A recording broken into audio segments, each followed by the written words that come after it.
Chapter 9:13. Qin Feiyang said, "What do you want to say? Just say it." No matter what, it was the commander of the Kirin army's fault that he ended up in this situation. He was not a saint, so he could not let it go. The commander of the Kirin army asked cautiously, "Can this slave seal? You want me to lift the slave seal? Do you think it's possible?" Qin Feiyang pursed his lips into a cold smile. "Why not?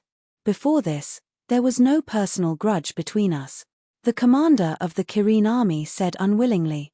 Qin Feiyang said, "Anyone who is loyal to the emperor is my enemy."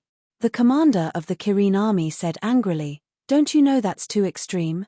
The emperor did let you down, but he didn't really kill you. What do you know? Back then, when I was expelled from the imperial palace, if it weren't for my mother who begged for mercy for me, I would have been killed by him." Qin Feiyang shouted. The commander of the Kirin army heard this and could not help but feel helpless. Of course, he also knew about this. But there was a saying that it was better to squash enmity than to keep it alive. Moreover, the two of them were father and son, and blood was thicker than water. Was it necessary to fight like this? The commander of the Kirin army did not say anything more and asked, "Can the slave seal really control my soul? Do you think I'm bluffing? Okay, I'll let you have a taste of your soul being crushed." Qin Feiyang's eyes flashed with a cold light, and his mind moved slightly. The commander of the Kirin army suddenly held his head and screamed. At this very moment, he truly felt as if his soul was about to shatter. The intense pain caused his face to twist and distort. "Stop, stop, stop." He hurriedly waved his hand. If Qin Feiyang did not stop, his soul would definitely be crushed. No. It was crush. Qin Feiyang looked at him coldly and stopped operating the slave seal. The commander of the Chilean army immediately sensed that the intense pain had disappeared. Don't even think about asking the imperial preceptor or the emperor to help you remove the slave seal, because they don't have the ability to do so. In this world, only I can remove it. Qin Feiyang said lightly. The commander of the Kirin army turned pale. "Looks like I won't be able to escape from this kid's evil clutches in this lifetime." He sighed deeply and said, "I heard from Wen Qiu that you were the one who kidnapped the Phantom Serpent Emperor?" "Yes." Qin Feiyang nodded. "I should have known that the only person in the Great Qin Empire who has the guts to barge into my governor's manor is you." The commander of the Kirin army said bitterly. Qin Feiyang glanced at him and asked, "Did you kill Wen Qiu?" "No. I wanted to kill him, but my daughter, speaking of which." The commander of the Kirin army furrowed his brows and felt an indescribable sense of irritation. "Sometimes, don't worry too much and cut the Gordian knot," Qin Feiyang said with killing intent surging in his eyes. The commander of the Kirin army narrowed his eyes and frowned. "What kind of person is Wen Qiu?" "A villain." Qin Feiyang snorted disdainfully and asked, "Do you have any other questions?" The commander of the Kirin army shook his head. He just wanted to remove the slave seal, but Qin Feiyang obviously wouldn't let him do so. Qin Feiyang waved his hand and said, "If you don't have any more questions, then leave." The commander of the Kirin army looked at him and wanted to say something. But in the end, he didn't say anything and walked towards the door in disappointment. Qin Feiyang frowned and pondered for a while. He looked at the back of the commander of the Kirin army and said, "Don't say I didn't give you a chance. Help me keep an eye on my mother. And take care of the old man and the others. As long as you can do it, I may remove your slave seal in the future." After that, Qin Feiyang looked away and turned to look at the cell filled with thunder tribulations. Hearing this, the commander of the Kirin army trembled and there was a glimmer of hope in his eyes. After the commander of the Kirin army left, a black figure walked into the penitentiary. It was the black-robed old man who was guarding the door and suddenly asked for Qin Feiyang's name when he entered the penitentiary. The commander of the Kirin army called him ancestor, so he must have a high status in the imperial palace. But Qin Feiyang had never seen this man before. "I didn't expect that I, who had been wise all my life, would let a little bastard like you sneak into the penitentiary." The black-robed old man walked towards Qin Feiyang and said coldly. Qin Feiyang raised his eyebrows and looked at the black-robed old man. He said, "Did you eat feces? Why is your mouth so smelly?" The black-robed old man's body stiffened and his old eyes were filled with anger. He said in a deep voice, "Little bastard, I dare you to say that again." Qin Feiyang sneered. "I think not only did you eat feces, but you also didn't have a mother to teach you. You're courting death." The black-robed old man stepped out and instantly landed in front of Qin Feiyang. He raised his old hand and directly hit Qin Feiyang's face. Qin Feiyang smiled disdainfully and disappeared without a trace in the blink of an eye. The black-robed old man suddenly blew his beard and glared. He shouted, "Little bastard, come out and fight me one-on-one if you have the guts. Don't hide in the castle like a coward. Is this old man stupid?" Inside the castle, Fatso and the others looked at each other. A 9-star combat emperor asked a 9-star combat master to fight him one-on-one. Was his head kicked by a donkey? Wolf King asked, "Little Qin Zi, are you really going to stay in this damned place forever?" "What else?" Qin Feiyang asked. Wolf King raised his eyebrows and said worriedly, "If we don't think of a way to leave this place, we will definitely die. Not to mention the emperor, even the imperial advisor would not let them go. Moreover, from the black-robed old man's attitude towards Qin Feiyang, it could be expected that he should also be one of the imperial advisor's men. In short, staying here would not end well." Qin Feiyang glanced at everyone and said with a smile, "Don't worry, someone won't let us die." "Who?" Wolf King was surprised. Before Mu Qing left, what he said to Qin Feiyang was through a secret sound transmission, so not only did the imperial advisor and the others not know, even Wolf King and the others did not know. Mu family. Qin Feiyang's eyes flickered. This, Wolf King, Fatso and the others looked at each other, their eyes full of suspicion. They really couldn't think of a reason why the Mu family would come to save them. Lu Hong said, "Is it because of the heavenly thunder flame, the ice flame, and the mysterious sky flame?" Huh! Qin Feiyang was stunned. When he was thinking about this problem before, he ignored these 3 flames. Now that Lu Hong reminded him, he remembered that to summon and open that miracle, he needed to gather 10 clusters of flames. And now, there are 3 clusters of flames in his hands. If the Mu family doesn't save him, then even if the Mu family gets the heavenly thunder flame, they can't enter the miracle. Haha, at this point, Qin Feiyang laughed. Sure enough, there is always a way out. He also looked forward to it. How is the Mu family going to save him? You know, it's not a simple matter to snatch people from the hands of the imperial advisor and the emperor. Forgotten continent. Black Cloud Mountain. Above the top of the mountain stood 2 figures, one old and one young. It's Mu Qing and Yiglao. Both of them lowered their heads and remained silent. They seemed to be rather anxious. A moment later, Mu Qing clenched his hands, looked up at Yiglao, and said in a deep voice, "No matter what, we must save Qin Feiyang. It's not easy." Yiglao shook his head.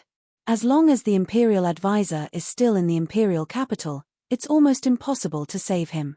I thought of a person. If she's willing to help, plus you, the great ancestor, and the second ancestor, saving Qin Feiyang shouldn't be a problem. Mu Qing said. Who? Yiglao was stunned, looked at Mu Qing and asked. That mysterious lady. Mu Qing said, his eyes bursting with radiance. Yiglao's heart moved, and nodded. Maybe it's really possible, after all, her strength is still a mystery, but this person's whereabouts are mysterious. How can we find her? Spread out and dissipate. Just say that Qin Feiyang is in trouble. If she really has something to do with Qin Feiyang, she will naturally come to us. Mu Qing said. Yiglao frowned. But what if she and Qin Feiyang are just using their relationship and doesn't care about Qin Feiyang's life at all? Then we'll think of another way. You don't have to worry about this. Leave it to me, Mu Qing said. Well, I'll go back and recover my divine power. Let me know if there's any news. By the way, when you spread out and dissipate, don't reveal that we've been to the great Qin Empire. Yiglao reminded. I understand. Mu Qing nodded. Then the two of them went their separate ways. In less than half a day, the news of Qin Feiyang's death spread in the central divine kingdom. But the news only said that Qin Feiyang had died. For example, how Qin Feiyang had died and where he had died were not mentioned. There was no suspense. When this news came out, It caused a huge uproar in the central divine kingdom. The chief tower master immediately ordered Gongsun Bey to bring the various god envoys to find the person who spread the news. And the next day, like a plague, the news of Qin Feiyang's death quickly spread through the 9 great regions again. The person who spread the news was naturally Mu Qing. Although the central divine kingdom and the 9 regions' teleportation altars were guarded, Mu Qing had a replica of the spatial gate, so there was no need to go through the teleportation altars. For a time, everywhere in the Forgotten Continent, a storm was brewing. The Great Qin Empire was the same. The imperial capital. In a certain mountain range, a white-haired old man stood on top of a mountain and looked in the direction of the imperial capital. He wore a pure white robe, and his white hair fluttered in the wind, giving off an otherworldly aura. Whoosh! Not long after, a light figure came from afar and landed in front of the white-haired old man. It was a middle-aged man with sharp eyebrows and a sharp aura. He wore a flaming armor, and there was a Kirin pattern on his chest. That's right. He was from the Kirin army. If Qin Feiyang was here, he would definitely recognize that this Kirin army was Jiang Qianqing. The white-haired old man looked at Jiang Qianqing and asked, "How's the situation?" "Not good. Everyone else was released, but he was locked in the divine prison," Jiang Qianqing said. The white-haired old man's face darkened slightly, and he said, "Tell me the details." According to what I heard, Jiang Qianqing was now from the Kirin army, so it was naturally very easy for him to get information. He knew everything that had happened to Qin Feiyang in the divine prison. Chapter 9:14. Jiang Qianqing asked, "Then what do you plan to do?" "I'm not doing anything." The white-haired old man shook his head. Jiang Qianqing was surprised. The white-haired old man didn't explain. He waved his hand and said, "Go back and continue to monitor the movements of the imperial capital. If there are any abnormalities, report to me immediately." "Okay." Jiang Qianqing nodded. "Wait." The white-haired old man suddenly thought of something and asked, "Have you investigated the situation of the Zhuge family?" "It's still under investigation," Jiang Qianqing said. The white-haired old man said, "Be quick. I have a feeling that the Zhuge family is not normal." "Understood." Jiang Qianqing nodded and then turned to leave. At this moment, it was almost evening. The white-haired old man stood alone at the top of the mountain and looked at the setting sun in the sky. He muttered, "I really want to see how you will treat your own son." Similarly, in an extremely remote place in the Great Qin Empire, there was a stretch of undulating mountain range here. Mountain stream. The vegetation was lush and the rivers were dense. Wild beasts were galloping in the forest, but there was no fighting here. It was extremely peaceful. And at the bottom of one of the giant peaks sat a village. The village occupied an area of about half a mile and there were thousands of families gathered here. The houses in the village were all built with very ordinary wood. And in front of the village, there was a large field of rice and vegetable gardens. The golden rice swayed in the wind, making the ground seem like it was covered with a layer of dazzling gold leaf. Those emerald green vegetables were like slender and elegant young girls, exuding vitality and youth. Although it was almost evening, many farmers were still busy in the rice fields, catching insects and weeding. They all had simple smiles on their faces. Groups of youths gathered in 2s and 3s, rolling around in the mud and having fun. Her small face was also filled with an innocent smile. The slightly older children gathered around some of the elders and watched them play chess. And the women of each family were either cooking in the house or picking fresh vegetables in the garden to prepare dinner. Green smoke curled up in the sky above the village, showing a peaceful scene. As for their attire, they were all very ordinary. Some of them even had layers of patches on their clothes. In front of one of the wooden buildings, a white-haired old man was sitting on a stool, surrounded by a group of 13 to 14-year-old boys and girls. The old man was dressed in sackcloth and had an amiable expression. He was telling the story of the mountain. A group of young boys and girls squatted on the ground and listened attentively. Occasionally, they would exclaim in surprise, "Whoosh!" Soon, accompanied by the sound of something breaking through the air, a burly man cut through the sky and flew towards the village. This person's upper body was naked. His muscles were well developed, and his skin was very dark, as if it was smeared with charcoal. It was the same for his face. However, seeing the burly man flying in the sky, no one in the village was surprised. It was as if he was used to it. The sackcloth old man also raised his head and looked at the burly man with a smile on his old face. Next, he retracted his gaze and looked at the surrounding young boys and girls. He smiled and said, "Your Uncle Black is back. Let's end today's story here. Second Grandpa, we haven't heard enough yet. Please tell us more." A young boy with mud on his small face ran to the side of the sackcloth old man and pulled his arm. He acted like a spoiled child. "You little brat." The sackcloth old man lightly knocked on the young boy's forehead and said dotingly, "Telling a story is the same as being a person. You have to take it step by step. If you finish it in one go, then it won't be interesting. Do you understand?" The young boy nodded his head as if he understood. "Sure." The burly man landed behind the group of young boys and revealed a simple smile. He scolded, "You little brats, pestering your second grandpa every day. Don't you know that your second grandpa is already old and needs to rest?" A young girl put her hands on her waist and revealed a pair of small canine teeth. She said, "Uncle Black, we don't agree with your words." "Yes." The other young boys all stood up and stared at the burly man with dissatisfaction. "Oh. Then tell me, why don't you agree?" The burly man looked at them with interest. "Second grandpa isn't as old as you say." "Yes. Our second grandpa will definitely live to 100 years old." The group of young boys started to chatter. The burly man shook his head and laughed. He stretched out his hand and said, all right. Be good and go home. I still have some business to discuss with your second grandpa." One of the young boys asked curiously, "Then tell us first. Is the outside world fun?" "It is." The burly man nodded and smiled. "What fun things are there? Hurry up and tell us. If you don't tell us, we'll stay here and not leave." The group of young boys immediately surrounded the burly man with anticipation on their faces. "Yo, you little brats dare to threaten me? Just you wait. See if I don't smack your little buttocks." The burly man let out a strange cry and revealed a ferocious look.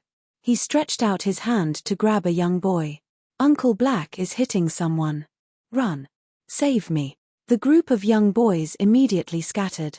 As they ran, they howled and made funny faces at the burly man.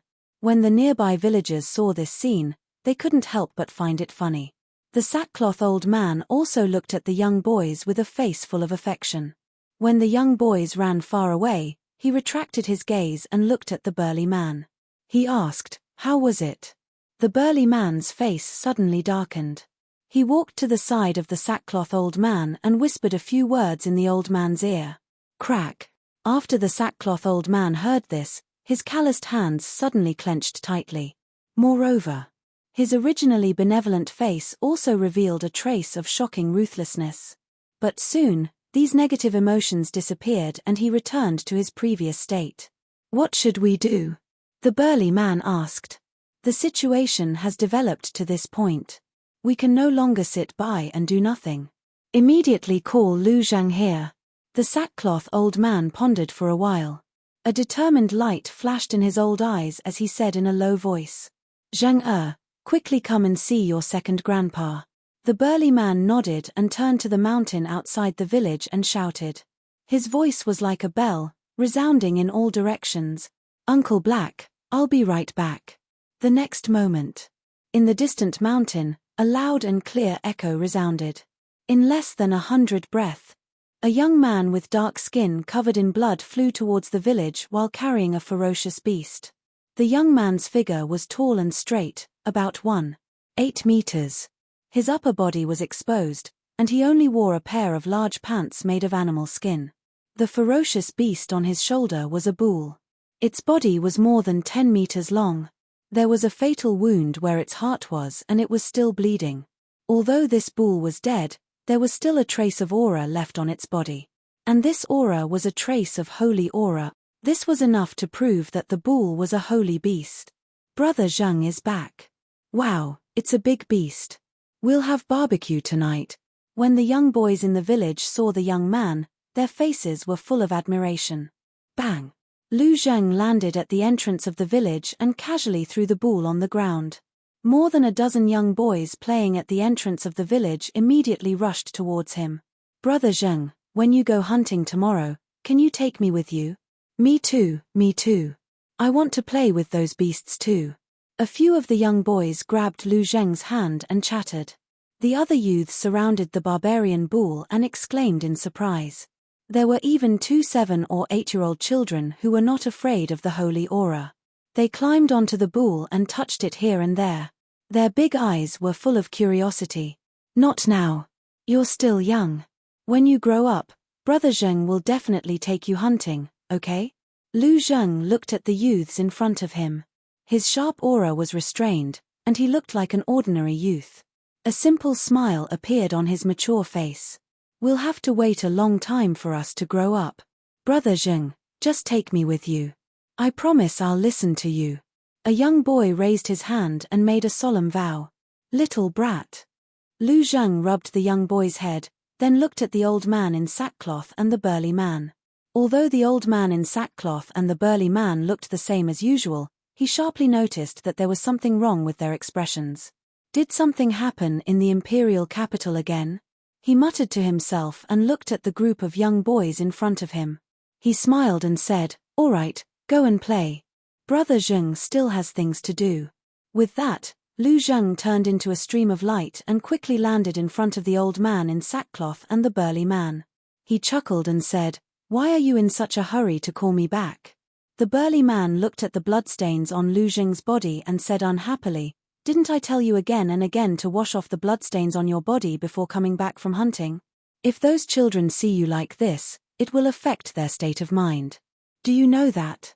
Lu Zheng felt wronged and said, "Didn't you tell me to come back immediately? You're still quibbling." The burly man's face stiffened. Lu Zheng waved his hand impatiently and said, all right, stop talking. I was wrong, okay? Tell me, what's the matter?" The burly man glared at him, then looked at the old man in sackcloth. The old man in sackcloth looked at Lu Zheng and asked, "Zheng, do you know Qin Feiyang?" Lu Zheng pursed his lips and said, "Isn't he that good-for-nothing little cousin?" "Of course I know. Good for nothing?" The burly man's face darkened and he said angrily, "Tell me, how is he good for nothing? Tch, if he was a good for nothing, he wouldn't have been beaten so badly by the emperor." Lu Zheng said, "Nonsense. His alone. How can he beat the current emperor? If it were you, you'd be crying for your parents by now." The burly man rolled his eyes at him fiercely. "So what if he's the emperor?" Lu Zheng waved his hand disdainfully. "All right, stop quarreling. Zheng, go to the imperial capital immediately and help your little cousin if you have the chance.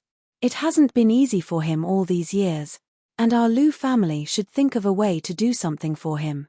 The old man in sackcloth sighed. "What?" Lu Zheng raised his eyebrows and said, "Second grandpa, you have to think about it carefully. If we become enemies with the emperor now, it won't do us any good." "I know. So, you have to hide your identity well. Even if it's Fei Yang, you have to hide it from him for the time being. Don't be impulsive no matter what happens. It's best to send me a message first." The old man in sackcloth instructed. Lu Zheng frowned and nodded. "All right, I was just about to go out for a walk. Shall I go now? Be careful." The old man in sackcloth reminded him. "Don't worry. With me, there's nothing I can't handle." Chapter 9:15. It's my Lu family's fault. After Lu Zheng left, the linen old man looked at the sky. A trace of self-blame crept up in his old eyes. Seeing this, the burly man beside him could not help but let out a long sigh. His expression was full of helplessness. In the blink of an eye, 5 days passed. The 9th region of the Forgotten Continent. Ice Crystal City. Heavy snow swirled in the air, cold wind howled. The mountains and rivers presented a snow-white world. Inside the city, Purple Cloud House.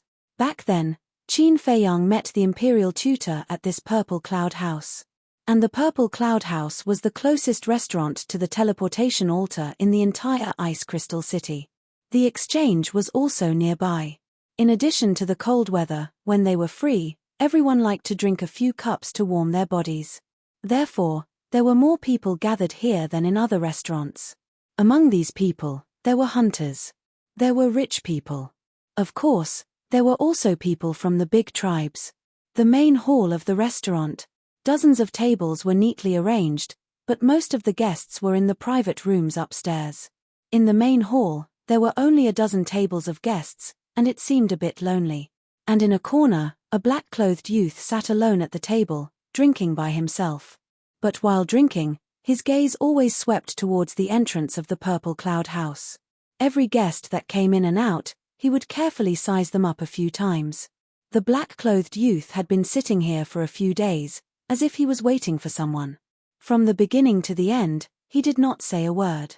The waiters of the restaurant were already used to it. But every time they saw the black-clothed youth, or passed by him, they would be suspicious. What was wrong with this person? In the evening, a group of young people in luxurious clothes entered the Purple Cloud House. There were men and women. They were all famous disciples of the Ice Crystal City, or young talents of the big tribes. They were frequent customers of the Purple Cloud House. Basically, every night, they would come here to have fun. Therefore, they also knew about the black-clothed youth situation. When they saw that the black-clothed youth was still sitting here alone, their expressions were quite strange. A purple-clothed youth slowly walked to the black-clothed youth's table, smiled and asked, "Brother, seeing that you've been here for a few days, is there something bothering you?" The black-clothed youth raised his head and looked at this person, but only smiled slightly, did not say anything, raised his wine cup and drank by himself. Seeing this, the purple-clothed young man didn't ask for a rebuff anymore. He turned around and went upstairs with his companion. Time flew by. Late at night, there were fewer and fewer people in the restaurant. One of the waiters glanced at the black-clothed young man and hesitated for a moment. Then, he walked up to him and said with a smile, "Young master, you've been drinking for several days. Why don't I arrange a room for you to rest for a while?" The black-robed young man glanced at the waiter and pondered for a moment. Finally, he put down his wine cup and was about to nod. But at this moment, a white-haired old woman walked into the Purple Cloud House. She stood at the entrance and scanned the hall. The black-clothed youth immediately looked at the white-haired old woman. If one looked carefully, they would discover that there was a strange light in the depths of his dark eyes. Very soon, a brilliant smile crawled onto his face. Then, he looked to the shop assistant and said, "No need, I will leave in a bit." "Leave?" The waiter was stunned for a moment before he nodded and said, "Then take your time. I'll get to work." After saying that, the waiter turned around and saw the white-haired old woman. He immediately went up to her and asked with a smile, "Old lady, do you want to stay here?" Before the white-haired old woman could speak, the black-clothed youth said first, "He's my guest." The waiter was slightly stunned. Then, a trace of understanding crept into his eyes. It turned out that this person was waiting for someone. At the same time, the white-haired old woman also looked at the black-clothed youth with a glimmer of light in her eyes. "I've been waiting for you for a long time," the black-clothed youth said with a smile. The white-haired old woman walked over and sat opposite the black-clothed youth. The waiter followed and asked, "Old lady, do you need anything?" "No need." The white-haired old woman waved her hand. "Okay, you guys take your time." The waiter nodded, turned around, and ran away. The white-haired old woman sized up the black-clothed youth and said through voice transmission, "The news of Qin Feiyang's death, was it you who released it?" "Yes." The black-clothed youth nodded. "That's right. This person was Mu Qing, and this white-haired old woman was just an old woman in the eyes of others." However, Mu Qing had already seen through her true face with his all-seeing eye. It was the mysterious lady. When the mysterious lady saw Mu Qing nodded, she frowned and asked, "Who are you?" Mu Qing smiled and said, "The person who almost died in your hands." It turned out to be the young lord of the Mu clan who opened his all-seeing eye. The mysterious lady suddenly realized and said, "You released the news of Qin Feiyang's death on purpose to lure me out, right?" "Yes. I want to see, is Qin Feiyang important in your eyes? And obviously, he still has a certain weight in my heart." Otherwise, you wouldn't have come to me. In the past few days, in order to find me, you should have gone to a lot of places. Mu Qing smiled lightly. The mysterious lady frowned and said, So, Qin Feiyang's death is just a lie you made up? Her eyes flashed with a cold light. No. This is true. Mu Qing said in a deep voice. Hearing this, the mysterious lady's heart trembled, and she secretly said, What the hell is going on? 5 days ago, Qin Feiyang and I went to the Great Qin Empire, but we didn't expect to be discovered by the state preceptor of the Great Qin Empire. Now, he is imprisoned in the prison of the Imperial Palace. If we don't rescue him in time, based on his previous actions in the Great Qin Empire, he will definitely be doomed. Mu Qing said. Damn it. The mysterious lady clenched her hands and said angrily, Why did you go to the Great Qin Empire for no reason? Mu Qing said helplessly, Look at what you're saying, we are not fools, we must have something to do. The mysterious lady frowned and said, Then why did you have to take the risk? She knew Qin Feiyang, he was not a reckless person. For his mother, sigh. It's already happened, it's useless to ask this now. Now, the most important thing is to find a way to rescue him. Mu Qing said. So this is the purpose of you luring me out. But I'm afraid you'll be disappointed. The Mu clan should know the foundation of the Great Qin Empire better than I do. With my strength, it's impossible to rescue Qin Feiyang from their hands. The mysterious lady said. Mu Qing said, What if the Mu clan joins in? The mysterious lady was stunned and looked suspiciously at Mu Qing. Hasn't the Mu clan always wanted to get rid of him? Why do you want to rescue him now? I can't help it. But who told him to take the profound sky flame, frost flame, and thunder flame? Mu Qing said bitterly. The mysterious lady sneered, So the Mu clan also wants that miracle.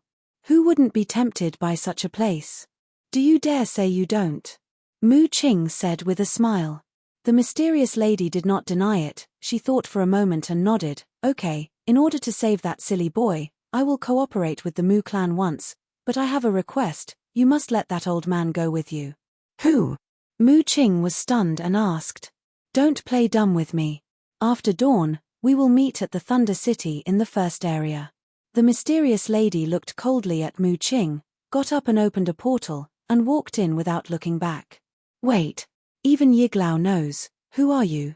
Mu Qing hurriedly got up, stared at the mysterious lady's back, and secretly asked. Her tone was gloomy.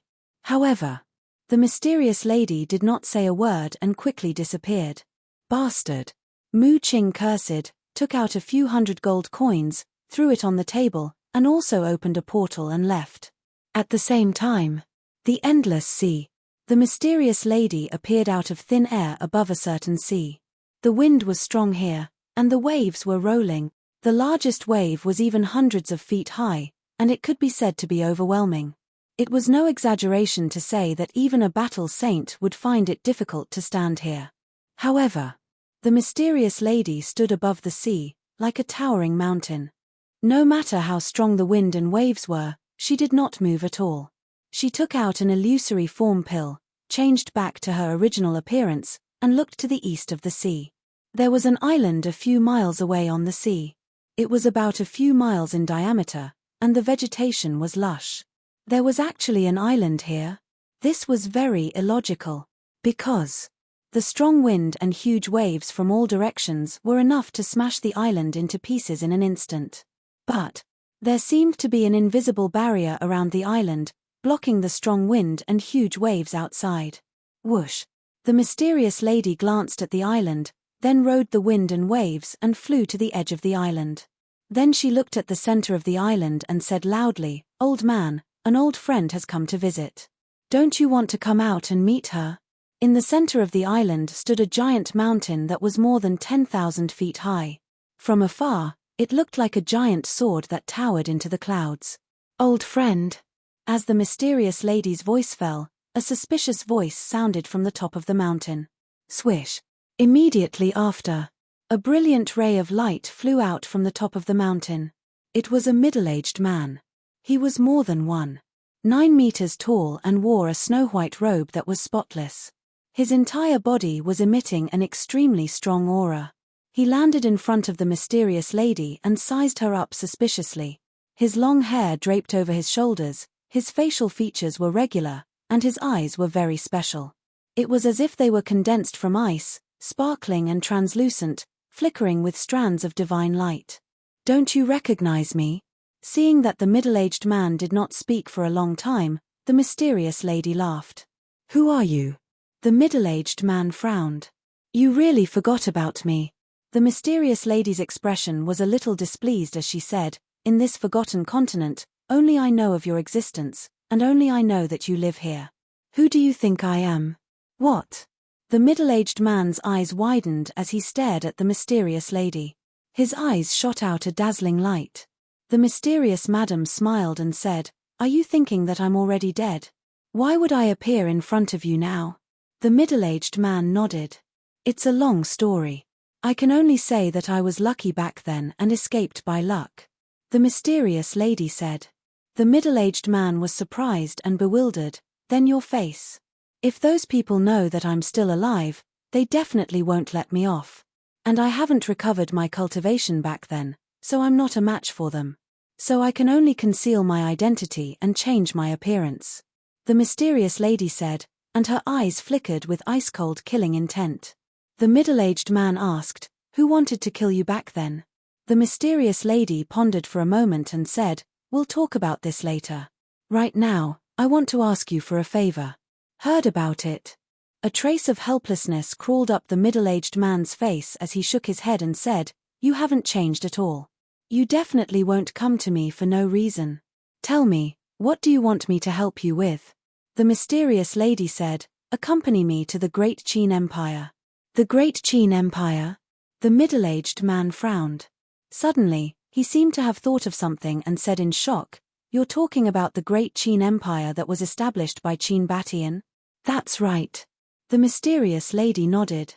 "Why are you going there?" the middle-aged man asked as if he was afraid of the Great Qin Empire. "I'm going to save someone. That person is a descendant of Qin Batian. Due to certain reasons, he's currently imprisoned in the Great Qin Empire's God's prison," the mysterious lady said. The middle-aged man's pupils constricted as he frowned and said, "That's not right. Don't you hate Qin Batian? Why are you going to save his descendant now? So much nonsense. Just tell me if you're going to help or not," the mysterious lady said impatiently. "I'm talking nonsense. You have to understand that you're the one asking for my help, not the other way around. Also, it's easy for me to kill you now, so it's best if you don't infuriate me." The middle-aged man was slightly angry, and a bone-piercing cold aura emanated from his body. The mysterious lady raised her brows and said helplessly, "All right, I'll give you time to think about it." The middle-aged man withdrew his killing intent and lowered his head to ponder. A short moment later, he raised his head to look at the mysterious lady and said, "I can help you, but I have a condition." "Speak," the mysterious lady said. The middle-aged man said, "The miracle is about to open, right? This time, I want to enter the miracle." The mysterious lady's eyes flashed as she shook her head and said, "I knew you hadn't given up, but now, I don't have the power to stop you. If you want to go, then go." The middle-aged man smiled. Imperial capital. In the past 5 days, the news of Qin Feiyang being imprisoned in the God's prison had also spread. Without a doubt, the entire imperial capital was in an uproar. It could even be said that it was even more sensational than the last time Qin Feiyang killed the princes at the Treasure Pavilion's auction house. And when they received this news, there were naturally people who were happy. For example, Wan Qiu, Zhuge Mingyang, Feng Yun's father, Marquis Qianwu, the current empress, and the mothers of the princes who died at the hands of Qin Feiyang. These were all people who wanted nothing more than to skin Qin Feiyang alive. Of course, they hoped that Qin Feiyang would die a horrible death. Some people were happy, but there were also people who were worried. For example, Ren Wushuang and the others, although they had obtained freedom, but these few days, they had not been at ease. They had thought of countless ways, but none of them could save Qin Feiyang. In addition to these people, there was also a small number of people who felt sorry for Qin Feiyang's encounter. Sun Dahai was one of them. After spending so much time with Qin Feiyang, he understood Qin Feiyang's character. Although he was not a good person, he would definitely not do anything outrageous. In the end, it was the hatred in his heart that harmed him. If he could give up this hatred, then all of this would not have happened. But then again, could this hatred be let go? Definitely not. Not to mention Qin Feiyang, anyone who encountered such an encounter would not be able to let go. This was a dead knot that could not be untied. Early the next morning, the calm sky above the Black Dragon Pool suddenly surged. Following closely, the void shattered, the mountains and rivers trembled, and an ancient stone door appeared. Soon, 5 figures walked out of the stone door one after another. The leader was Yiglao, the mysterious madam, and the middle-aged man from the Endless Sea. Next was the Mu family's great ancestor and second ancestor, Mu Qing. Qing, go to the imperial city first and inquire about Qin Feiyang's current situation. When my divine power recovers, we will go to the divine prison.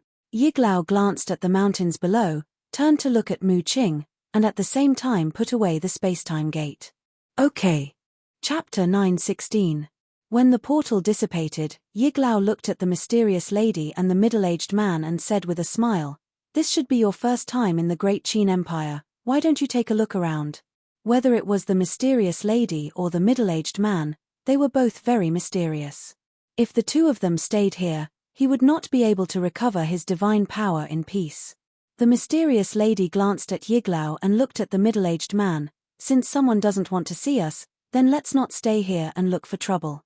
Let's go." The middle-aged man nodded. Whoosh! The two of them immediately rushed into the sky, turned into a stream of light and quickly disappeared into the sky. After Yiglao watched the two of them disappear, his old eyes flashed and landed on a mountain top with the Mu family's great ancestor and second ancestor. "You two protect me and carefully pay attention to the movements around." Yiglao told the two of them and sat cross-legged on the ground. The pores all over his body opened to absorb the essence of heaven and earth and began to recover his divine power. And in the afternoon of the same day, an explosive news suddenly spread like wildfire in the imperial capital. 3 days later, at noon, Qin Feiyang was taken to the central square of the first city and beheaded in public. How could this be? The imperial capital that had not yet calmed down was once again boiling. People were surprised and somewhat in disbelief. Because since the establishment of the Great Qin Empire, there had never been an emperor's son who was beheaded in public. Qin Feiyang was the first. Of course, beheading in public was not something that had never happened before, but it was usually the kind of unforgivable outlaws. And Qin Feiyang, although he killed the princes in the past, but in the end, it was only the emperor's family matter. Was there a need to behead him in public? Not to mention, even if Qin Feiyang was abolished, the royal blood flowing in his body was a fact that could not be erased. The emperor should not be so heartless. However, after many inquiries, they learned that this order was actually given by the emperor himself. People suddenly felt incredible to the extreme. This supreme emperor, how much did he hate Qin Feiyang? In the evening, a young man in black entered the divine prison. This person had a dignified appearance. His body was 7 feet tall and straight like an iron pine tree. He held a folding fan in his hand and looked very elegant. There was a small sword symbol on his chest, indicating that he was a disciple of the temple. He stood in front of the tower and looked at the empty corridor in silence. A moment later, he took a deep breath and said indifferently, "Qin Feiyang, come out for a chat." After a long while, Qin Feiyang finally appeared. "You still dare to look for me?" He sized up the black-clothed young man with a murderous look in his eyes. This person was none other than Zhuge Mingyang. Zhuge Mingyang waved his folding fan and smiled faintly. "Now that you're a prisoner, why wouldn't I dare?" Whoosh! Before he finished speaking, Qin Feiyang had already appeared in front of Zhuge Mingyang. The distance between the two was less than half a meter. Qin Feiyang raised the corner of his mouth and said, "Even if I'm a prisoner, I can still kill you. Is that so? Since you're so confident, why don't you give it a try?" Zhuge Mingyang was as steady as Mount Tai without the slightest fear, but there was a hint of mockery on his face. Qin Feiyang stretched out his arm and grabbed Zhuge Mingyang's head. Boom! Zhuge Mingyang smiled disdainfully. The next moment, a terrifying pressure roared out from his body and rushed toward Qin Feiyang. Qin Feiyang was shocked and quickly retreated. This pressure actually carried a hint of Saint's aura. Come on. Zhuge Mingyang waved his folding fan slowly and looked at Qin Feiyang contemptuously. Qin Feiyang stabilized his body and looked up and down at Zhuge Mingyang for a moment. He suddenly said, "No wonder you dare to be so fearless, you've already broken through to the Battle Saint realm." Surprised? Zhuge Mingyang asked with a smile. Qin Feiyang shook his head. With Zhuge Mingyang's talent, it was not strange for him to be able to break through to the Battle Saint realm in these few years. But if Zhuge Mingyang thought that he had the right to be arrogant in front of him after breaking through to the Battle Saint realm, then he was gravely mistaken. Qin Feiyang's mind moved, and the double-winged snow eagle appeared, saying, "Kill him. No problem." The double-winged snow eagle laughed, and a terrifying saint's aura broke out from its body. Saint Beast. The smile on Zhuge Mingyang's face suddenly froze, and a trace of panic appeared in his eyes. Although he had broken through to the Battle Saint realm, he was only a one-star Battle Saint. And the aura emitted by this snow eagle was more than a few times stronger than his. Obviously, its cultivation level was much higher than his. Kid, going against Qin Feiyang is the worst decision you've ever made in your life. The double-winged snow eagle laughed cruelly, and swept towards Zhuge Mingyang like lightning, its eyes emitting a cold light. Zhuge Mingyang retreated in panic. Qin Feiyang, if you dare to kill Zhuge Mingyang, today will be the day you die. However, at this time, a voice filled with killing intent came from outside. The owner of the voice was the black-robed old man who was guarding outside. Qin Feiyang raised his eyebrows, and shouted at the double-winged snow eagle, "Come back." The double-winged snow eagle also looked at the door angrily, and quickly retreated to Qin Feiyang's side. Zhuge Mingyang finally let out a sigh of relief, but his whole body was already drenched in cold sweat. Qin Feiyang looked at him indifferently, and said, "I thought you were very powerful, but it turns out that you're just SOSO. The sarcasm in his words was undisguised. Zhuge Mingyang was a bit angry, but suddenly he seemed to think of something, and a bright smile appeared on his face. He smiled and said, "Do you know why I'm here today?" Qin Feiyang was silent. "I'm here to tell you that today His Majesty has ordered that 3 days later at noon, in the central square of the First District, you will be beheaded in public. In other words, you only have 3 days left." Zhuge Mingyang pursed his lips and smiled. Boom. Hearing this, Qin Feiyang was like a bolt from the blue, and his body and mind trembled. He was actually going to be beheaded in public? Being beheaded in public by your own father, you must be very sad, right? Zhuge Mingyang joked. This sentence, no doubt, sprinkled a handful of salt on Qin Feiyang's wound. Qin Feiyang painfully closed his eyes, his hands tightly clenched together. Because he used too much strength, his nails had already pierced the flesh of his palms. Drip. Fresh blood dripped down drop by drop onto the ground, splashing into the air. Although my talent is not as good as yours, I'm better than you in one thing. I have a father who loves me.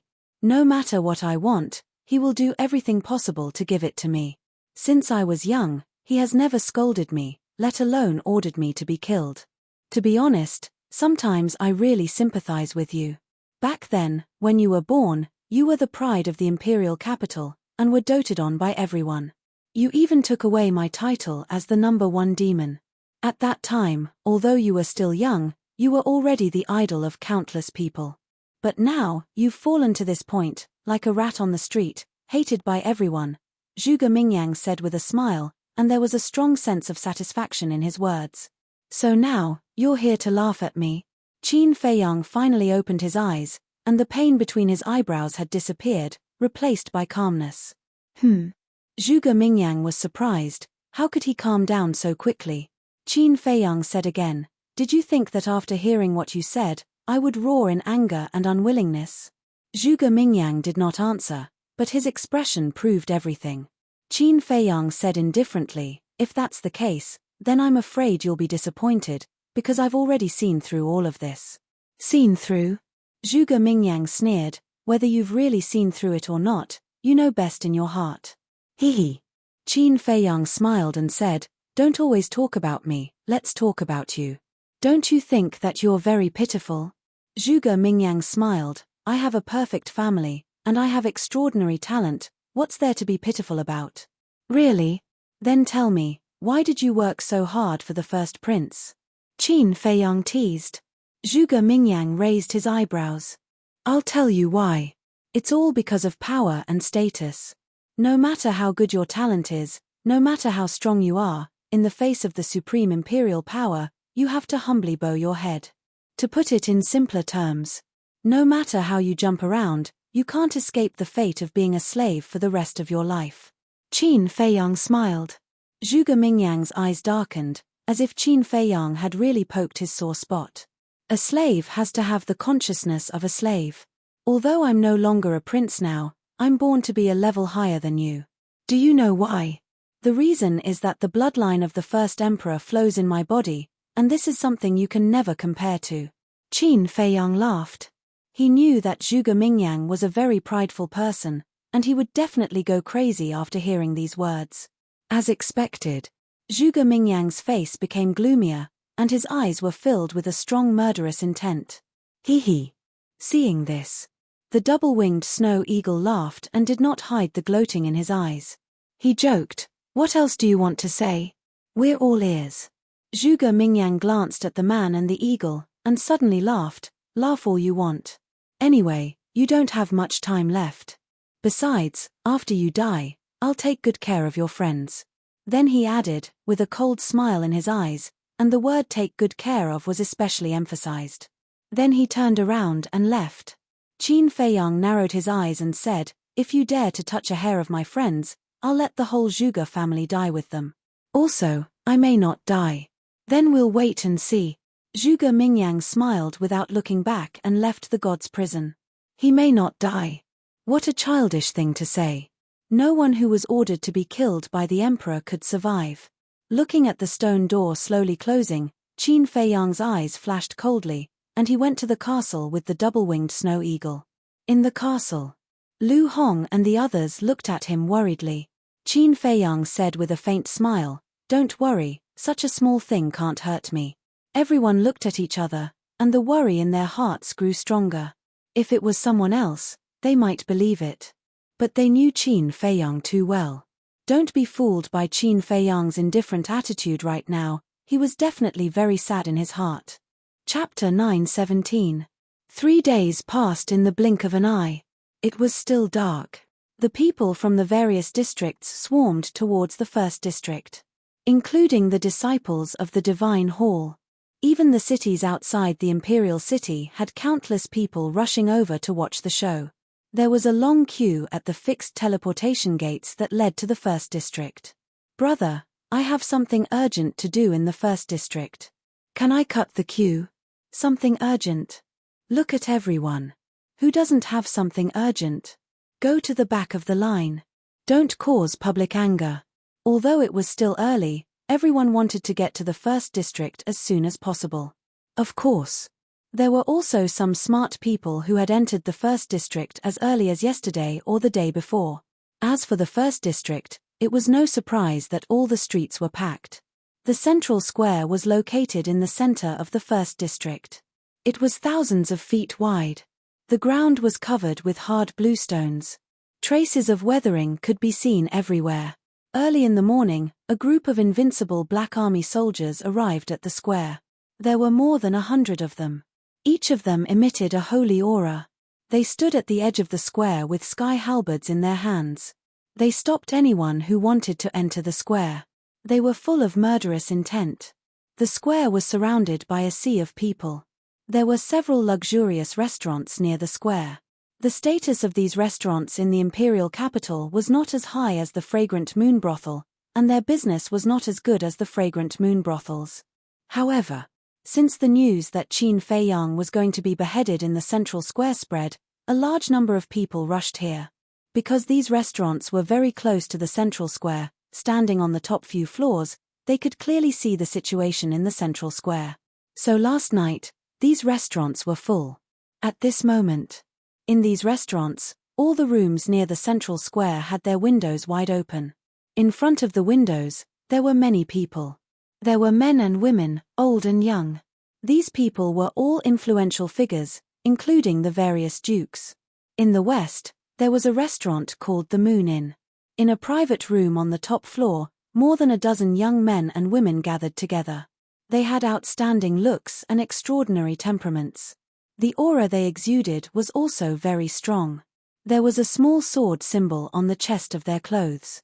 One of the young men in black said with a smile, "It's the first time in 100 years that the imperial city is so lively." "Yes, it's all thanks to Qin Feiyang." A woman in white immediately said with a smile. Creak. At this moment, the door was pushed open. A young man in black walked into the private room. It was Zhuge Mingyang. "Brother Zhuge."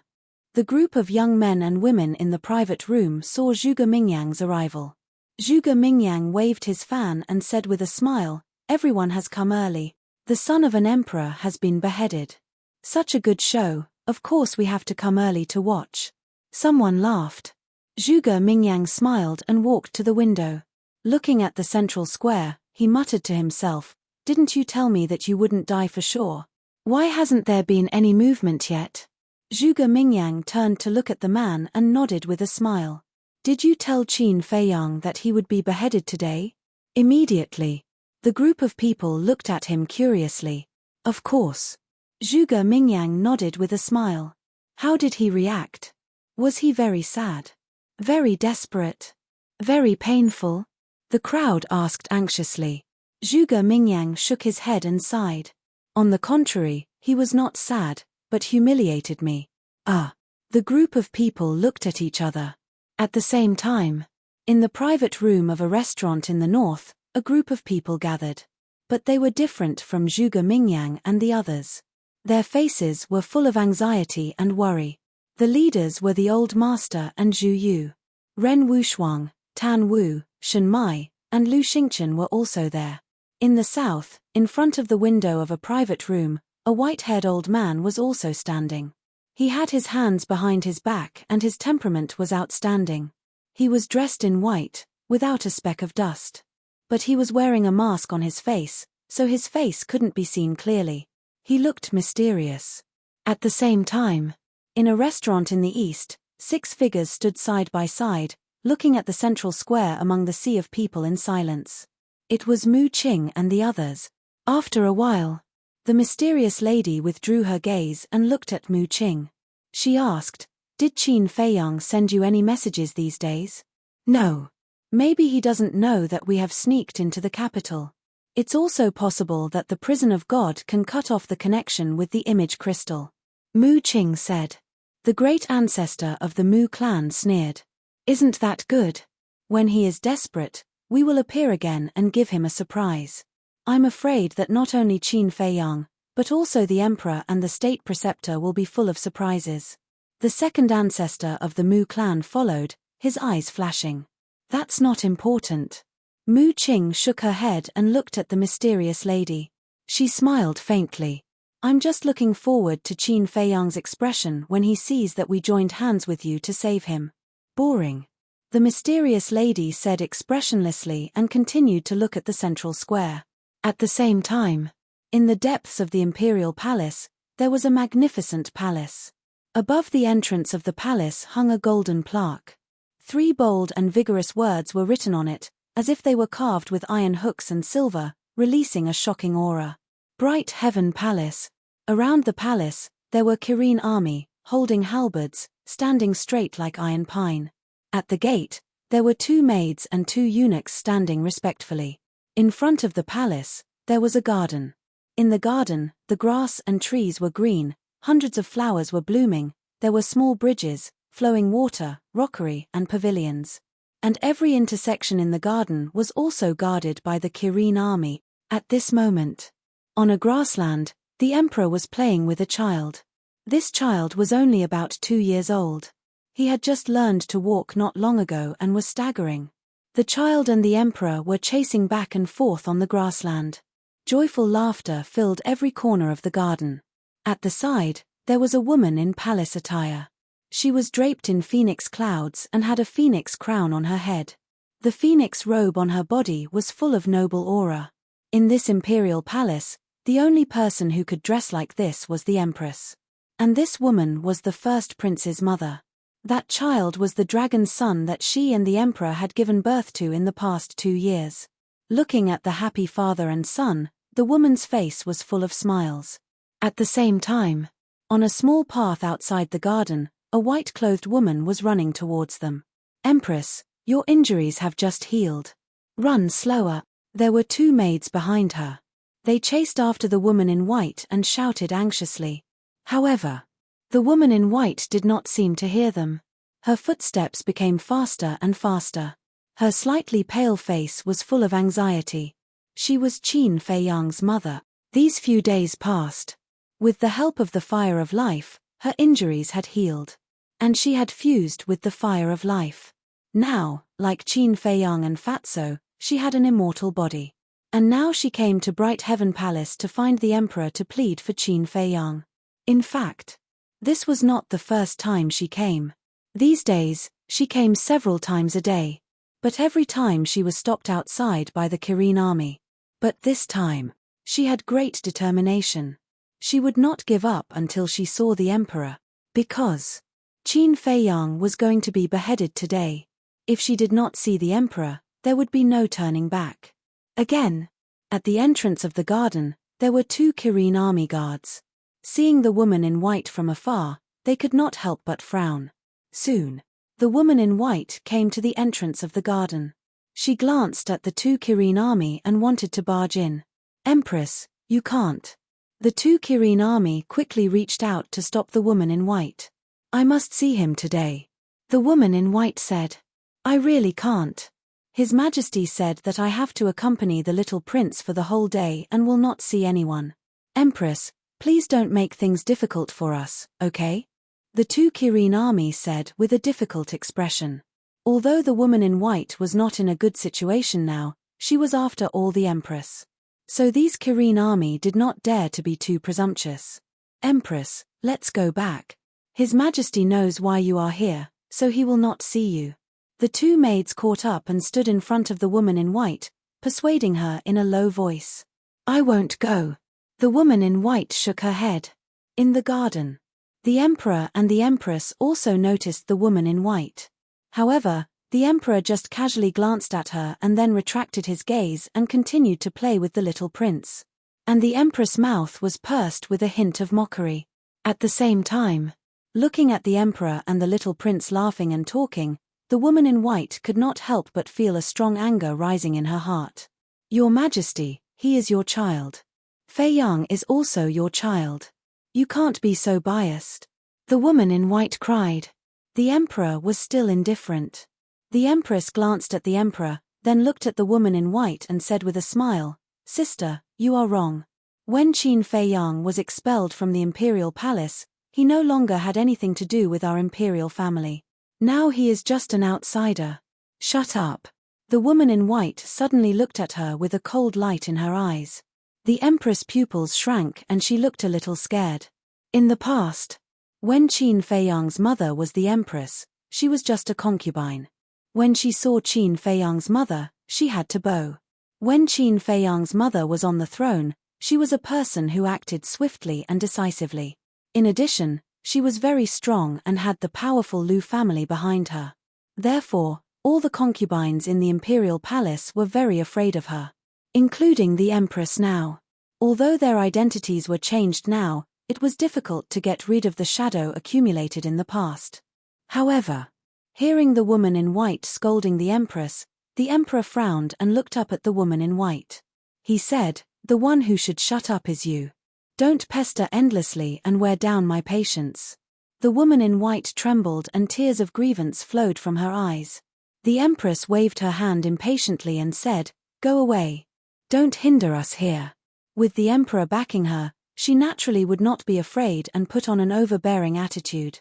The woman in white glanced at her and then looked at the emperor. She knelt on the ground and said with grief and indignation, "You have killed Feiyang twice. You can't be so heartless. This is unfair to Feiyang. If you don't take back your order today, I will kneel here and never get up. Then you can kneel there. Chapter 9:18. The woman in white did not get up. After fusing with the flame of life, her slightly aged face exuded vitality once more. Her skin was crystal clear, and her hair was like a waterfall. However, at this moment, her face was full of helplessness. The 2 Kirin army soldiers and 2 maids were trying to persuade her, but she did not seem to hear them. Her eyes were full of determination. Time passed by, breath by breath. At this moment, whether it was Ren Wushuang's group, Zhuge Mingyang's group, or other unrelated people, they all felt that time was passing very slowly. It had only been a single morning, but it felt as long as a few decades. Finally, noon was coming. It was early summer, and the weather was not too hot. However, many people were already sweating. Everyone looked at the central square and gradually quieted down. Their hands were clenched tightly together. A tense atmosphere pervaded the air. In fact, many people did not know what they were nervous about. This was about Qin Feiyang's execution. What did it have to do with them? Why were they nervous? However, they still felt that they were out of breath. It was very oppressive. Whoosh! Suddenly, a white-haired old man descended on the square. Next to him was a middle-aged man in golden armor. The moment the imperial tutor appeared, there was a vast and mighty pressure that surged out in all directions. Greetings, Grand Master. Under the pressure, the people gathered around the square, including the invincible Black Army, were all afraid and knelt down to worship him. Yes. The Grand Master nodded and then looked at the man in golden armor next to him. The man in golden armor quickly took out a wooden armchair from his cosmos bag and placed it on the ground. The Grand Master waved his sleeves and turned around to sit on the wooden armchair. The man in golden armor took out a tea table, a teapot, and teacups. After placing them one by one, he began to make tea for the Grand Master. The man in golden armor was none other than the commander of the invincible Black Army. This old bastard really knows how to enjoy life. In a restaurant in the south, a dark-skinned young man in linen clothes stood in front of the window. He looked at the Grand Master who was sitting on the wooden armchair with a cold look in his eyes. It was Lu Zheng. Whoosh! Suddenly, 2 more people suddenly appeared in the room.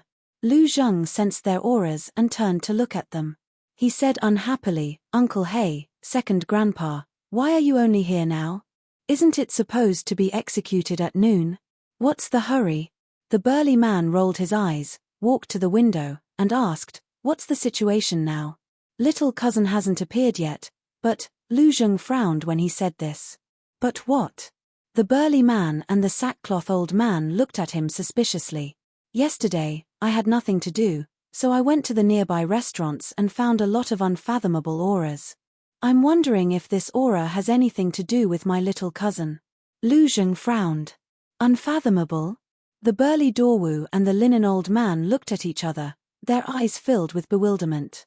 "It's hard to explain. Take a look for yourselves." Lu Zheng took out a grey stone. This stone was simple and unadorned. At first glance, it looked like an ordinary pebble. However, there were extremely complicated lines on it. Those lines were like the meridians of a human. Lu Zheng grabbed the grey stone and slowly injected a wisp of battle qi into it. Immediately, an invisible ripple overflowed from the grey stone and spread out in all directions. This wave was colorless, odorless, and had no aura at all. No one noticed it. Suddenly, the grey stone trembled slightly. Immediately after, the lines on the stone glowed with a faint golden light. "What? This is the light of gods." The linen old man and the burly man looked at the golden light and trembled. The burly man shook his head and said, "No, this should be the light of gods of the state preceptor." But before he finished speaking, the grey stone in Lu Zheng's hand trembled again. "There's actually more than one god." The burly man's pupils contracted, his eyes filled with disbelief. Buzz. However, it was not over yet. The grey stone trembled a few more times. 4 gods. The burly man's eyes widened in anger. How was this possible? He looked at Lu Zheng and said, "Is there something wrong with the Heaven's Eye Jade?" The corner of Lu Zheng's mouth twitched fiercely. He rolled his eyes at the burly man and put away the grey stone. The linen old man glanced at the crowd outside the window and shook his head. There's nothing wrong with the heavens, I jade. Then apart from the state preceptor, who are the other three gods? Does our great Qin empire have so many gods? The burly man was surprised. They're not gods either. From the analysis of the light emitted by the heavens, I jade, they should be fake gods like the state preceptor. However, the identity of these people is indeed confusing. The linen old man frowned. Lu Zheng said, "Second grandpa, these are all small questions. The key is, why are they here?" The linen old man pondered for a while and said, "I think it should be related to Fei Yang. Otherwise, why are they here?" Lu Zheng was taken aback and asked, "So, we don't have to do anything today?" "I guess so." The linen old man nodded, but he was not sure. Lu Zheng looked at the linen old man and sighed. "If that's the case, then we don't have to disturb the big boss." "Yes. The old man can't withstand such a storm now." The burly man also nodded in agreement. On his rough face, there was a trace of worry that could not be dispelled. "They are here." At this moment, the linen old man suddenly looked at the sky above the square. His old eyes flashed. Lu Zheng and the burly man immediately calmed down and looked in the direction of the linen old man's gaze. At the same time, the people in the nearby restaurants and the people around the square all looked up at the void above the square. The state preceptor also looked up, but he immediately withdrew his gaze. He picked up the tea that the invincible Black Army commander had brewed for him and tasted it. Whoosh! Under the gaze of thousands of people, two figures appeared in the sky above the square. One of them was the commander of the Kirin army. The other was naturally Qin Fei Yang. However, at this moment, Qin Fei Yang's hands and feet were tied with a black iron chain. The iron chain was as thick as a baby's arm. It shone with a black light and emitted an obscure aura. It was an iron chain made of divine gravity iron, which could imprison people's battle chi and strength. The commander of the Kirin army landed in the center of the square with Qin Fei Yang. Although he had been locked in the prison of God for several days, he had been resting in the castle. Therefore, his mental appearance was the same as usual. The only difference was that his eyes were colder than before. He stood in the center of the square and looked around at the crowd. He shook his head and said, "So many people have come to watch. You really think highly of me, Qin Fei Yang." The state preceptor chuckled as he sipped his tea. "That's right. You're the first person to have shocked the entire imperial capital during the execution. Don't you feel proud?" Qin Fei Yang turned around and looked at the state preceptor. He looked very calm. "Are you afraid?" The state preceptor looked up at him and asked. Qin Fei Yang smiled and walked toward the state preceptor. As he walked, the iron chain on his feet made clanking sounds. "You can still be so calm when you're about to die. This courage alone is enough to make people respect you." In the pavilion where Zhuge Mingyang was, a young man in white looked at Qin Fei Yang with a trace of admiration in his eyes. "Humph, this is not calmness. This is stubbornness." Zhuge Mingyang snorted with a strong sense of hatred in his eyes.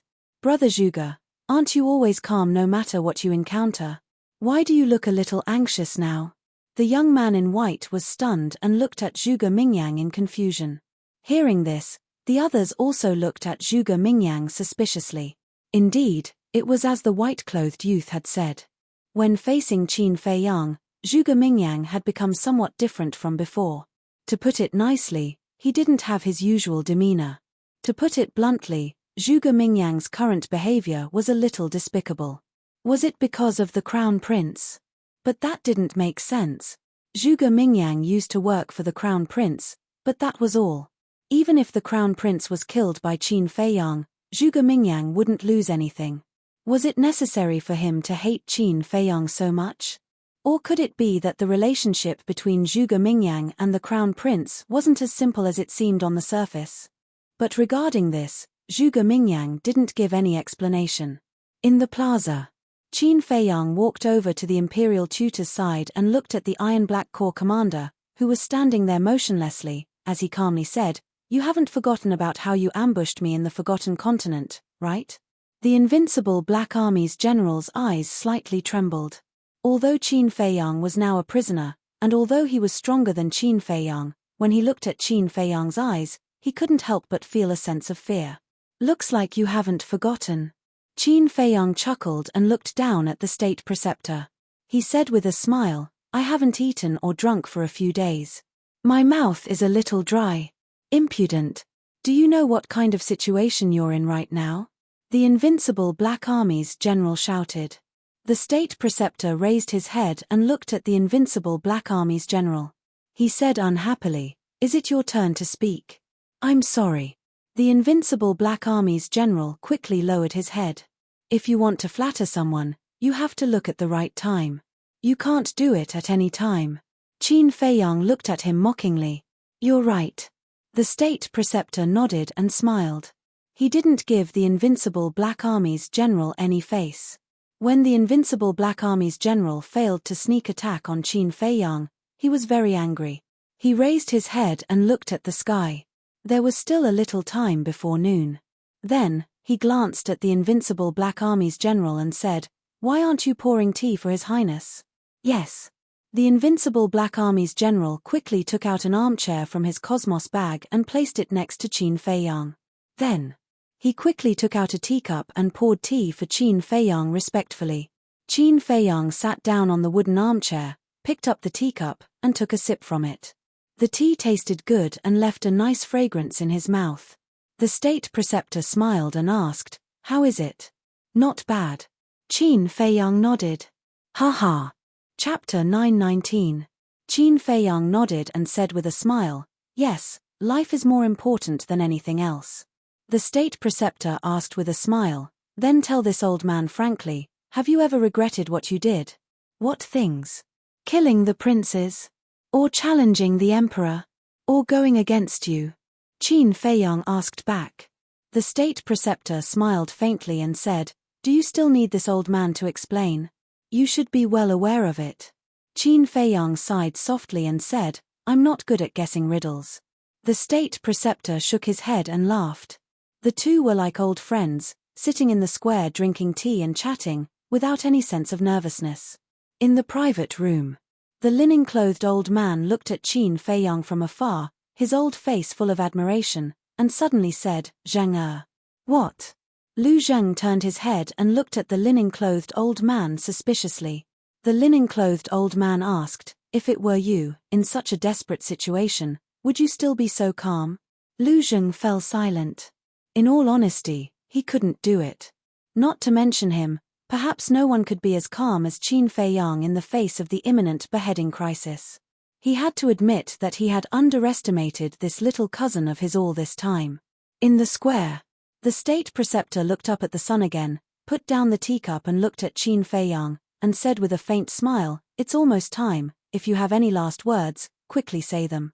Qin Feiyang said, "No last words, but I have a wish." "What wish?" the state preceptor asked. Qin Feiyang said, "Can you tear off your disguise and let me see your original appearance?" The state preceptor raised his eyebrows without a trace. Qin Feiyang raised the corner of his mouth and said jokingly, "It must be very tiring to pretend to be a good old man in front of the world all day long." The state preceptor chuckled, but his smile had become a little stiff. Qin Feiyang said with a smile, "It seems that my words have made you very unhappy. Why should this old man care about the words of a dying man?" The state preceptor smiled indifferently. "Die. To me, death is not scary. The scariest thing is that I won't be able to see the person I miss the most before I die." Qin Feiyang slowly got up and looked in the direction of the imperial palace. A hint of mockery flashed across the imperial tutor's eyes as he thought to himself, "Don't look forward to it. Your mother won't come." Qin Feiyang frowned.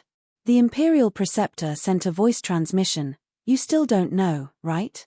In order to plead for you, your mother has been kneeling in Bright Sky Palace for an entire morning." "What?" Qin Feiyang trembled both physically and mentally. In the depths of his calm heart, a monstrous rage suddenly surged. Bright Heaven Palace was no longer the Bright Heaven Palace of the past. It was now the residence of the current Celestial Empress and the little prince. For him, his mother had actually knelt in Bright Heaven Palace. He could imagine how much humiliation his mother had suffered. He couldn't stand it. "Are you very angry?" But unfortunately, You can't do anything now. But don't worry, after you die and I get Chang Xueren the castle, I won't make things difficult for her. At most, I'll just cripple her cultivation." The Imperial Preceptor secretly sent a voice transmission. After that, he no longer paid attention to Qin Feiyang. He picked up the teacup and tasted it with a smile. Qin Feiyang suddenly lowered his head and stared at the Imperial Preceptor. His eyes flashed with shocking killing intent. "The time has come." At this time, the commander of the Invincible Black Army said indifferently. Qin Feiyang closed his eyes and took a deep breath. When he opened his eyes again, his eyes were dead silent. "Let's go." The commander of the Invincible Black Army stepped forward and grabbed Qin Feiyang's shoulder from behind. "Get your dirty hands off me. I can walk by myself," Qin Feiyang said coldly. He slapped the commander's arm away and strode toward the center of the square. The commander of the Invincible Black Army sneered and turned to look at the Imperial Preceptor. "My lord, this subordinate will personally behead Qin Feiyang." "Okay." The Imperial Preceptor nodded. The commander of the Invincible Black Army's eyes flashed with killing intent. He quickly caught up with Qin Feiyang and said to himself, "I didn't want to target you, but I have no choice." Qin Feiyang said expressionlessly, "Just say what you want to say. Don't beat around the bush. I know you too well. If you don't die, I'll definitely die in your hands. Because I almost killed you in the past. So, I can only feel at ease if I personally behead you." The commander of the Invincible Black Army said. "You're quite aware of it." Qin Feiyang was surprised.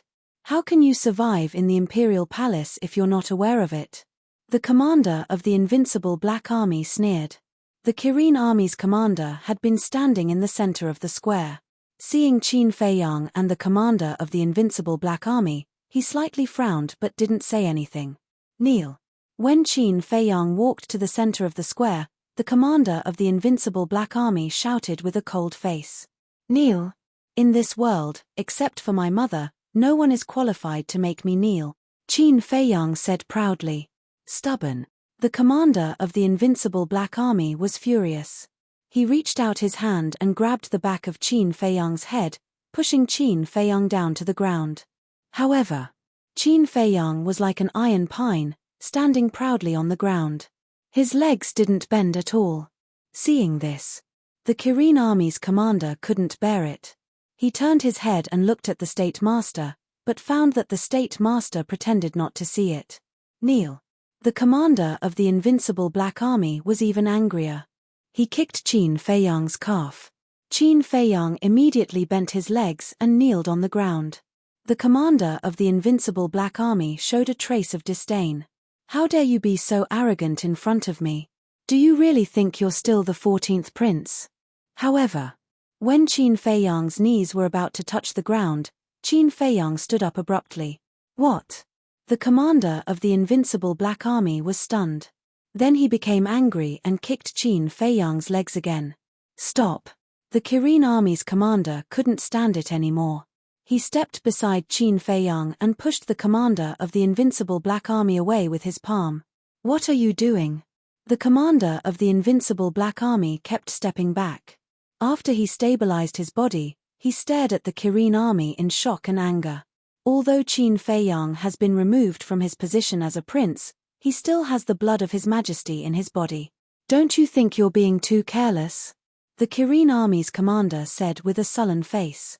The commander of the Invincible Black Army raised his eyebrows and said in a deep voice, "His Majesty has said that he is no longer a member of the royal family. Now you're trying to stop me. Are you trying to give him a chance to escape? How dare you? Who gave you the guts to speak to this commander like this?" The Kirin Army's commander was furious. Although they were both commanders, the commander of the Kirin Army had a higher position in the Imperial Palace than the commander of the Invincible Black Army.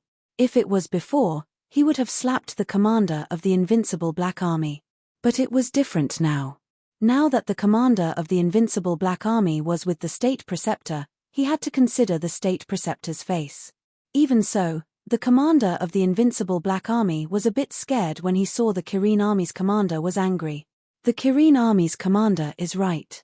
Qin Feiyang has the blood of the Emperor in his body. Let's leave him some dignity. The state preceptor glanced at the Kirin army's commander and said, "Yes." The commander of the invincible Black Army bowed and replied. Then, he looked at the Kirin army's commander and said coldly, "Are you satisfied now? Can you step aside?" The Kirin army's commander raised his eyebrows and walked away. However, he secretly sent a voice transmission to Qin Feiyang, "Why don't you escape now?" Now that they had left the prison of God, Qin Feiyang could hide in the castle and slowly find a chance to escape. But now, Qin Feiyang didn't seem to have such a plan. "If I escape now, they will use my mother to threaten me again. I don't want to put my mother in danger again," Qin Feiyang said to himself.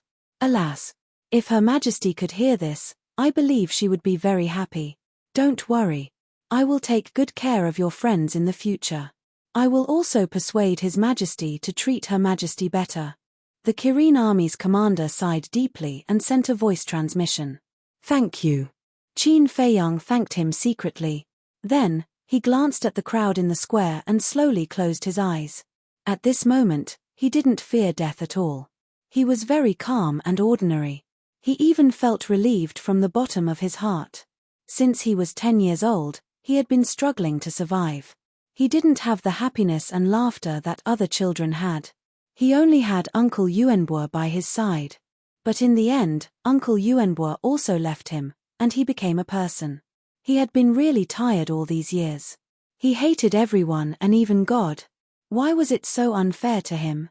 He tried hard to change everything and take back everything that he had lost.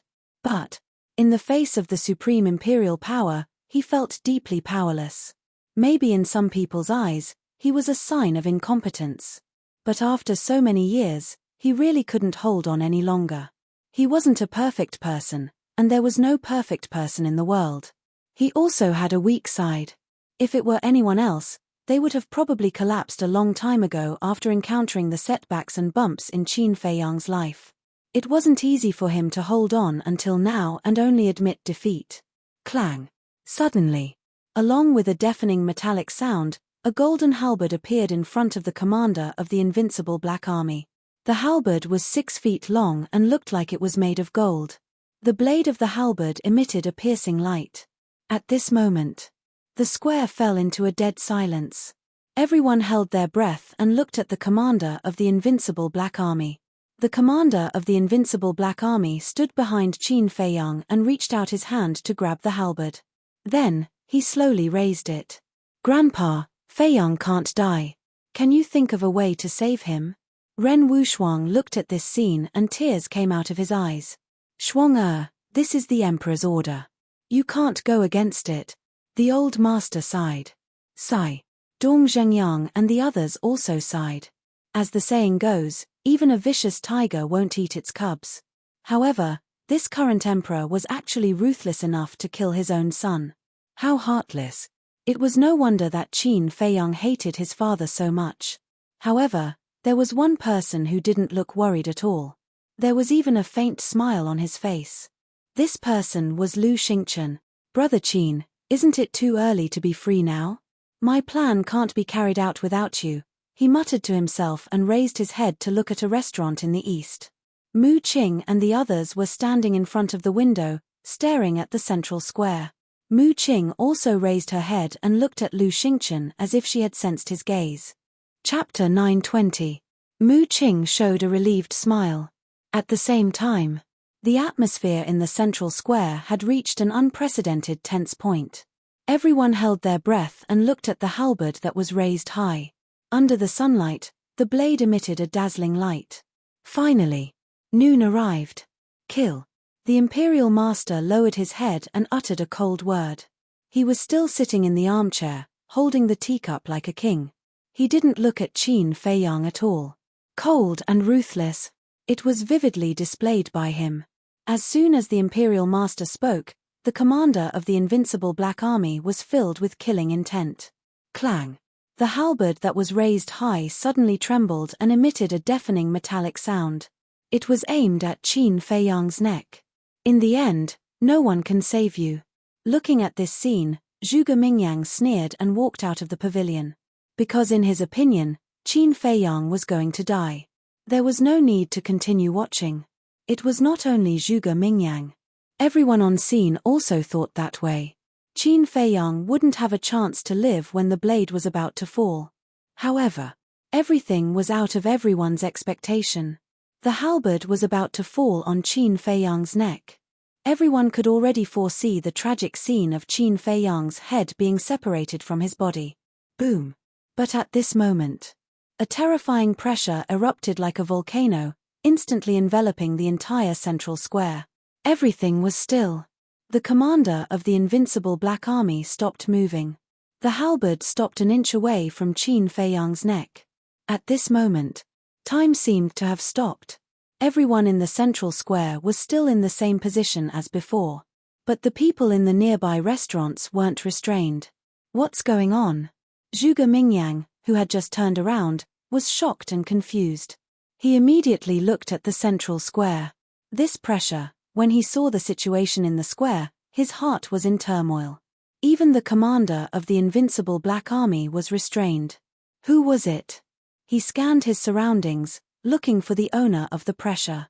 In the meantime, all the people in the restaurants near the square were also looking for the owner of the pressure, including Ren Wuxuang and the others.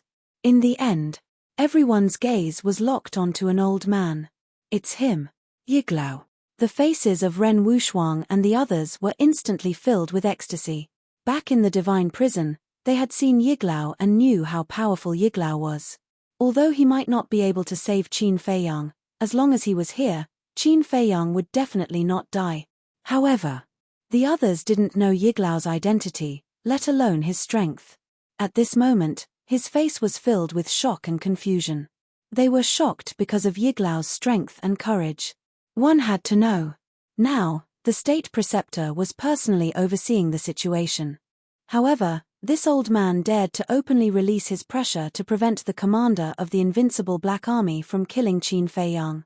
This was a blatant provocation. What made them confused was, who was this old man? What did he have to do with Qin Feiyang? Why hadn't they seen or even heard of him before? In the central square, everyone was restrained by Yiglao's pressure, except for Qin Feiyang and the state preceptor. The state preceptor was also a false god, so Yiglao's pressure couldn't restrain him. As for Qin Feiyang, it wasn't that he could ignore Yiglao's pressure, but that Yiglao deliberately didn't restrain him. Alas! A long sigh broke the atmosphere here. Qin Feiyang slowly opened his eyes and raised his head to look at old Yi and the others. His eyes were filled with complicated emotions. Bastard, why are you looking at me like that? Seeing this, the anger in Mu Qing's heart suddenly flared up. They came all the way here to save this bastard, but he didn't show any gratitude. Instead, he seemed to blame them for being nosy. Qin Feiyang glanced at Mu Qing indifferently. Without saying a word, he turned around and looked at the commander of the invincible Black Army. Although the commander of the invincible Black Army was restrained, his mind was still working. At this moment, he was panicking. Because Qin Feiyang could move. If Qin Feiyang wanted to kill him now, it would be as easy as stepping on an ant. However, Qin Feiyang didn't kill him. He just glanced at him and then looked away to the halberd above him. The halberd was shining with cold light. It was very sharp. Qin Feiyang reached out his hand and took the halberd from the commander of the invincible Black Army. Then, he rubbed the sharp blade. To be honest, I really want to die and be done with it. It's too tiring. You people who have always lived in the imperial capital and lived like princes will never understand how I survived all these years, so I want to be free. But some people don't want me to die. Maybe in their eyes, I still have some value. I want to die, but I can't. Do you know how painful it is? But, since I didn't die this time, I have to live well. In the past, those who hurt me, those who betrayed me, I will make them pay the price one by one, Qin Feiyang muttered to himself. Although his voice was very soft, it floated clearly into everyone's ears. Everyone could clearly sense a deep helplessness, a kind of persistence, and a kind of determination in these words. All of a sudden, Qin Feiyang raised his halberd. Boom! His aura suddenly erupted. His black hair and clothes fluttered in the wind. The haze between his eyebrows instantly disappeared and was replaced by a trace of fierceness. He glanced at the crowd around the square and said word by word, "Yes, I, Qin Feiyang, am back. And my return requires blood as a sacrifice." As soon as he finished speaking, his eyes were filled with killing intent. The halberd in his hand suddenly fell and chopped toward the head of the invincible Black Army commander. "You're courting death." But at the same time, the Grand Master's eyes turned cold.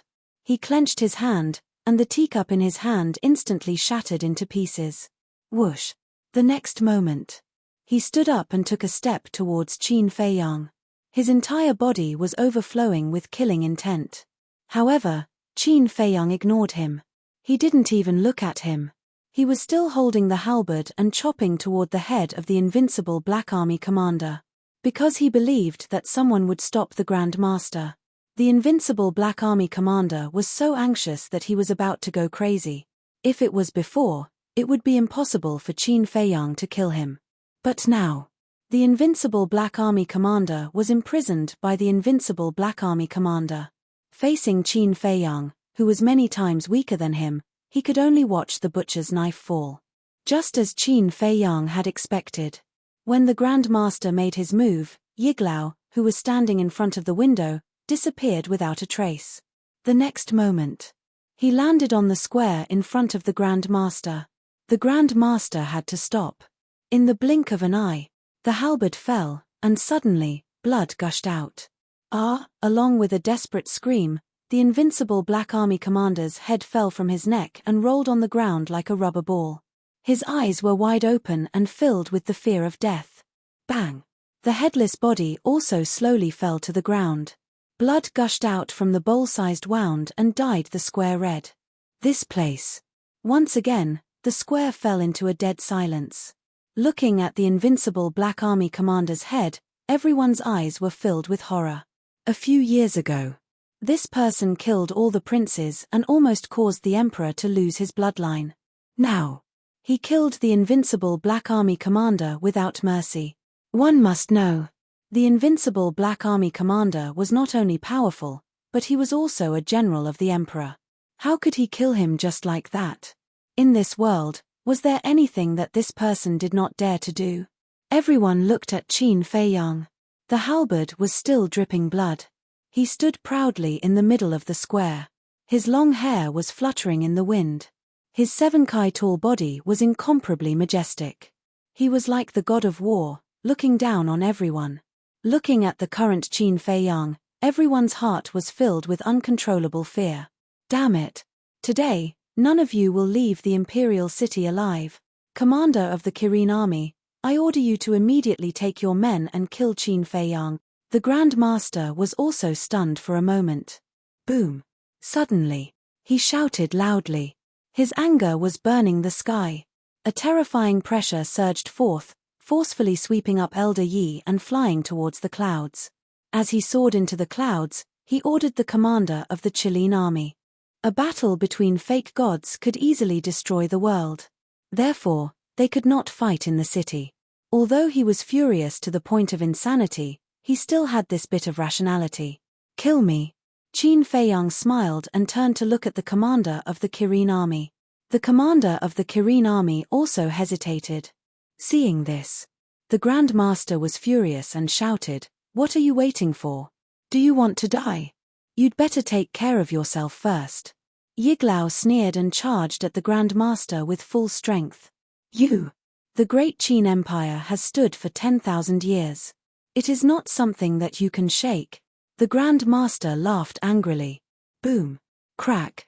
The battle between the two false divinities began at the top of the clouds. For a moment. In the sky, the wind and clouds surged. Every time the two collided, it was as deafening as thunder. Everywhere they went, the void was shattered. Chapter 921. In the square below. Qin Feiyang only glanced at Old Yi and the State Master, then he didn't pay attention to the battle anymore. Withdrawing his gaze, he looked at the commander of the Qilin army again and said, "I can kill the commander of the invincible Black Army without hesitation, so I can also kill you without hesitation. So, before you make your move, you better think clearly." "What?" He threatened to kill the commander of the Kirin army? Are you kidding me? When everyone heard this, they were all extremely bewildered. Previously, the commander of the invincible Black Army was killed by Qin Feiyang because he was restricted by the black-cloaked old man's imposing aura and didn't have the power to resist.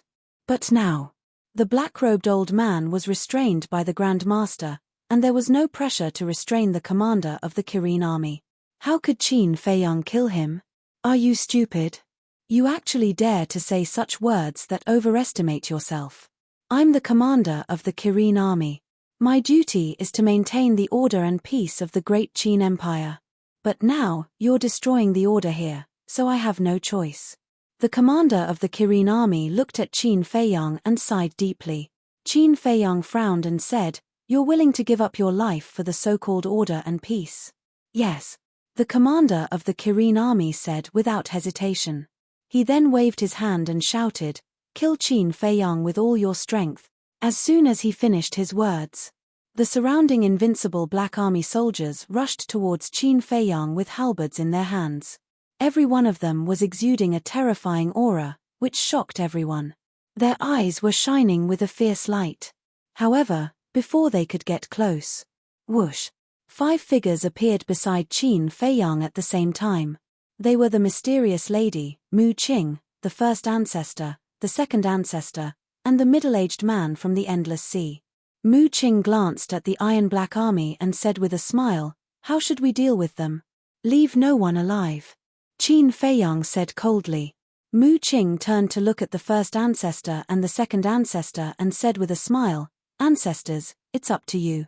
The 2 ancestors looked at each other and smiled. Then, they turned into 2 streams of light and rushed toward the Iron Black Army. Immediately, shrill screams resounded in this place. The 2 were like ghosts, coming and going without a trace. The invincible Black Army didn't even have time to discover them before they were killed. In less than 5 breaths, the invincible Black Army in the square was completely annihilated. The ground was littered with corpses and severed limbs. The bloody scene was enough to make anyone shudder. They killed the Iron Black Army. They're so strong. Where did these people come from? Everyone was thinking about too. Originally, Qin Feiyang was in a situation where he would definitely die. However, a group of people suddenly appeared, each one more terrifying than the other. My cousin is quite a bit of my cousin, is he? Is quite a lot cousin is brother is a lot. Lu Zheng chuckled. Yeah. Who would have thought that Feiyang could find so many people to help him? There are 2 false gods among them. The old man in sackcloth laughed. What? 2 false gods? Lu Zheng was shocked. The burly man also looked at the old man in sackcloth in surprise. The old man in sackcloth said, "In addition to the black-robed old man who fought with the state preceptor, the other false god is that middle-aged man." The 2 of them immediately looked at the middle-aged man standing beside the mysterious madam. Their hearts were in turmoil. 2 false gods came to save Qin Feiyang. Isn't this too unbelievable? According to the Heaven's Eye Jade, there are 4 false gods here. Now, including the state preceptor, there are 3. Who is the other one? The burly man suddenly said. This person hides very well. If he doesn't show up, we won't be able to detect his aura. The old man in sackcloth glanced at the crowd outside. His eyebrows were full of confusion. At the same time, in another private room, a white-haired old man wearing a mask stood in front of the window. Although his expression couldn't be seen clearly, from his eyes, there was a gratified smile. Dong. Suddenly, there was a knock on the door. "Come in." The white-haired old man opened his mouth. His voice was very calm. The door opened, and 4 young men and women entered the room one after another. If Qin Feiyang was here, he would recognize these 4 people at a glance. They were Ling Yu, Zhao Yu, Luo Dan, and Feng Ranran. The 4 of them walked to the window. Ling Yu looked at Qin Feiyang in the square and said with a smile, "Now you can rest assured." Rest assured. The white-haired old man nodded. Zhao Yu asked, "Then how long do we have to lurk in the temple?" The white-haired old man pondered for a while and said with a smile, "Feiyang is not in the temple. There is not much point in you continuing to lurk. After Feiyang leaves, You will also follow this old man to cultivate in seclusion." When the four of them heard this, they all seemed relieved and let out a long breath. Ling Yu asked again, "Then when can we confess our identities to Qin Feiyang?" "No hurry. Soon, the miracle will open.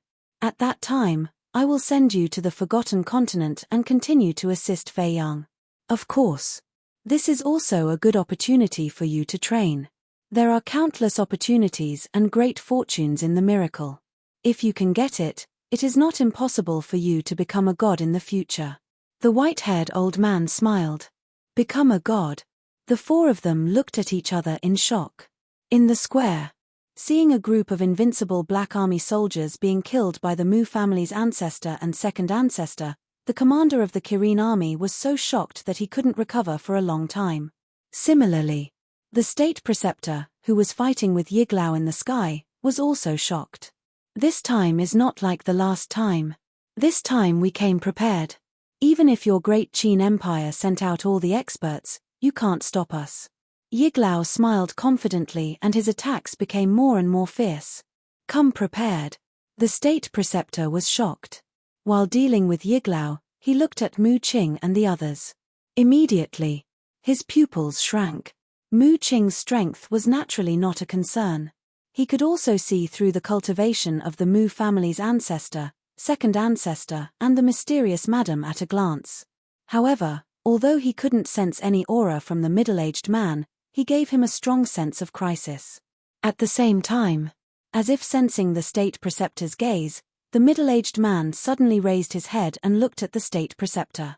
The moment their eyes met, the state preceptor's body and mind trembled as if he was struck by lightning. Fake god. How could it be? There was actually another fake god.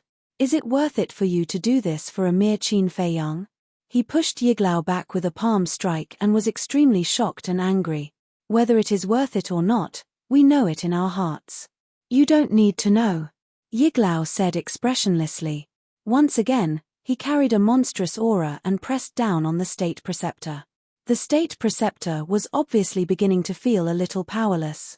It was not because he was weak, but because he was afraid. Facing two fake gods, he couldn't handle it alone. He never expected that two fake gods would come to save Qin Feiyang. If he knew this would happen, he would have directly killed Qin Feiyang in the divine prison even if he risked disobeying the emperor. Unfortunately, it was all too late. At the same time, in the square below, Mu Qing pointed to the commander of the Kirin army and asked, "Do you want to kill him?" Qin Feiyang said lightly, "Do I need your help to kill him?" Mu Qing pursed his lips into a wry smile. This was really asking for trouble. Qin Feiyang looked at the commander of the Kirin army and said, "Is the Haotian palace still in its original position?" "Yes." The commander of the Kirin army nodded. "Humph." Qin Feiyang snorted from his nose, threw away the halberd in his hand, and waved his hand to open a portal. "Where are you going?" The mysterious madam frowned. "There are still some things that need to be solved." Qin Feiyang's eyes flashed coldly, and he entered the portal without looking back. So troublesome. The mysterious madam was a little annoyed. Although they had two fake gods, this was the capital of the great Qin Empire after all. Moreover, they knew nothing about the background of the great Qin Empire. Who knew if there were other hidden powerhouses? So, it was better to leave as soon as possible. "Stop complaining, hurry up and follow," Mu Qing said with a frown. She was also a little angry and quickly rushed into the portal. The mysterious madam, the great ancestor, the second ancestor, and the middle-aged man looked at each other and could only helplessly follow. As for Yiglao, they were not worried. Because with the strength of the state preceptor, it was not enough to hurt Yiglao. Moreover, the distance between the first district and the imperial palace was not too far. If something really happened to Yiglao, they could come to support him immediately. Seeing this situation, the commander of the Kirin army immediately opened the portal and rushed to the Bright Sky Palace. After Qin Feiyang and the others left, the crowd around the square immediately became restless. Why did Qin Feiyang go to the Bright Sky Palace? Could it be that he was going to kill the little prince? The more they thought about it, the more they felt that it was possible. After all, Qin Feiyang killed the emperor's son in one fell swoop. And now, this little prince was not only named Qin Haotian, but the emperor also created a bright sky palace for him. This would definitely anger Qin Feiyang. According to Qin Feiyang's usual style, he would never let it go. "Grandpa, what should we do?" Ren Wuxuang looked at the old man anxiously. She knew Qin Feiyang's character too well. After going to the bright sky palace, he would definitely do something outrageous. The imperial palace is not a place you and I can enter. It's useless to be anxious, just wait for the news. The old man sighed. "I can bring you guys in." Lu Xingchen smiled faintly. With a wave of his hand, he disappeared with the old man and the others. "Are we going to the imperial palace?" In another private room, Ling Yu and the others looked at the white-haired old man and asked. "This old man will go alone. You all wait here." After saying that, the white-haired old man disappeared into thin air. "Second grandpa, Uncle Black, what do we do now?" At the same time, Lu Zheng also looked at the old man in sackcloth and the burly man, not knowing what to do. The old man in sackcloth looked at Yiglao and the imperial tutor who were fighting in the clouds, and his old eyes flashed. "The situation here is settled, and we are no longer needed. Come back to the village with us first, take that artifact, and make a trip to the Forgotten Continent." Forgotten Continent? Lu Zheng was stunned and asked, "What is that place?" "It's a place that scares people, but also makes people yearn for it. You'll know when you get there." Chapter 922. Bright Heaven Palace. Everything was still the same as before. The woman in white knelt in front of the entrance of the garden, looking extremely haggard. The two maids had been persuading her in a low voice, but she was indifferent. The Kirin army guarding Bright Heaven Palace sighed inwardly. It was not easy for the Empress. At the same time, they had already noticed the battle between Yiglao and the imperial tutor. After all, the two were pseudo-gods and the battle fluctuations were so terrifying that it was hard not to notice. However, they did not know what happened in the first city district. After all, everything happened too quickly and the news had not reached here yet. The woman in white knew that the person fighting with the imperial tutor was Yiglao, because she had seen Yiglao in the divine prison. However, in her opinion, Yiglao alone could not save Qin Feiyang. The key was still to change the emperor's mind. Therefore, she did not leave. Swoosh. Suddenly, above Bright Heaven Palace, the void distorted and 5 figures descended one after another. It was Qin Feiyang's group of 5. Who is it? The people guarding Bright Heaven Palace detected the appearance of the 5 people right away and raised their heads to look over. 14th Prince. Immediately, everyone's expression changed. "Empress, look, His Highness is here." The two maids also exclaimed in surprise. Tian the woman in white looked up at Qin Feiyang, her eyes suddenly filled with tears. "Mother." At the same time, looking at the haggard woman in white kneeling on the ground, Qin Feiyang's heart ached. A monstrous anger emerged in his heart. He turned to look at the middle-aged man from the endless ocean and bowed. "Senior, I have a request." He was unfamiliar with this middle-aged man, but since he came with Mu Qing and the others, he must be here to help him. Although the middle-aged man hid his cultivation, the sense of crisis he brought was no less than Yiglao and the imperial tutor. This was enough to prove that the middle-aged man was also a pseudo-god. "I was entrusted by her to help you. As long as she agrees, I can do anything for you." The middle-aged man pointed at the mysterious madam and said coldly. Qin Feiyang looked at the mysterious madam gratefully and transmitted his voice. "I want you to help Yiglao capture the imperial advisor." "Capture him?" The middle-aged man frowned and said, "If I join forces with Yiglao, it won't be difficult to capture him. But here, Junior understands Senior's concerns. I'm afraid that there are other experts hiding in the imperial palace. However, Senior can rest assured.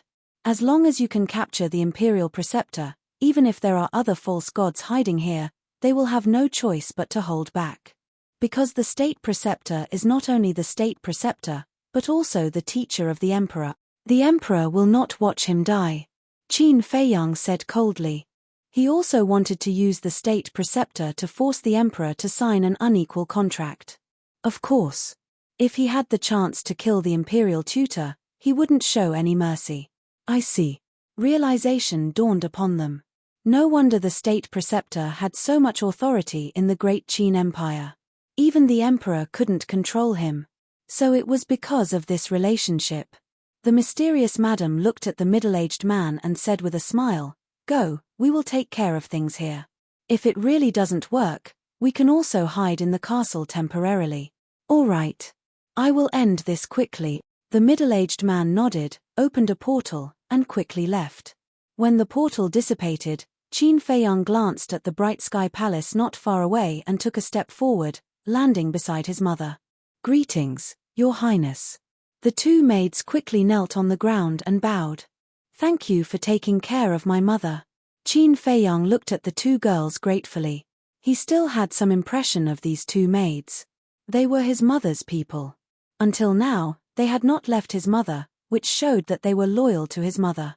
"This is what we should do," the two maids said with fear.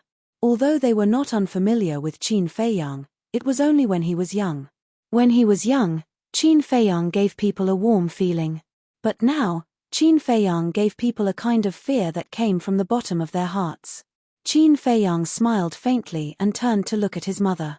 His eyes were full of self-blame. "Mother, I'm sorry, I made you worry about your son again." He knelt on the ground, his heart was like a knife being twisted, and his face was full of pain.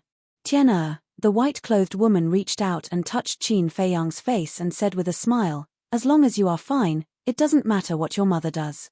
Qin Feiyang couldn't help but clench his hands. If his mother scolded him a few times, he would feel better. But the more his mother was like this, the more uncomfortable he felt, and his hatred for the emperor grew stronger. At this time, the commander of the Kirin army also arrived. Looking at Qin Feiyang, this pitiful mother and son, he also felt sad. Qin Feiyang suppressed his hatred for the emperor and said with a smile, "Mother, your son is fine, quickly get up." With his help, the white-clothed woman finally stood up, but after kneeling for an entire morning, her legs were numb. "Come and support the empress." Qin Feiyang looked at the two maids and said, "Yes." The two maids hurriedly went up and supported the white-clothed woman on both sides. "Tian'er, don't act recklessly." The white-clothed woman grabbed Qin Feiyang's hand and shook her head. Qin Feiyang said with a smile, "Don't worry, mother, your son won't act recklessly." At the same time, he gently pushed away the white-clothed woman's hand and turned to look at the Kirin army. He saw that the Kirin army guarding Hao Tian Palace were all vigilant. Swish! Suddenly, Qin Feiyang rushed into the sky and looked down at Hao Tian Palace, a cold light surging in his eyes. "I said last time, there is no need for this place to exist, be destroyed." He raised his arm and pointed in the air with his index finger. Returning to ruins, a terrifying invisible force, like a torrent of beasts, roared towards Hao Tian Palace. "Presumptuous! Don't mess around." A group of Kirin army roared and rushed towards Qin Feiyang with an amazing saint aura. "The presumptuous ones are you." The Mu clan's second forefather smiled coldly. The emperor's aura was like a waterfall, sweeping in all directions. "Stop." Seeing this, the commander of the Kirin army shouted angrily, looking very anxious.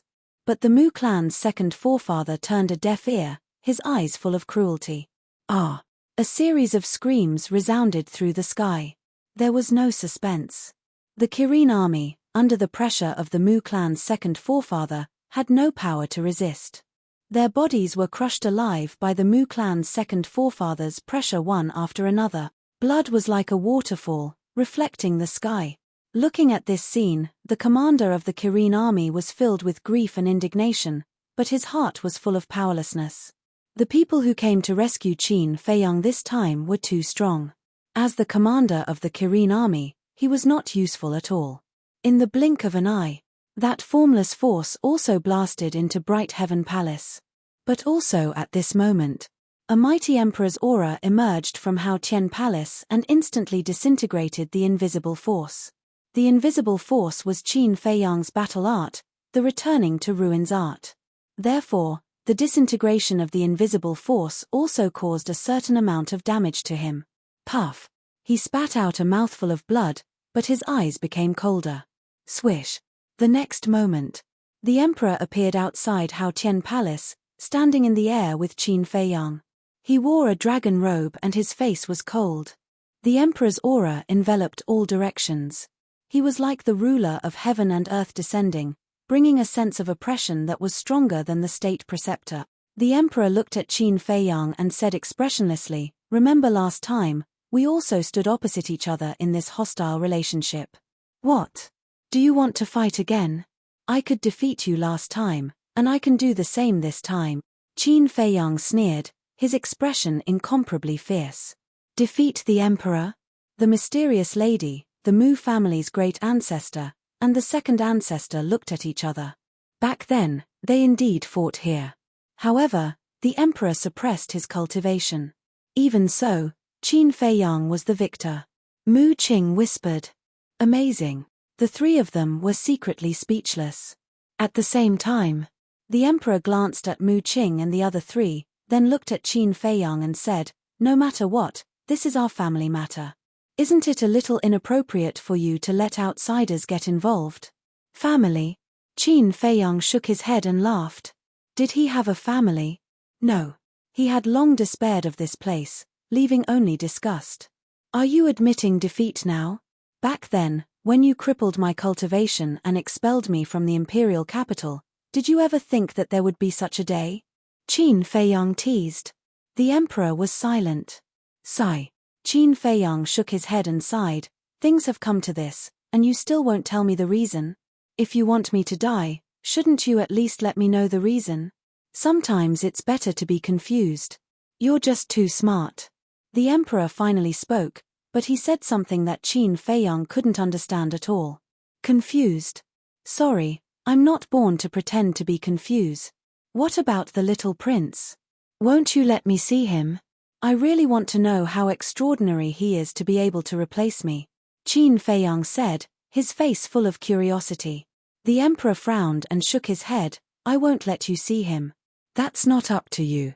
Qin Feiyang's eyes were cold as he looked down at the mysterious lady, the Mu family's great ancestor, and cupped his hands. I'll have to trouble the three of you to help me destroy this Hao Tian Palace. The three of them were a little hesitant. This time, they only came to save Qin Feiyang. They really didn't want to care about other things. Moreover, looking at the current emperor, they had a faint ominous premonition in their hearts. Because the emperor was too calm. However, Qin Feiyang was determined to destroy this Hao Tian Palace today. Seeing that the three of them were motionless, his eyes narrowed slightly, and a mighty dragon's might rushed out of his body. Roar. Accompanied by a loud dragon roar, the purple gold dragon soul appeared out of thin air. Qin Feiyang jumped up and landed on the head of the purple gold dragon soul. He looked down at the emperor and shouted, "Do you see that? This is the dragon soul that an emperor should have. What's that mere golden dragon soul of yours?" At that moment, the purple gold dragon soul roared and swooped down at the emperor with Qin Feiyang. The dragon's might was mighty and intimidating in all directions. Tian stop it. He's your biological father after all. Seeing this, the woman in white cried out anxiously. Mother, this is between me and him. Don't interfere. Chapter 923. He was also forcing the mysterious lady, the Mu clan's great ancestor, and the second ancestor to make a move. Because, whether it was him and the mysterious lady, or him and the Mu clan, they were all using each other. Since that was the case, why didn't he take advantage of the opportunity? Bastard, you really know how to find trouble. Seeing this, the mysterious lady cursed angrily and did not dare to hesitate any longer.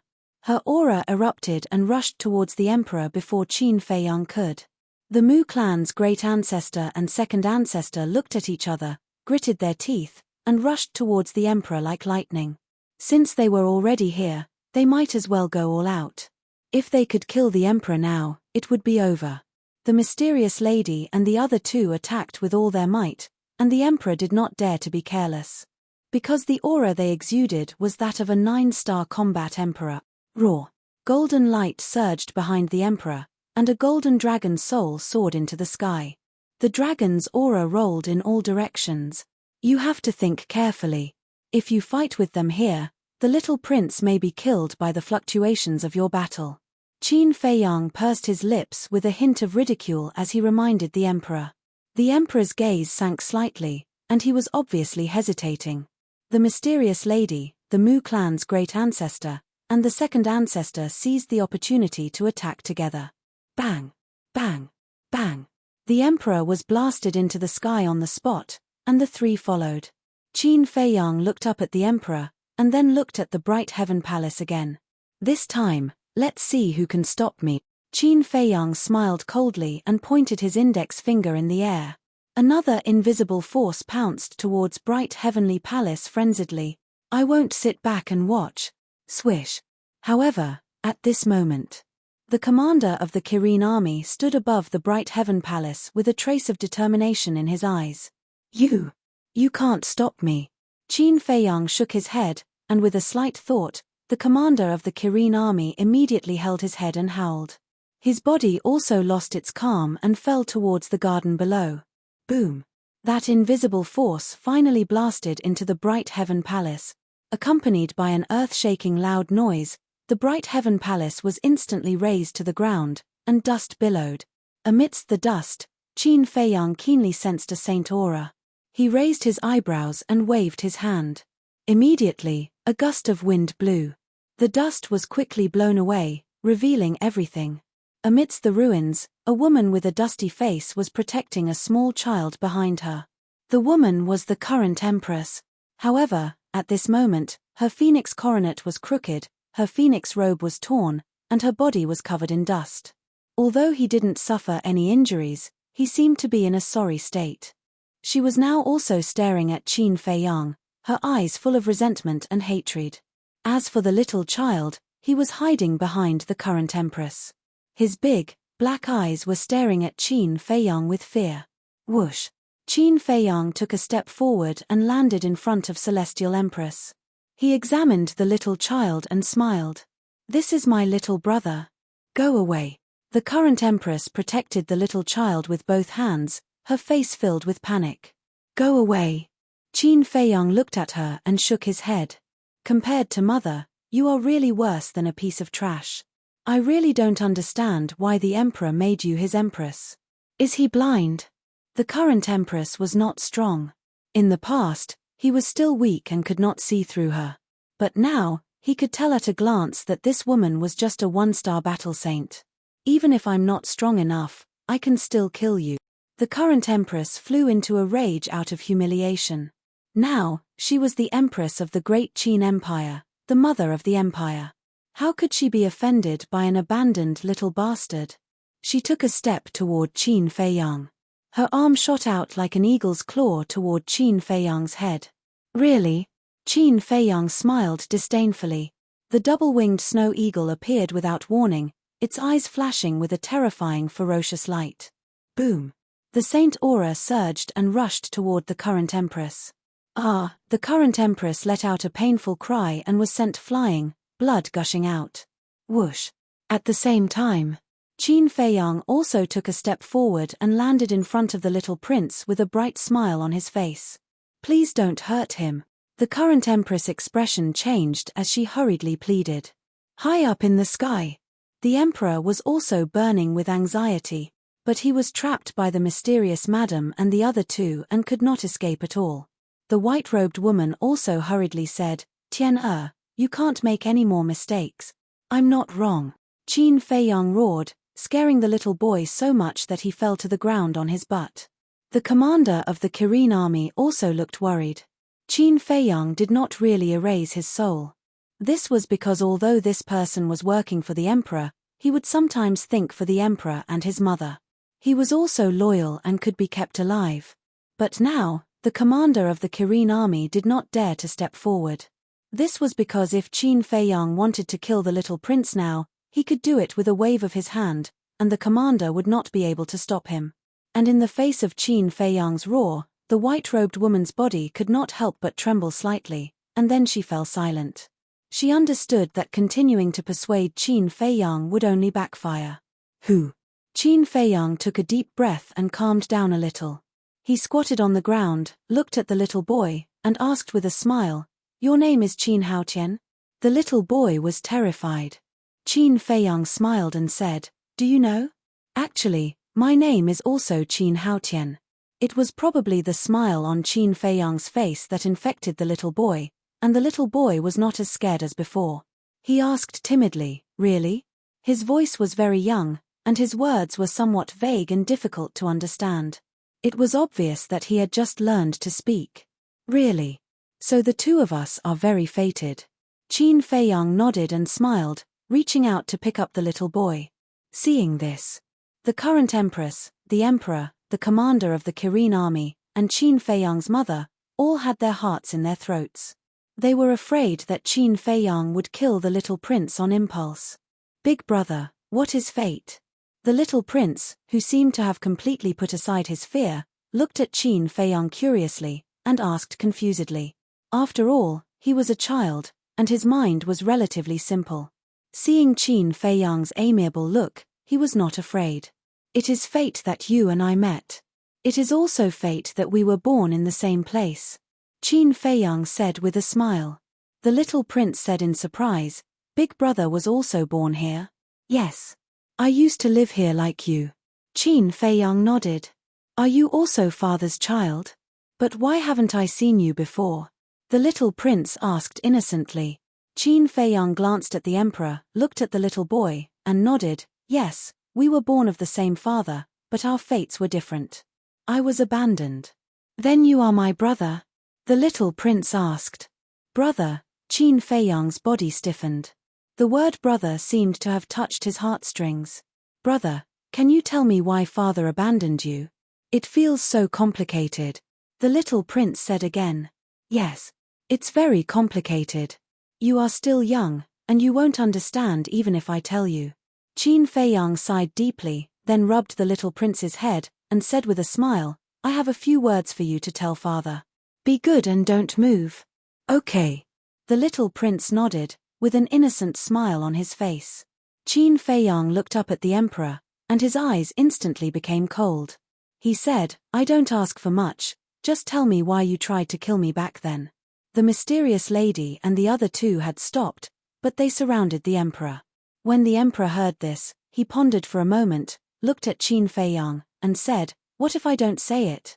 Qin Feiyang said, "For the current me, other than my mother, there is no family to speak of. You should know what I will do. So, you plan to continue to harm your brother?" Suddenly, a hoarse voice sounded. Swish. Immediately after, a white figure descended above Bright Sky Palace. It was an old man. Wearing a white robe, white hair and a white beard, he exuded an otherworldly aura. Qin Feiyang had seen this person before. It was the old man guarding the pagoda, Old Man Qin. "Brother." Qin Feiyang looked at Old Man Qin, shook his head, and said, "Then I want to ask you, is the family of the emperor reliable? If it is, then why did the first prince and the rest want me dead?" Old Man Qin was speechless. Swish. After Old Man Qin, another figure descended out of thin air. There were the two black-robed old men guarding the divine prison. There were also the Kirin army and the Black Iron army in armor. There was also a group of people wearing the uniform of the divine temple. They were the law enforcers of the divine temple. The aura exuded by each of them was extremely terrifying. Especially those law enforcers, they were filled with an amazing murderous aura. Seeing these people appear, the mysterious lady, Mu Zhou's ancestor, and the second ancestor immediately fell in front of Qin Feiyang. Their eyes were full of vigilance. "How is their strength?" Qin Feiyang asked via voice transmission. The mysterious lady secretly said, "They are all very strong, especially the old man who appeared first. He gave us a strong sense of crisis. He should be a false god." False god. Qin Feiyang's eyes trembled. The person the mysterious lady was referring to was Old Man Qin. He had guessed before that this Old Man Qin must be very strong, but he didn't expect him to be strong to this extent. It seems that he really knows nothing about the background of the great Qin Empire. He couldn't help but wonder if there were other false gods lurking in the imperial palace in addition to Old Man Qin and the state preceptor. Rumble. Catcher. On the top of the clouds, the battle between Yiglao and the middle-aged man with the state preceptor had reached its climax. and the battlefield of the three people was gradually approaching the imperial palace. Old Man Qin looked up at the sky, his eyes were incomparably deep. Swish. Suddenly, his eyes flashed with a cold light. He looked down at Qin Feiyang and said, "Hand over the little prince immediately and surrender, with just you." Qin Feiyang sneered. "Young man, don't be too arrogant. The imperial capital is not a place where you can be presumptuous." Old Man Qin's body shook, a mighty aura emerged and shrouded Qin Feiyang and the others. "It's really a false god." The mysterious lady's pupils shrank, and anxiously said to Qin Feiyang, "Quickly go into the castle, now." Yiglao and the middle-aged man were fighting with the state preceptor and had no time to support. If they were controlled by Old Man Qin's aura, then they would be wiped out. However, Qin Feiyang didn't panic at all. He grinned and said, "It seems that you really don't care about his life, in that case." Chapter 924. No. The current empress hurriedly stood between Qin Feiyang and Elder Qin. She looked at Elder Qin and said, "Don't do anything. He will really hurt Tian-Er. Don't worry, Empress. He won't dare to touch the little prince. Because as long as something happens to the little prince, he will lose his protective talisman." Elder Qin said. Qin Feiyang grinned and said, "You're smart, but didn't you forget something? I still have an ancient castle." The ancient castle was his real protective talisman. Elder Qin raised his eyebrows and looked up at the emperor. He bowed and said, "Your Majesty, how do you want to deal with it?" The emperor looked at Qin Feiyang in silence.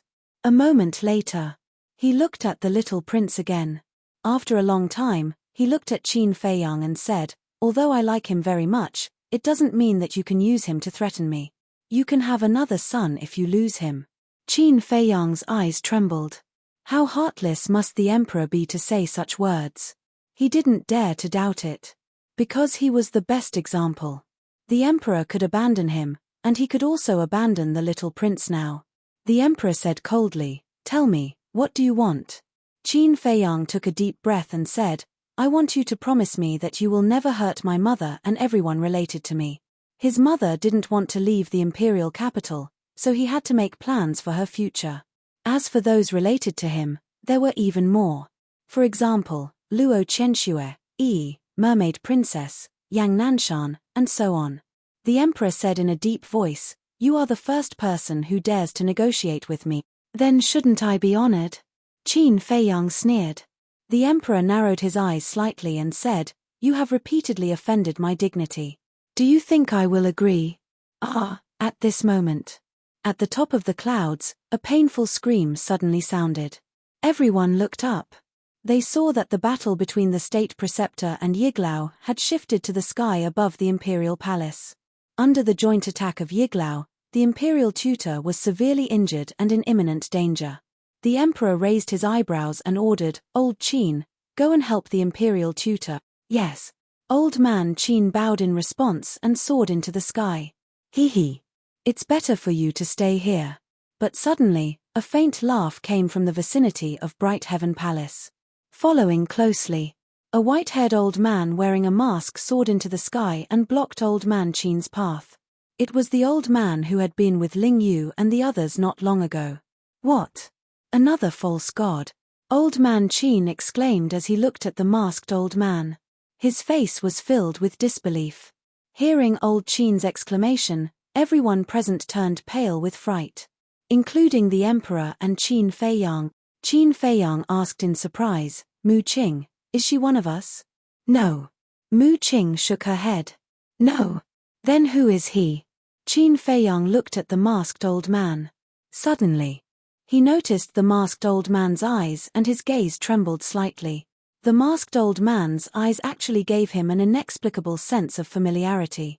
But the masked old man's temperament made him feel very unfamiliar. What was going on? Had he seen him somewhere before? Qin Feiyang racked his brains to think. At the same time, the emperor looked at the masked old man and asked, "Who are you?" "This old man is just a nosy person. You don't have to be too nervous." The masked old man laughed hoarsely. The emperor raised his eyebrows and said in a deep voice, "I'm afraid you can't control the matters here." "That's not necessarily true. The masked old man chuckled and looked up at the imperial tutor and Yiglao. Qin Feiyang and the others also looked up again. They saw that under the siege of Yiglao and old man Qin, the already seriously injured imperial tutor was now in a mess and in an extremely sorry state. The emperor retracted his gaze and looked at the masked old man. "Are you stalling for time?" The masked old man smiled faintly and did not deny it. As long as old man Qin was restrained, it was only a matter of time before Yiglao and the middle-aged man took down the imperial tutor. Old man Qin suddenly turned and looked at the emperor and bowed. "Your Majesty, please ask them to come out." They. Qin Feiyang and the others were stunned and immediately looked at the emperor and old man Qin in surprise. Who were they? Was there really another false god in this imperial palace? Looking at the emperor again. Hearing old man Qin's words, his face was uncertain and seemed to be hesitating about something. "Tian, quickly take your people and leave the imperial capital." It was also at this moment. The white-clothed woman transmitted her voice to Qin Feiyang and her tone seemed to be extremely anxious. "Mother, what's going on? Who made you so afraid?" Qin Feiyang secretly said. "Don't ask anymore, let's go," the white-clothed woman urged. "Actually, you don't have to worry." The masked old man glanced at Qin Feiyang and the others and suddenly laughed. "What do you mean?" Qin Feiyang and the others looked at him again. There are indeed a few false gods hidden in the imperial palace, but they won't make a move easily. Because their lifespan is coming to an end, they have all entered a state of self-sealing. The masked old man said. The emperor looked at him in shock and anger and said, "How do you know so clearly? Who are you?" The masked old man laughed and said, "Didn't this old man already say just now? This old man is just a busybody. Self-sealing." Qin Feiyang's eyes flashed. Of course, he also knew about the so-called self-sealing. When he and Lu Xingchen entered the canyon below the ruins to look for Ren Duxing, the holy monkey they encountered was in a state of self-sealing. And there were only two possibilities for people who sealed themselves. The first was that they were seriously injured and in danger, hiding from the pursuit of strong enemies. Entering a state of self-sealing, their aura would completely disappear. Even through a piece of paper, it would be impossible to detect. It was a very good escape method. Of course. This was also a double-edged sword. If they were discovered, they would only have a dead end, because after self-sealing, they would have no fighting power. The second was that they were nearing the end of their lifespan. Some old antiques who were nearing the end of their lifespan would choose to seal themselves because they didn't want to die. In this way, the life force in their body would stop flowing away.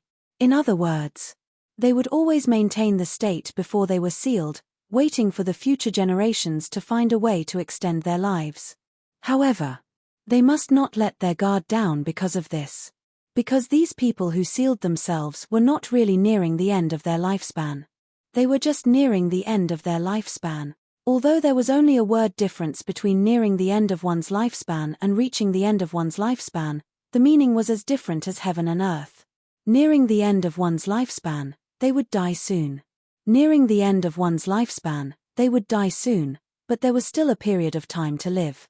These people who were nearing the end of their lifespan, as long as they were not sealed for too long, could still display their peak fighting power after the seal was removed.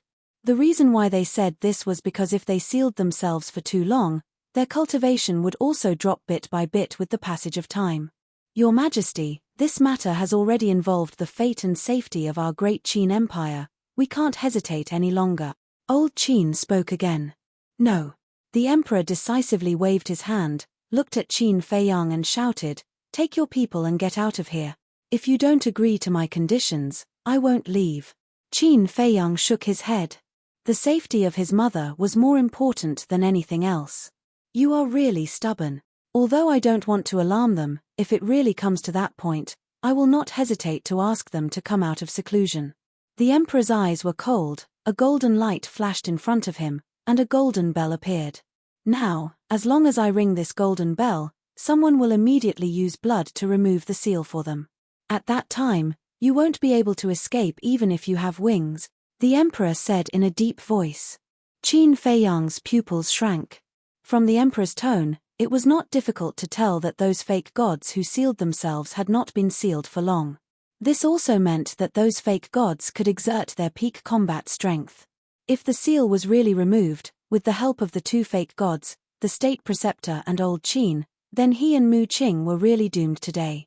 Hurry up. Qin Feiyang looked up at Yiglao and the middle-aged man. Now he could only rely on these two people. As long as he could take down the State Preceptor before the Emperor rang the golden bell, even if those fake gods came out, they would not dare to do anything to him. The battle in the sky was getting more and more intense. The State Preceptor's situation was getting worse and worse. Below. Old Qin was impatient. Why do we have to go to this step? The Emperor looked at Qin Feiyang, shook his head and sighed, then raised his arm and smashed the golden bell with force. Clang. The golden bell shook violently in the void, releasing an earth-shattering sound that reverberated throughout the entire imperial palace. Mu Qing's face suddenly changed, and said angrily, Qin Feiyang, if we don't leave now, we will all die here. The mysterious lady, the Mu family's ancestor, and the second ancestor were also anxious. Qin Feiyang's face was also gloomy, but he did not speak for a long time, but his heart was crazily shouting. Quick, quick, quick. The State Preceptor was already at the end of the road. As long as Yiglao and the middle-aged man worked harder, they would be able to take him down. Damn it! Seeing this, Mu Qing could not help but curse, looked up at Yiglao, and shouted, Old ancestor, quickly open the space-time door. It's too late to leave now. Old Qin sneered, and his divine power rolled, sealing this world. Time passed by breath. About 10 breaths passed. Boom. At the back mountain of the imperial palace, a terrifying aura suddenly emerged. It was all divine power, without a doubt. The seals on the fake gods that had sealed themselves had already been lifted. 1, 2, 3. At the same time, the mysterious lady closed her eyes and carefully sensed the divine power. All of a sudden, she opened her eyes and said in shock, there are 3 divine powers. Mu Qing, the Mu family's ancestor, and the second ancestor's face instantly turned pale. 3 divine powers were equivalent to 3 fake gods. How could this be played? Qin Feiyang's heart also sank to the bottom. Alas, it seems that this old man still has to make a move. At this time, with a helpless sigh, the masked old man disappeared without a trace. The next moment, he appeared behind the Emperor. However, he did not use any weapons, held the Emperor hostage, and just stood behind the Emperor. But even so, it was enough to make anyone's face change color. Because the Emperor's cultivation was not yet at the fake god level, if the masked old man wanted to kill him now, it would be too easy. How dare you? Old Qin immediately roared, and his eyes flashed with shocking killing intent. A group of Black Iron Army and Kirin Army also stared at the masked old man with murderous intent. Qin Feiyang and the others were also shocked.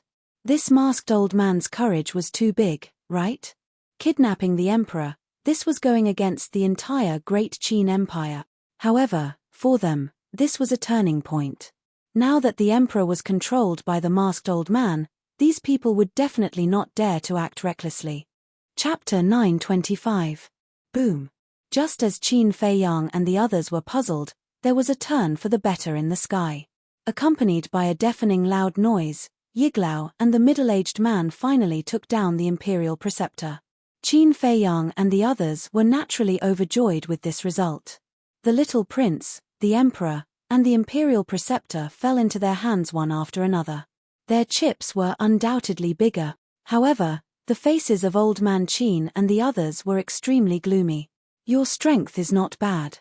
In the sky, Yiglao held the dying Imperial Preceptor and looked at the middle-aged man with a smile.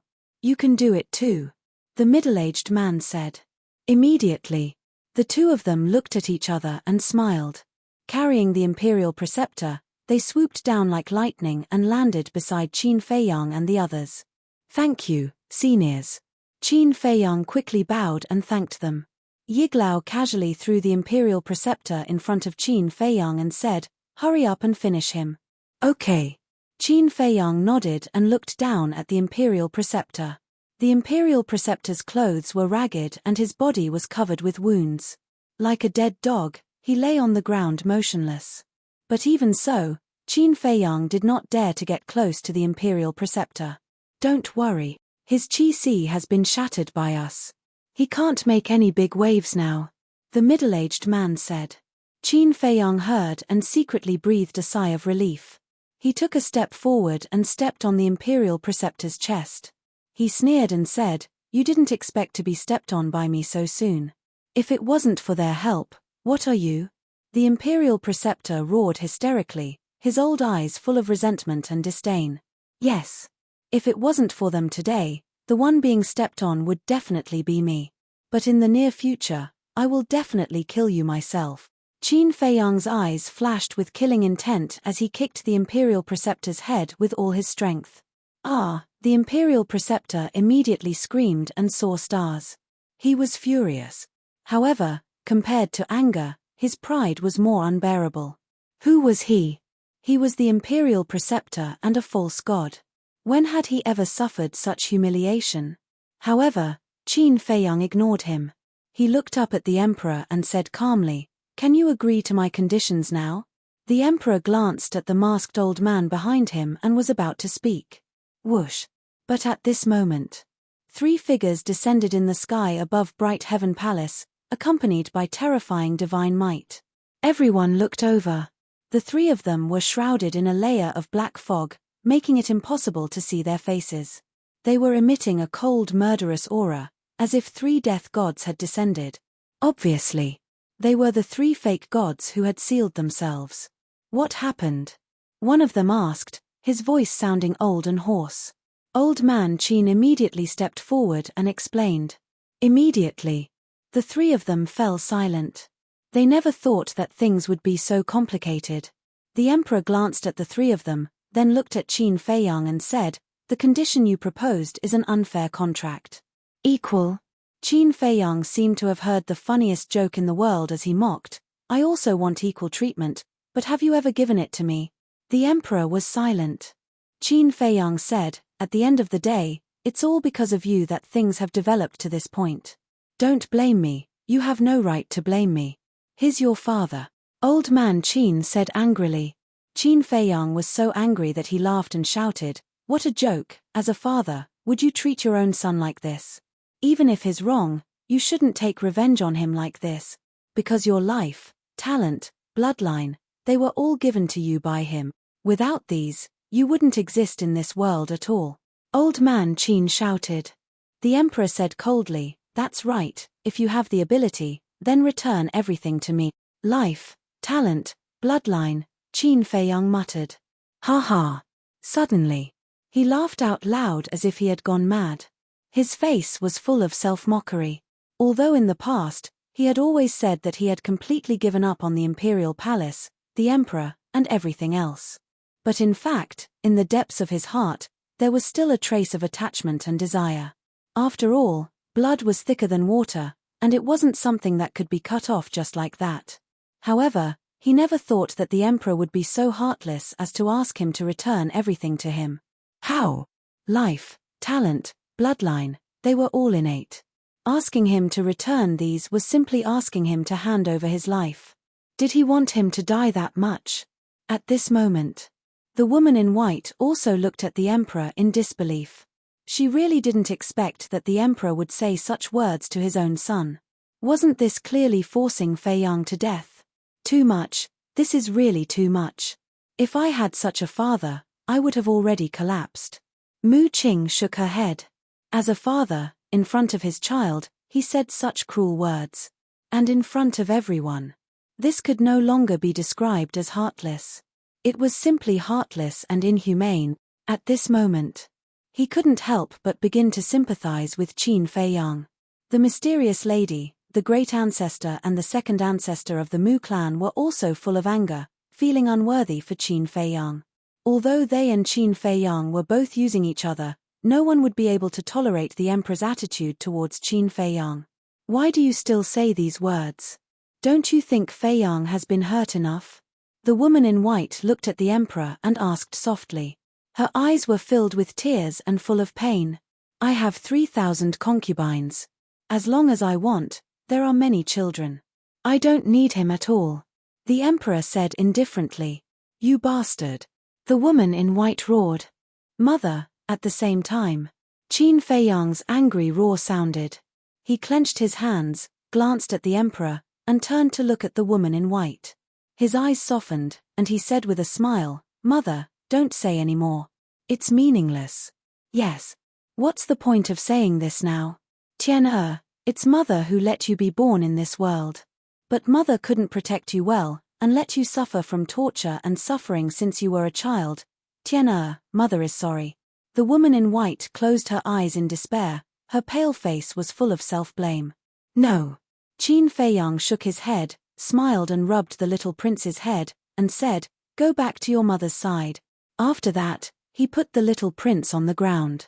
No one expected that Qin Feiyang would let the little prince go like this, including the emperor and the current empress. Son, come here. When she came back to her senses, the current empress immediately waved to the little prince. Her face was full of urgency. Qin Feiyang ignored her and turned to the woman in white. However, the little prince didn't run to his mother. He looked around for a while, and finally looked at Qin Feiyang's back, and then looked at the emperor, and asked in a childish voice, Father, what did you do to brother? Why is brother so sad now? He was still young and didn't know what life was, let alone talent and bloodline. But he could see that this strange brother was very sad now. So, he asked without hesitation. But in the face of a child's question, no one present answered for a moment. Because they didn't know how to answer. The emperor was even more at a loss. Qin Feiyang's body also stiffened. He turned around and walked in front of the little prince. He lowered his head and looked at the little guy. Brother. The little prince looked at him innocently. Qin Feiyang squatted down, reached out and gently grabbed the little prince's shoulder, and said with a smile, Remember my words. If you want to survive in the imperial palace, you have to be wary of everyone, including your father. The fact that he said this proved that he approved of this little brother. Why? The little prince asked suspiciously. You'll understand when you grow up. Qin Feiyang rubbed the little prince's forehead, got up and walked to the woman in white without looking back. The current empress also rushed up, held the little prince, and hid behind Elder Qin and the others. When Qin Feiyang walked to the woman in white, the woman in white raised her hand, stroked Qin Feiyang's face, and murmured with tears in her eyes, Tian, it's all my fault. Can you forgive me? Looking at his mother, Qin Feiyang couldn't help but feel a dull pain in his heart. The anger in his heart also became more and more vigorous. He reached out, held his mother in his arms, and comforted her. Mother, it's not your fault. You don't have to apologize to me. I'm the one who should apologize. Tian, the woman in white was sobbing. You carried me for 10 months before giving birth to me, and you worked so hard to raise me, but all these years, I haven't been filial to you for a day. Mother, I feel guilty in my heart. Qin Feiyang said in a low voice, and the tears in his eyes fell uncontrollably. Don't say that, the woman in white hurriedly said. Mother, let me finish. Now in this world, other than you and Uncle Yuan, I have no other relatives. And now, Uncle Yuan is nowhere to be found. You're the only one left. So no matter what happens, I'll always protect you. Because you're the only one who can make me abandon everything to protect you. Even if it costs me my life, I won't regret it. Mother, no matter what I become in the future, don't feel strange. Because you'll always be my mother. You'll always be the person I care about the most. Because you're the one who gave me life. Qin Feiyang said in a low voice. Tian, what do you want to do? Hearing this, the woman in white got up and looked at Qin Feiyang's face, and there was a strong sense of uneasiness in her heart.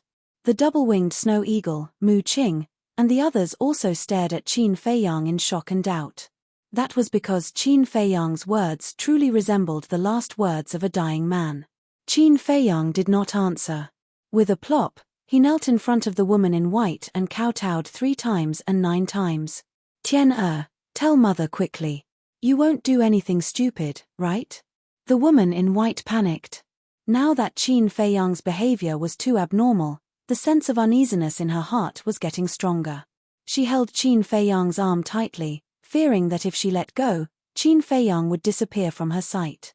Qin Feiyang still kept silent. but there was a flash of determination in his eyes. He gently pushed his mother away, and then stood up suddenly. He turned and looked up at the emperor, and said word by word, "My life was given by mother. You have no right to take it away. As for talent and bloodline, bang." Speaking of this, Qin Feiyang's body shook violently, and a destructive wave spread out from his body. He roared, "Now, I'll return these things to you." Explode. In an instant, all the blood vessels in his body were torn by the battle qi. His skin cracked inch by inch. Blood gushed out and instantly dyed his whole body red. Tian the woman in white's face suddenly changed. She hurriedly grabbed Qin Feiyang's hand and cried anxiously, "Stop, you'll die. Mother, please forgive me. I really don't want to have anything to do with him anymore." Qin Feiyang smiled apologetically. There was a trace of persistence in his gentle eyes, and he let the blood flow. "Silly child, mother begs you, don't do anything stupid, okay?" The woman in white shook her head and cried sadly. At the same time, Mu Qing, the mysterious madam, Yiglao, the emperor, Elder Qin, and so on. Everyone present looked at Qin Feiyang in horror. They did not expect that Qin Feiyang would destroy the power of his bloodline. One had to know. Once the bloodline was destroyed, Qin Feiyang would not only lose his previous talent, but also the foundation he had laid before would collapse, and he would even bleed to death. Chapter 926. Heaven and earth were silent, and the gods were silent. For example, Yiglao, the middle-aged man, Old Qin, and the three fake gods who appeared later looked at Qin Feiyang with extremely complicated emotions in their eyes. Crippling his own bloodline power, such an extremely terrifying act, if it were them, they wouldn't dare to do it. Although they were all fake gods who dominated a region. Although they and Qin Feiyang were basically enemies, Qin Feiyang's behavior at this moment made them unable to help but feel a sense of admiration. Without a little bit of perseverance, it was absolutely impossible to do such a thing. Feiyang, somewhere in the void. Ren Wushuang, the old man, and the others stood in Lu Xingchen's space artifact, looking at Qin Feiyang outside. Their expressions were full of worry and pain. At the same time, their hearts were filled with indignation. Why did the emperor treat Qin Feiyang like this? Could it be that Qin Feiyang was not his biological son? This was also cruel and unfair to him. If the emperor was willing to show half of the care and concern for Qin Feiyang wouldn't have come to this point today. Even Lu Xingchen felt deeply unworthy for Qin Feiyang.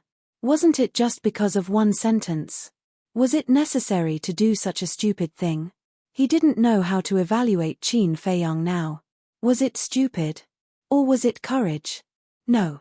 It was definitely stupid. And it was hopelessly stupid. Because such an act would only cause pain to those close to him and delight his enemies. Why was he so stupid? Why? For example, Qin Feiyang's mother, at this moment, was like a desperate old woman, constantly crying out in grief, her face full of sadness. Woo, even the heavens seemed to be moved by her.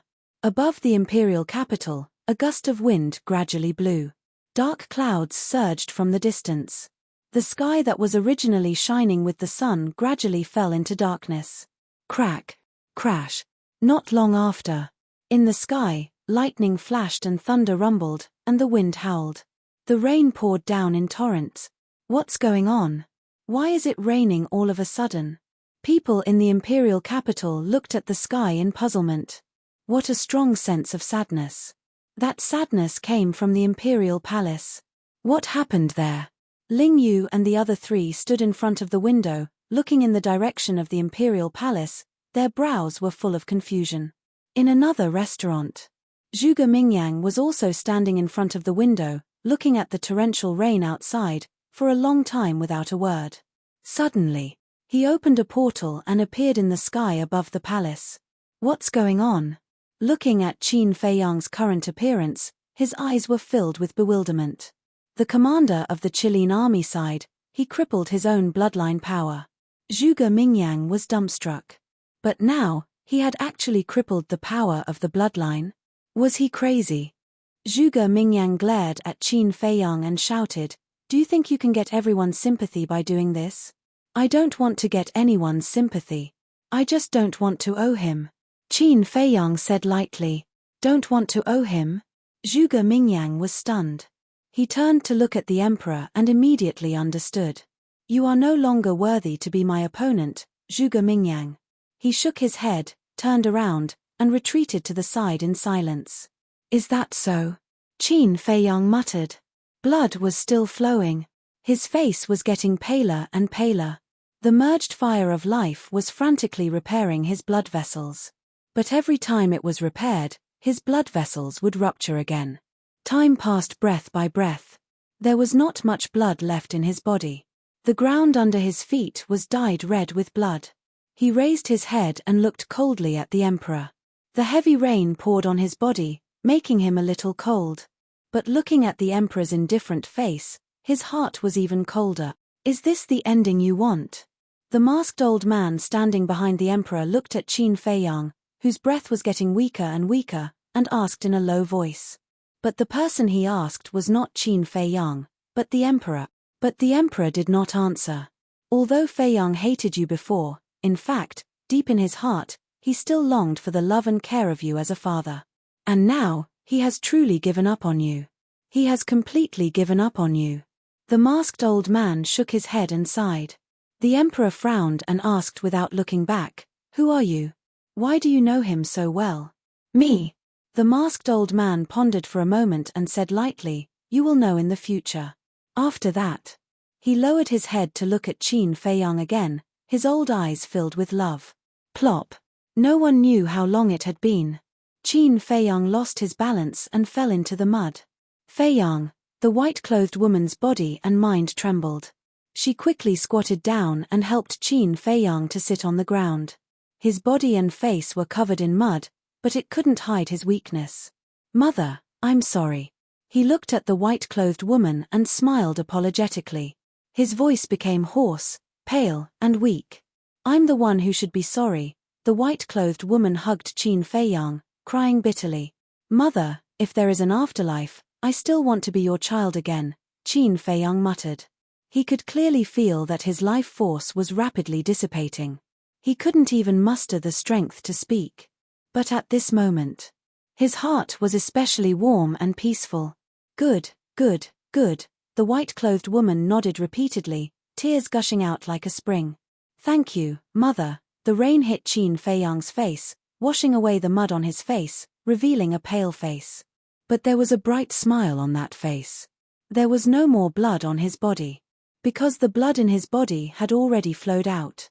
His consciousness was being swallowed by darkness. His cultivation was also falling step by step. 8-star war sect, 7-star war sect, 6-star war sect, Tian you can't die, mother can't live without you. I beg you, don't leave mother behind, okay? The white-clothed woman pleaded. She looked as if she had aged dozens of years and was filled with helplessness. Mother, I can't bear to part with you either, but now, your child's heart is really calm, because from now on, I don't owe him anything anymore, Qin Feiyang muttered, and after saying the last word, he slowly closed his eyes. The fluctuations of life had also completely disappeared. No, no, no, no. Wake up, Tian. The white-clothed woman shook Qin Feiyang with all her might, as if she had gone crazy. However, Qin Feiyang didn't show any signs of waking up. Why do you treat my child like this? Heavens, I beg you, please save this poor child of mine. She sat paralyzed in the mud, hugging Qin Feiyang tightly in her arms. She looked at the hazy sky and screamed in despair. Boom! Crack! Thunder resounded for thousands of miles. Lightning illuminated the sky. The rain mercilessly slapped the white-clothed woman's face, making her look especially lonely and desolate. Could it be that a peerless monster of a generation has fallen just like that? Mu Qing muttered. He only had hatred for Qin Feiyang. However, looking at Qin Feiyang lying in the arms of the white-clothed woman, there was an unresolvable sadness and a trace of regret in his heart. Perhaps this time, allowing Qin Feiyang to return to the great Qin Empire was a mistake. Qin Feiyang is already dead, there's no point in us staying here. Quickly go and get the sky profound flame, cold ice flame, and heavenly thunder flame. Let's leave. Yiglao said to Mu Qing and took out the spacetime gate. Today, none of you will leave. Seeing this, Old Man Qin's eyes flashed with a shocking murderous intent. Is that so? The Mu family's great ancestor sneered and stepped forward. He picked up the dying Grand Master and said, "Whoever dares to stop us, I'll kill him." Old Man Qin frowned and turned to look at the three false gods behind him. However, the three of them did not make any statements.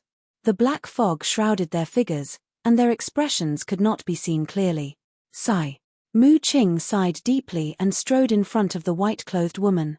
He bowed and said, "Auntie." But before he could say anything, the white-clothed woman scolded, "Go away, don't disturb my child." Mu Qing raised his eyebrows and said, "Auntie, I must take the three flames with me. Without the sky profound flame, heavenly thunder flame, and cold ice flame, he could not summon the miracle. Then the Mu family's efforts over the years would be wasted." The white-clothed woman did not pay any more attention to Mu Qing. However, the emperor said coldly, "He was a member of the Great Qin Empire when he was alive, and he will be a ghost of the Great Qin Empire when he dies. Don't even think about taking away a single one of his things. A member of the Great Qin Empire? Don't you think it's funny? Why didn't you say that before he died? I really feel sorry for Qin Feiyang to have a father like you." Mu Qing was so angry that he laughed. The emperor said expressionlessly, "This is between father and son. You have no right to ask." "Ha ha, father and son? Don't you feel ashamed when you say those two words? I really admire your shameless character more and more now." Mu Qing shook his head and did not hide his sarcasm. "Shut up, all of you." However, at this moment, the masked old man shouted. His tone was no longer as indifferent as before, and there was a piercing chill in it. Everyone present looked at him. The masked old man said, "You have no right to take Feiyang's things." The emperor said in a deep voice, "I said that you can't interfere with the matters here." The masked old man's eyes turned cold. In an instant, he disappeared behind the emperor and appeared in front of him. Slap. Then, he actually slapped the emperor in the face in front of everyone. What? Everyone was petrified on the spot, dumbfounded. One had to know. The emperor was the supreme ruler. Even these fake gods of the Great Qin Empire had to be respectful to him. But this masked old man actually slapped the emperor in public. Who exactly was he? The emperor was also stunned. He never thought that in this world, there would be someone who dared to hit him. This slap is not for anything else, but to remind you. As the descendant of the Qin Emperor, you must rule the country with benevolence and justice. You must have a heart that embraces all things and accept every subject of the Great Qin Empire. The masked old man said coldly. Chapter 927. Tyrannical Hegemony. The emperor suddenly became angry and shouted, "Who do you think you are? What right do you have to teach me a lesson?" The masked old man sighed deeply, his old eyes full of disappointment. Whoosh. He stepped in front of the white-clothed woman, looked at Qin Feiyang, and bowed. "My lord, this old man will take you away." "My lord." Everyone present was once again deeply shocked. This terrifying old man actually called Qin Feiyang's mother my lord. Didn't this mean that this man was Qin Feiyang's mother's subordinate? The white-clothed woman looked up at the masked old man and said, "It's you. I'm sorry. I didn't tell you my identity immediately, and I didn't stop Feiyang in time." The masked old man said. The white-clothed woman shook her head and said, "You have your reasons for doing this. I won't blame you." As she spoke, she carried Qin Feiyang, got up, and glanced at the imperial palace. When he was alive, Feiyang hated this place the most. "I hope that after he dies, you can find a pure land for him to bury. Don't let his soul be disturbed again. Now, I'll entrust this matter to you." The white-clothed woman handed Qin Feiyang to the masked old man. The masked old man took Qin Feiyang and asked, "What about you?" "You know, I can't leave." The white-clothed woman shook her head. Sigh. The masked old man looked at the white-clothed woman for a long time. After a long sigh, he turned and flew into the sky. Whoosh. But at this time, Yiglao and the middle-aged man instantly stood in front of the masked old man. Yiglao said in a deep voice, "You can leave if you want to, but you have to leave Qin Feiyang here." The emperor glanced at Yiglao and the middle-aged man, then looked at old Qin and the three fake gods whose faces could not be seen clearly. He shouted, "Don't let them take Qin Feiyang away." Whoosh! The four of them immediately surrounded the masked old man, Yiglao, and the middle-aged man, their eyes flashing fiercely. "Do we really have to fight before we can leave?" However, if this old man were to act, someone would definitely die today. The masked old man looked at the gods with disdain, not showing the slightest fear. "Die!" No matter if it was Yiglao or Qin Wentian and the other three, when they heard the words of the masked old man, a cold sneer appeared in their eyes. They were all false divinities, yet they still dared to boast like that. How foolish. Boom. The six of them unleashed their auras and attacked the masked old man. The masked old man narrowed his eyes, revealing an extremely dangerous signal. It was like a sleeping lion that was about to awaken. But suddenly, the masked old man withdrew his gaze and lowered his head to look at Qin Feiyang in his arms. His eyes trembled slightly. Seeing this, Yiglao and the others raised their eyebrows and looked at Qin Feiyang. Immediately, the six of them narrowed their eyes. Qin Feiyang was still lying quietly in the arms of the masked old man. His eyes were closed and his face was pale. However, they could faintly sense that there was a faint life fluctuation within Qin Feiyang's body. How is this possible? Isn't he already dead? The six people's eyes were full of disbelief. Was it an illusion? However, this was not an illusion. Qin Feiyang really showed signs of life. And as time went by, this sign of life became more and more vigorous. The emperor, the woman in white, Zhuge Mingyang, the mysterious lady, and the commander of the Kirin army also quickly noticed this abnormality. Their eyes were also full of surprise. A person who was already dead unexpectedly showed signs of life. What was going on? "I knew you wouldn't die so easily," Mu Qing murmured, her eyes flashed and she shouted, "Yiglao, quickly protect Qin Feiyang. You also protect him." The mysterious lady quivered and immediately shouted at the middle-aged man. Yiglao and the middle-aged man instantly changed sides and stood together with the masked old man, guarding against Qin Wentian and the other three. At the same time, below, the Mu family's ancestor and the second ancestor also firmly controlled the state preceptor.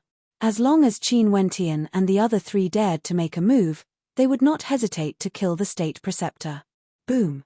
Suddenly, the red sword Qi, the flame battle Qi, and the purple gold dragon Qi rushed out of Qin Feiyang's body one after another.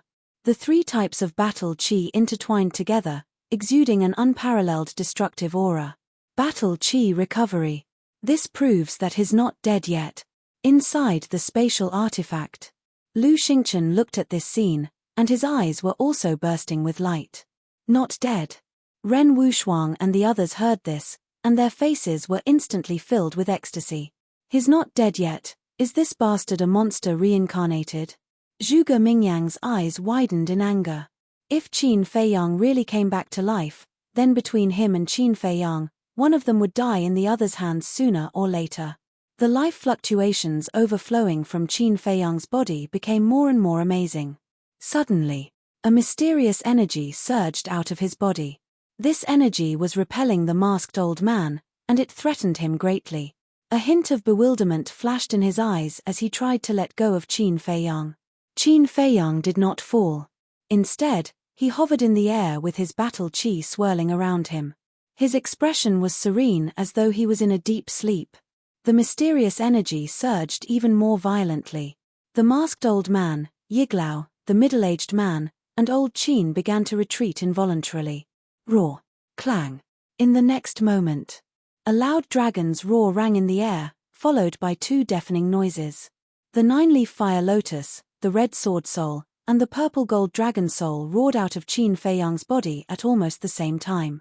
When the three battle souls appeared, they immediately grew in size. Finally, the purple gold dragon soul was several thousand feet long. It was like a lofty mountain ridge as it spun around Qin Feiyang. Its dragon's might was vast and mighty. The red sword soul awakened on its own. It was like a huge sword that could split the heavens and earth. It hovered above Qin Feiyang, emanating a destructive aura. The flaming beast shadow that was hiding in the sword soul charged out as well. It roared in the air, its ferocious might unparalleled.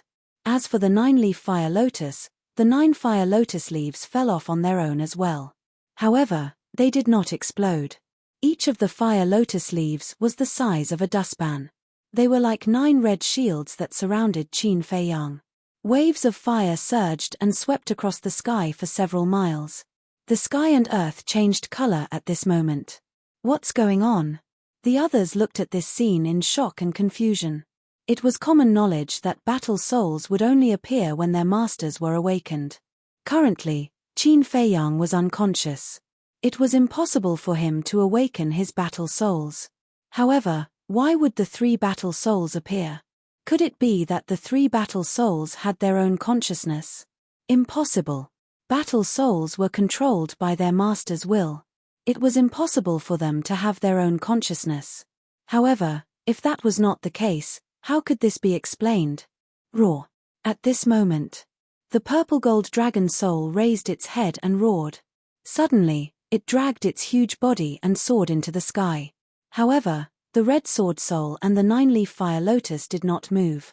They were like loyal guardians protecting their master, Qin Fei Yang. Everyone's eyes followed the purple gold dragon soul as it rose into the sky. The purple gold dragon soul soared into the sky, entered the clouds, and disappeared. Where did it go? The others were puzzled. However, in the next moment, an even more majestic aura surged in the sky. However, it was not a dragon's might. It was an emperor's might. This emperor's might was many times more powerful than the current emperor's.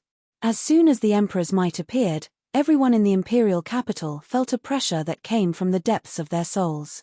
Even false gods like Yiglao and Old Qin could not help but want to worship it. At this moment, everyone looked at the rolling clouds in the sky. It felt as if an ancient great emperor had returned. What's going on? The emperor's eyes trembled. In the face of this emperor's might, even he could not help but feel terrified. Woo! Woo!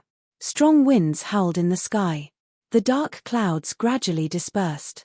When the scene within the dark clouds appeared before everyone's eyes, it was as if a sudden clap of thunder was roaring in everyone's mind.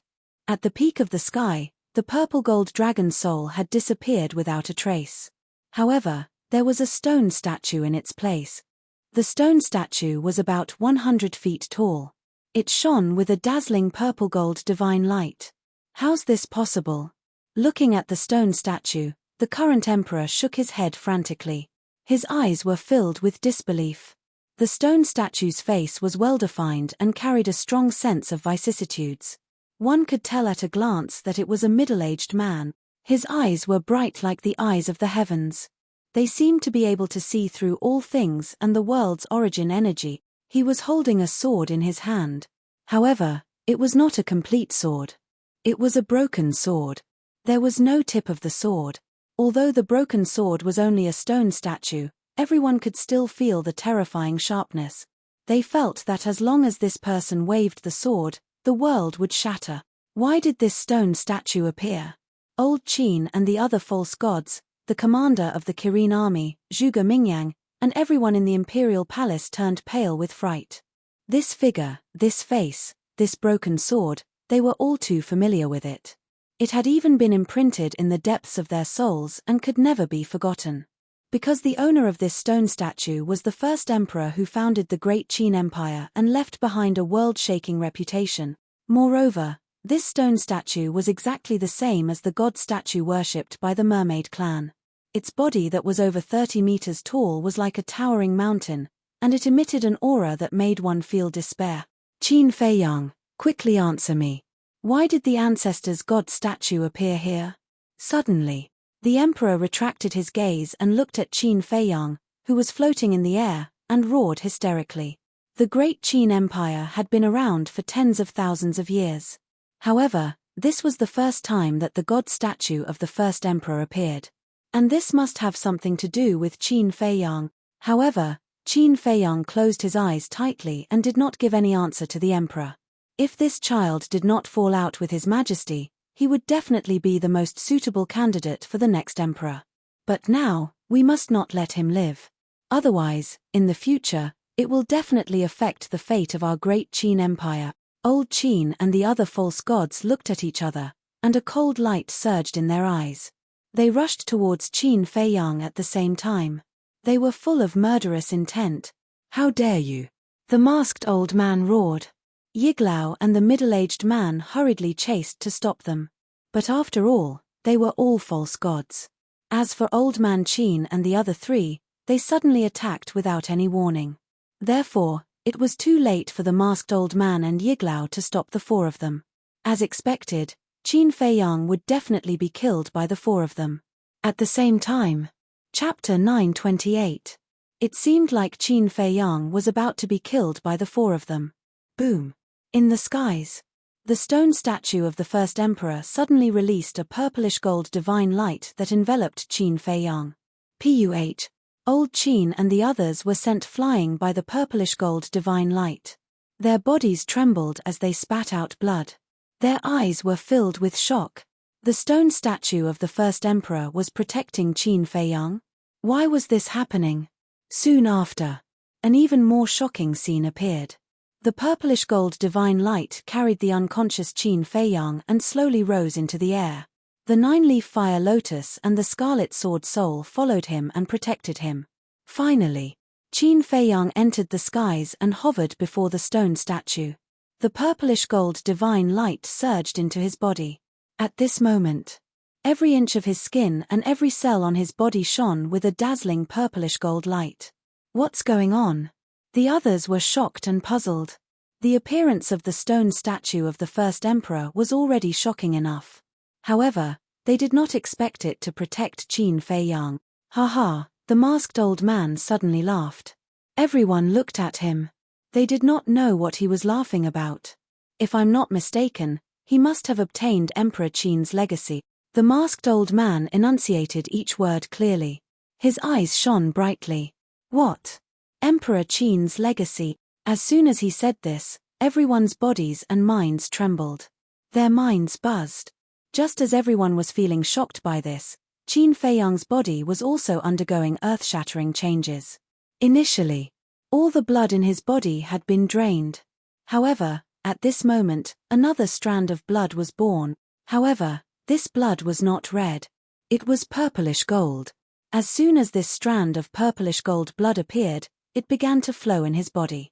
Finally, it entered his heart. Immediately, his heart shone with a dazzling purplish gold light. In the end, his entire heart turned purplish gold. At this moment, his heart, which had stopped beating, started to beat again. His vitality was also restored by more than half. At the same time, strands of purple gold blood were endlessly born from his heart. Like a stream, they flowed towards Qin Feiyang's limbs and bones. In the meantime, the broken blood vessels all over his body were also healing rapidly. About 10 breaths passed. The purple gold blood covered Qin Feiyang's entire body. His life force had already recovered to its peak, but he still did not wake up. He lay in front of the stone statue with a serene expression. Boom. Suddenly, his body was filled with a weak aura. This was not the aura of a fighting soul, but the aura of his own cultivation. Before his death, his cultivation had completely disappeared.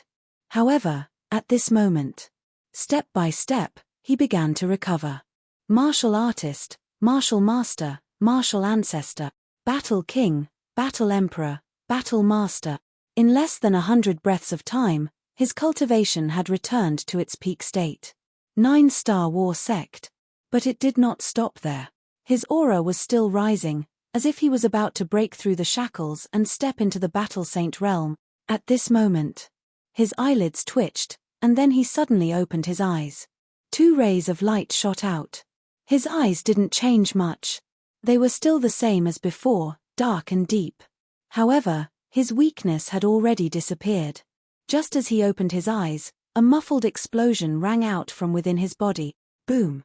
The aura around his body suddenly increased by several times. A shocking saint aura also surged out of his body. What? Not only did he not die, he even benefited from a disaster and broke through to the battle saint realm. Everyone was dumbstruck. Especially Zhuge Mingyang. His expression was extremely ugly. Back then, When Qin Feiyang had just entered the shrine, he was only a 1-star battle master. At that time, he was already a 9-star battle master, a full 8 small realms apart. But it had only been a few years, and he had already caught up to him. At this rate, surpassing him was only a matter of time. Am I not dead? What's going on with my cultivation? At the same time, Qin Feiyang muttered to himself as he lay in the air. The light in his eyes had already dissipated and was replaced by a trace of confusion. Soon, he noticed the purple-gold divine light around his body, and the confusion in his eyes became even stronger. What was this? Why did it give him a very comfortable feeling, and his entire body was warm? Ancestor. When his gaze swept past the stone statue, it was the same as the emperor and the others' reaction. It was filled with shock. After a long while, he came back to his senses. He immediately sensed a familiar aura. Mother's aura. Mu Qing's aura. And the aura of an emperor. Looks like I didn't die yet. Qin Feiyang muttered, the corner of his mouth pursing into a bitter smile. He had thought that he would definitely die after crippling his own bloodline, but he didn't expect that he would survive. What was even more unexpected was that he would experience 2 life and death tribulations in one day. He looked at the statue of the first emperor and muttered, "Did you save me?" The statue stood tall in the sky, like an ancient emperor looking down on the common people. Next, Qin Feiyang retracted his gaze and sank his mind into his body. Looking at the purple-gold blood flowing in his body, his expression suddenly became dull. How did the blood become this color? Purple-gold blood, purple-gold divine light, could it be the ancestor again? He raised his head to look at the stone statue again, his eyes full of surprise. Suddenly, the statue of the first emperor began to collapse, turning into a gorgeous rain of light. Roar. Following closely, accompanied by a loud dragon roar, a purple-gold divine dragon rushed out of the rain of light. This is, Qin Feiyang's eyes widened. This purple-gold divine dragon, although alive, was not made of flesh and blood. Wasn't this his purple-gold dragon soul? Qin Feiyang understood. Back then, he had opened the purple-gold dragon soul in the Mermaid clan's Holy Land because of the ancestors' approval. Although the statue in the Holy Land was carved from stone, it contained the ancestors' will. So, his purple-gold dragon soul also had a trace of the ancestors' will. And now, when he was in danger, the ancestors' will appeared and saved him from danger. In other words, the statue he saw before was formed by the ancestors' will. Thank you, ancestor. From this moment on, I will cherish my life. Thinking of this, Qin Feiyang stood up and bowed 3 times in the direction where the statue disappeared.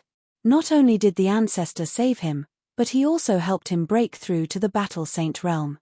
It could be said that he was given a great fortune. And he had a premonition that the purple-gold blood in his body was definitely not simple. Therefore, he was extremely grateful to the first emperor. Immediately, he looked at the purple-gold dragon soul again and smiled, "Thank you too." Roar. The purple-gold dragon soul let out a long roar, turned into a waterfall, and fused into Qin Feiyang's body. And just as the purple-gold dragon soul entered his body, his expression was slightly stunned. In his mind, a huge amount of information emerged. This information was very unfamiliar to him. What is it? Qin Feiyang calmed down and checked the information. Soon, a trace of bewilderment crept up in his eyes. This was actually a cultivation method of a battle art, called the Divine Dragon Art. Divine Dragon Art? Qin Feiyang frowned. Why did this name sound so familiar? Suddenly, his body trembled violently, and his face instantly revealed a look of ecstasy. He finally realized why the Divine Dragon Art gave him a sense of familiarity. Because this Divine Dragon Art was the battle art created by the first emperor. When he was young, he sneaked into the emperor's study and read an ancient history book. In this ancient history book, there was some information about the first emperor. Although there wasn't much information recorded, there was one thing that was clearly written. Back then, when the first emperor conquered the world, in addition to his own strength, he also controlled a super terrifying battle art. This battle art was the Divine Dragon Art. According to the records, The power of this divine dragon art had already surpassed the limits of a perfect battle art. Back then, many of the tyrants who dominated a region were defeated by this divine dragon art. There were even records that the previous emperor of the Qianyang Empire, Mu Qianyang, was also defeated by the divine dragon art. One could imagine how terrifying this divine dragon art was. But before the first emperor disappeared, he didn't leave behind the cultivation method of the divine dragon art. Therefore, as time passed, the divine dragon art became an ethereal legend. In the past, when Qin Feiyang read this ancient history, he didn't believe that there really was a divine dragon art. Because it was too unbelievable. Beyond the limits of a perfect battle art, wasn't this equivalent to a divine art? How could there be a divine art in this world? But now it was different. After cultivating the 6-word divine art, his understanding of the divine art was deeper than anyone else. Perhaps this divine dragon art was really a supreme divine art. Qin Feiyang suppressed his excitement, closed his eyes as if there was no one else around, and carefully read the cultivation method of the divine dragon art. What is he doing now? Seeing this, everyone was suspicious. Don't need to comprehend. However, in less than 5 breaths, Qin Feiyang opened his eyes, and there was a hint of surprise between his eyebrows. This divine dragon art was very profound, but at this moment in his mind, it was very clear and clear. Every single cultivation method was clearly displayed, including the true meaning and profound meaning of the divine dragon art. There was no need for him to comprehend at all, he could easily grasp it. However, Qin Feiyang was clear in his heart. This was not because he was talented, but because he had obtained the inheritance of the first emperor. And it was a complete inheritance. But at the same time, he was very puzzled. He had opened the purple gold dragon soul for so long, but why did he only get this inheritance now? He raised his arm and opened his palm. A wisp of purple gold divine light emerged from his palm. That purple gold divine light was very small, about the size of a strand of hair, but it exuded a mighty dragon might, as if a real dragon had appeared. The emperor and the others below looked at the wisp of purple gold divine light, their eyes full of surprise. The masked old man's performance was particularly special. He stared firmly at the purple gold divine light, and there seemed to be a trace of disbelief in his old eyes. But there was also a hint of nervousness, anticipation, and even a hint of joy, which seemed extremely complicated. However, Qin Feiyang did not notice all of this. He also stared at the purple gold divine light, his heart full of doubts. A moment later, with a slight thought in his mind, more purple gold divine light emerged from his palm. A purple gold square seal quickly condensed. The square seal, which was as big as an adult's fist, floated in front of Qin Feiyang, emitting a dazzling radiance that illuminated the sky. At the bottom of the square seal was a vivid and lifelike purple gold divine dragon. Chapter 929. Whoosh. Seeing the square seal, the masked old man's eyes trembled slightly. He quickly rushed up to the sky and landed beside Qin Feiyang. Qin Feiyang looked at him suspiciously. Don't talk. The masked old man secretly transmitted his voice while carefully looking at the square seal. At the same time, the emperor and others below also stared at the square seal in shock. It's really the divine dragon seal. The masked old man looked at the square seal for a moment, then looked at the bottom of the square seal. When he saw the purple gold dragon imprinted at the bottom of the square seal, his eyes were filled with shock. Qin Feiyang was stunned. He looked at the masked old man in shock and asked, "How did you know?" The divine dragon technique had a total of 4 moves. And this square seal was the first move, the divine dragon seal. Not only do I know that this is the divine dragon seal, but I also know that you have mastered the divine dragon technique. I also know that the blood in your body has changed. The masked old man laughed hoarsely. At the same time, he waved his hand and a wave of divine power swept out and flew toward Qin Feiyang's wrist. Before Qin Feiyang could react, he felt a pain coming from his wrist. When he looked down, there was a wound on his wrist. Wisps of purple gold blood slowly flowed out of the wound. Looking at the purple gold blood, Qin Feiyang's expression revealed a hint of bewilderment. When he looked inside his body, He didn't feel any aura from the blood. But now, when the purple gold blood flowed out of his body, it emitted a strong dragon aura, just like the blood of a dragon. What? Purple gold blood? The emperor and others also saw the purple gold blood, and their faces were full of disbelief. The masked old man looked at the purple gold blood with burning eyes and transmitted his voice. Do you know what blood this is? This is purple gold dragon blood. Dragon blood. Qin Feiyang's eyes trembled. That's right. Now the blood flowing in your body is dragon blood, and it's pure dragon blood. The masked old man nodded. Why is that? Qin Feiyang asked instinctively. His face was full of disbelief. Because you received the inheritance of the Qin Emperor. You know what? The blood in the Qin Emperor's body is also purple gold dragon blood. Furthermore, only those who possess the purple gold dragon blood can cultivate the divine dragon technique. As far as this old man knows, in this world, only you and the Qin Emperor possess the purple gold dragon's blood. The masked old man said. This, Qin Feiyang was dumbfounded. Shocked, aren't you? The masked old man asked with a smile. Yes. Qin Feiyang nodded. Then can you tell me where you obtained the inheritance of the Qin Emperor? The masked old man thought to himself. Human, Qin Feiyang was about to blurt out the words mermaid clan, but he suddenly became vigilant. The masked old man smiled and said, actually, even if you don't tell me, this old man knows. You know? Qin Feiyang looked at him suspiciously. The masked old man smiled faintly and said, the mermaid clan's holy land, right? What? Qin Feiyang's body trembled violently, and his eyes were full of horror. He actually knew. Everyone thought that the Qin Emperor didn't leave the cultivation method of the divine dragon technique. But in fact, he did leave it.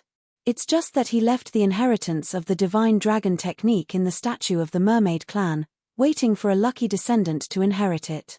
Coincidentally, you went to the mermaid clan and obtained this complete inheritance. Perhaps, it's not a coincidence that you can obtain this inheritance. It's the result that the Qin Emperor had long expected. The masked old man sighed, and there was an inexplicable emotion in his tone. Expected result? You mean, the first emperor had expected that I would go to the mermaid clan 10,000 years ago? Qin Feiyang frowned. That's right. The masked old man nodded. Qin Feiyang didn't believe it. He knew that the first emperor was very strong. But to predict the future, this was simply a fantasy. One had to know. At that time, he wasn't even born. The masked old man glanced at Qin Feiyang, shook his head, and said with a smile, this old man can only tell you that the strength of the Qin Emperor is not something you can imagine. Then tell me, I have activated the purple gold dragon soul for so long, why did I only get the inheritance of the divine dragon technique today? Qin Feiyang said. This old man has already said before that to cultivate the divine dragon technique, you must have the purple gold dragon blood.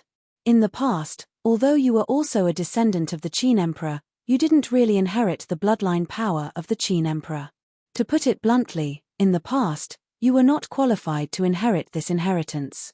The masked old man said. Qin Feiyang suddenly understood. The purple gold dragon blood was a necessary factor to cultivate the divine dragon technique. Without the purple gold dragon blood, it was naturally impossible. The masked old man continued, and this inheritance left by the Qin Emperor is also a test. Test? Qin Feiyang was stunned. Yes. Put yourself in a desperate situation and fight to live. Not everyone dares to cripple their own bloodline power. Especially a monster like you. Because the more talented a person is, the more they cherish their bloodline power. The masked old man said. I agree with this point. If not for the current emperor forcing me to this point, I wouldn't have done such a stupid thing like destroying my own bloodline power. Qin Feiyang sighed. Do you hate him? No, actually, you should thank him. If not for him forcing you, would you be able to awaken the purple gold dragon blood? Maybe you won't be able to awaken it in this lifetime. If you can't awaken the purple gold dragon blood, you won't be able to get the inheritance of the Qin Emperor. The masked old man smiled. Grateful? Qin Feiyang smiled coldly and asked, this purple gold dragon blood, other than being able to cultivate the divine dragon technique, Does it have any other benefits? Of course.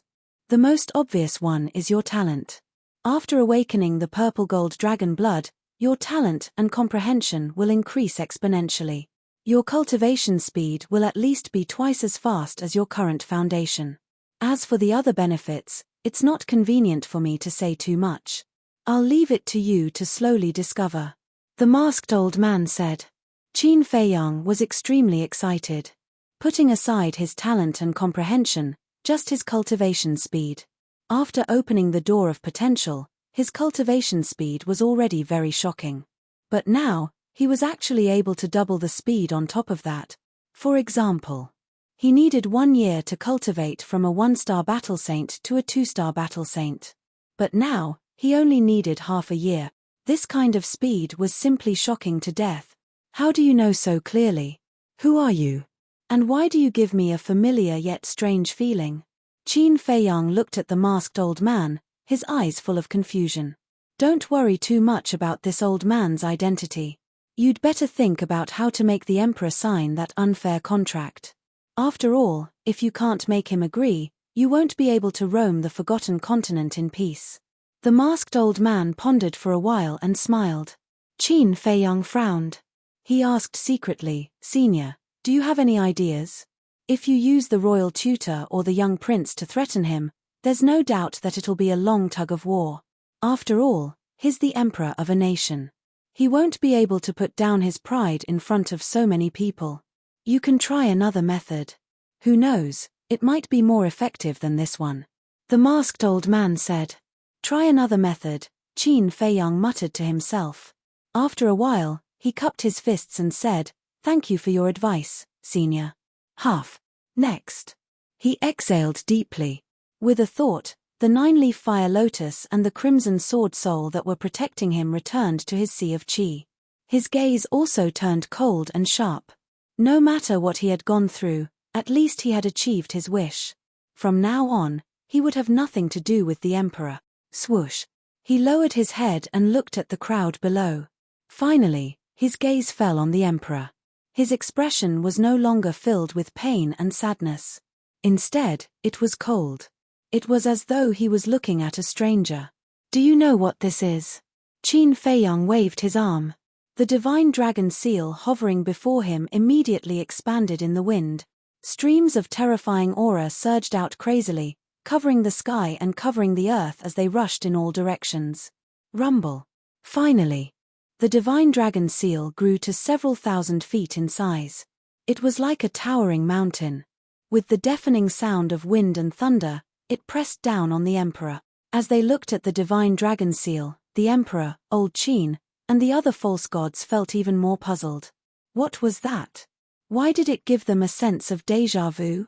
Meanwhile, Lu Xingchen, who was hiding in the spatial divine item, looked at the divine dragon seal. A strange light flashed in the depths of his eyes. How familiar! A hint of confusion could be seen on the mysterious madam's face as well. What's that? Mu Qing was puzzled. I can't remember. The mysterious madam shook her head. It's the first form of the divine dragon technique, the divine dragon seal. At this moment, a slightly agitated voice rang in the air. The person who spoke was Qin Feiyang's mother. She was also looking at the divine dragon seal with a bright smile on her face. Divine dragon seal. However, when the emperor, old Qin, and the other false gods heard these 3 words, it was like a bolt from the blue. Their bodies and minds trembled. Their faces and eyes were filled with disbelief. Because of the white-clothed woman's reminder, they all remembered. They also finally knew what the purple gold blood that flowed out of Qin Feiyang's body was. Mu Qing looked at the expressions of the emperor and the others. She turned to the white-clothed woman and asked, Auntie, what is the divine dragon technique? The divine dragon technique is a battle technique created by the Qin emperor. Back then, he was able to suppress all the heroes mainly because of this divine dragon technique. And this divine dragon technique has already surpassed the boundary of a perfect battle technique. This time, it was the mysterious madam who spoke. There was a deep fear and shock in her eyes. It seemed that she was quite familiar with the Qin emperor. Surpassed the boundary of a perfect battle technique? Mu Qing's eyes widened in anger. Wasn't this the legendary divine technique? In other words, this bastard, after destroying his bloodline power, not only did his previous talent not disappear, but he also obtained a great fortune. Not only did his talent not disappear, it is even more terrifying than before. I can even predict that another Qin emperor is about to rise. Chapter 930. The divine dragon seal descended from the sky, and the dragon aura surged, shocking everyone present. The emperor's expression was quite ferocious at this moment. He suddenly rushed into the sky and shattered the divine dragon seal with a punch. This aura is exactly the same as the legendary divine dragon seal. His face was slightly dazed, and then he rushed into the sky and stood opposite Qin Feiyang. Quickly tell me, where did you get the inheritance of your ancestor? He looked a little exasperated at this moment. What's wrong? Are you feeling unbalanced? That's true. To think that you, the emperor of the great Qin Empire, didn't get the divine dragon technique, and now that I got it, you must feel bad. The corner of Qin Feiyang's mouth lifted, and he looked at him mockingly. The emperor's face was gloomy. Although you are the emperor, you don't have the purple gold dragon soul, purple gold dragon blood, or divine dragon technique. To be honest, I really feel sorry for you. Qin Feiyang shook his head. Enough. The emperor shouted angrily. Did I say anything wrong? Having the purple gold dragon soul, purple gold dragon blood, and divine dragon technique is the most orthodox descendant of the Qin emperor. Qin Feiyang sneered. The emperor's eyes turned cold, and he said in a deep voice, "So, you plan to kill your father and usurp the throne?" Ha ha.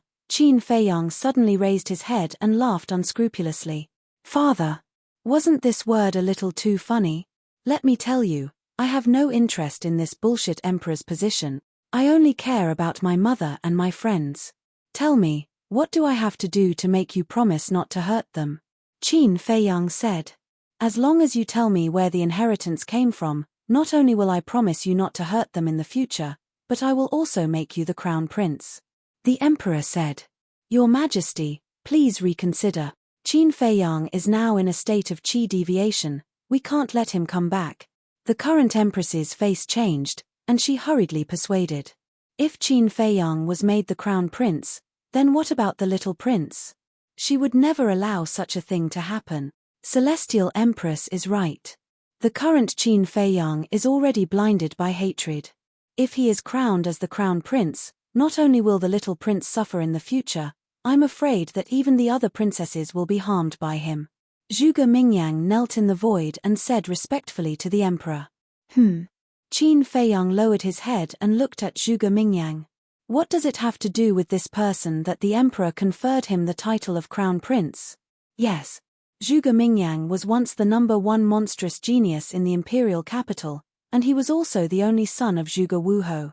The emperor valued him greatly, but at the end of the day, he was just a subject. What right did he have to jump out and dissuade the emperor? Not to mention, even old Qin and the other semi-divinities had yet to express their opinions, so why would he rush out in such a hurry?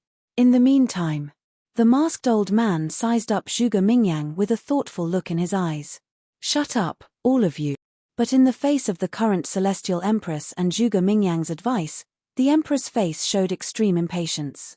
Right now, he only wanted to know where the inheritance of the divine dragon technique came from. Suddenly, Mu Qing's eyes flashed as he looked at Qin Feiyang and smiled. Brother Qin, I have a suggestion. Speak. Qin Feiyang said. Mu Qing said, let Zhuge Mingyang have a life and death battle with you. If you lose, tell him where the inheritance came from. Zhuge Mingyang's pupils shrank. Qin Feiyang's eyes lit up as he nodded and said, good idea. Of course, he knew Mu Qing's inner thoughts. He wanted to use his hands to get rid of Zhuge Mingyang and avenge Mu Shui-er. But even if he was used by Mu Qing now, he didn't care. Because he also wanted to get rid of Zhuge Mingyang. He always felt that if this Zhuge Mingyang didn't die, he would pose a great threat to him sooner or later. So, it was better to take this opportunity to get rid of future troubles forever. How about this suggestion? If I lose, I'll tell you everything you want to know. But if I win, I want you to personally draw up a contract and announce it to the world. Qin Feiyang looked at the emperor and said. The emperor turned his head to look at Zhuge Mingyang, his expression uncertain. He was very clear about Zhuge Mingyang's strength. In the entire Great Qin Empire, almost no one in the younger generation was his opponent. But he knew Qin Feiyang's strength better. A few years ago, he suppressed his realm and fought with Qin Feiyang, but in the end, he was defeated by Qin Feiyang. This proved that with Qin Feiyang's ability, it was sufficient for him to reign supreme in the same realm. If Qin Feiyang's cultivation was weaker than Zhuge Mingyang's, he wouldn't hesitate. But now, Qin Feiyang was also a one-star battle saint and had mastered the ancestors' divine dragon art. And he also had the six-word divine art. If the two of them fought, he didn't have much confidence in Zhuge Mingyang. I really didn't expect that there would be a time when you don't dare to nod.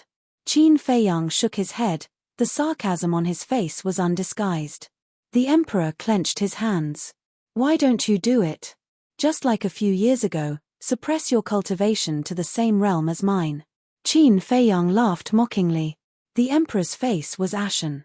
The battle a few years ago could be said to be the stain of his life. Although the people in the imperial capital didn't dare to talk about it in front of him, they gossiped a lot behind his back. Sometimes, he even heard some palace maids and guards talking about it in private. Every time he heard these discussions, he felt a sense of shame in his heart. It was like a sharp blade was ruthlessly stabbing into his heart, making him feel very uncomfortable. And now, Qin Feiyang once again brought up this matter in front of everyone. The anger in his heart soared straight up to a critical point. Qin Feiyang, don't go too far. Zhuge Mingyang glanced at the emperor, stared at Qin Feiyang and shouted. Do you have the right to speak here? Qin Feiyang smiled contemptuously. Zhuge Mingyang's eyes were gloomy to the extreme. He bowed and said, Your Majesty, I accept his challenge. The emperor was stunned. Qin Feiyang was stunned. Mu Qing's face was also filled with shock. After fighting with Qin Feiyang for so many years, Mu Qing was very clear about Qin Feiyang's strength.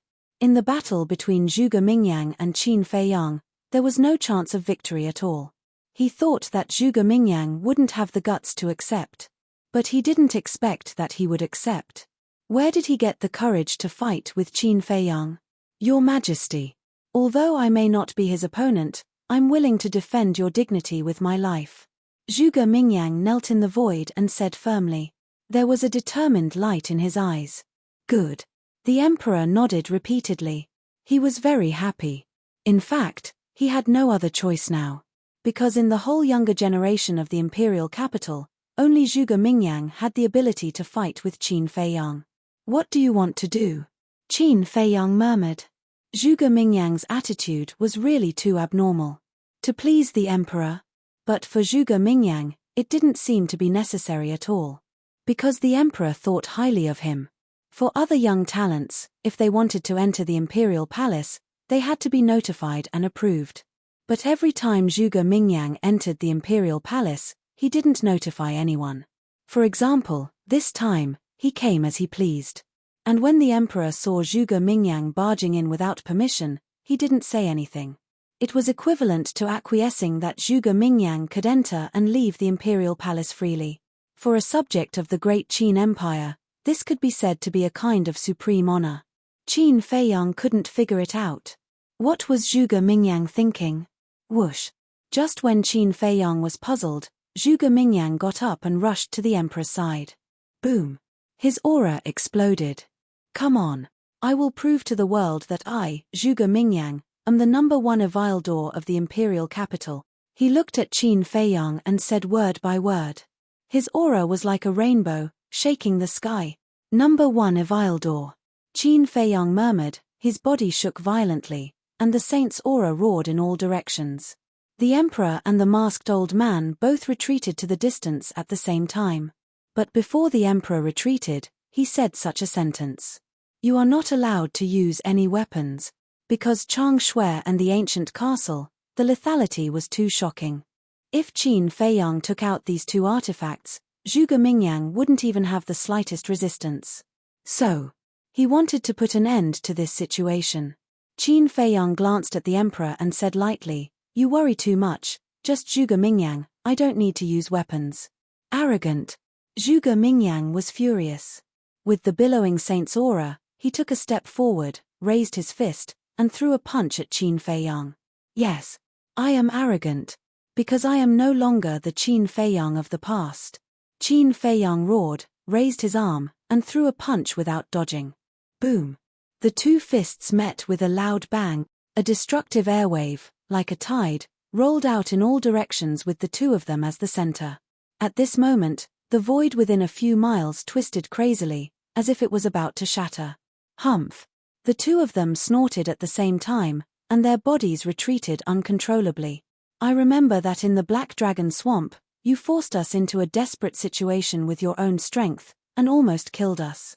But now, is this all you've got?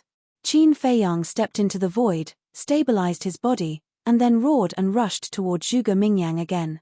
I only hate that I didn't kill you back then. Zhuge Mingyang's eyes were filled with murderous intent. He pushed his hands out, and a majestic battle chi roared out. That battle chi was very special. It was green in color. At first glance, it looked like an ancient green dragon, roaring in the sky, containing a shocking destructive force. And that battle chi also exuded a strong dragon's aura. What? Qin Feiyang's pupils contracted. As everyone knew, the aura of battle chi was based on the battle soul. Battle chi that contained dragon's aura, could it be that Zhuge Mingyang had also activated some kind of dragon soul? Boom. He clenched his fist, and the flaming battle chi surged out. At this moment, his whole body was burning with raging flames, as if he had turned into a man of fire. I would like to see how capable you are. Immediately, Qin Feiyang squinted his eyes, and a sharp light flashed, and he punched toward Zhuge Mingyang's battle chi. Accompanied by a loud bang, the roaring battle chi was dispersed. This dragon's aura, Qin Feiyang's eyes trembled. After activating the purple gold dragon soul and purple gold dragon blood, he was very sensitive to dragon's aura. When he touched Zhuge Mingyang's battle chi, he could clearly feel that the dragon's aura contained in the battle chi was not an ordinary dragon's aura. The dragon's aura was very pure, and it gave people a strong sense of oppression. Chapter 931. Qin Feiyang stabilized himself in the air, looking at Zhuge Mingyang opposite him. He said, I didn't expect you to have also activated the dragon soul. There are still many things you can't imagine. Zhuge Mingyang smiled coldly. The battle chi in his chi-si poured out, covering the sky and rushing towards Qin Feiyang. Is that so? Qin Feiyang's body shook, the flame battle chi emerged, the fire waves rolling, sweeping across the sky. At this moment, he was like a fire god, standing in the flames, his long hair fluttering in the wind. You've already piqued my interest, I hope you won't disappoint me in the end. Qin Feiyang pointed to the sky. The fire waves around his body immediately rushed towards Mu Qing's battle chi. It was like a giant flame python, dozens of feet long, baring its fangs and brandishing its claws, fierce and threatening. Boom. The two battle chi collided, exploding with an earth-shattering sound. At the same time, both of their bodies trembled, and a trace of blood flowed out from the corner of their mouths. Bang, bang, bang. But the two of them did not stop at all, and rushed towards each other again. Immediately, a hand-to-hand battle unfolded in the sky. Neither of them used any battle arts, nor activated their battle souls. Their fists hit the flesh, and it was difficult to tell who was the winner. In terms of strength alone, Zhuge Mingyang is not inferior to Qin Feiyang. To be able to stand shoulder to shoulder with Qin Feiyang, this child is also an amazing person. Lady Mysterious whispered. I don't deny his strength. But now, Qin Feiyang is only warming up, the real means are yet to come. Mu Qing stared firmly at Zhuge Mingyang, the murderous intent in his eyes growing stronger. Boom. Catcher. Whether it was Qin Feiyang or Zhuge Mingyang, their speed was at the extreme.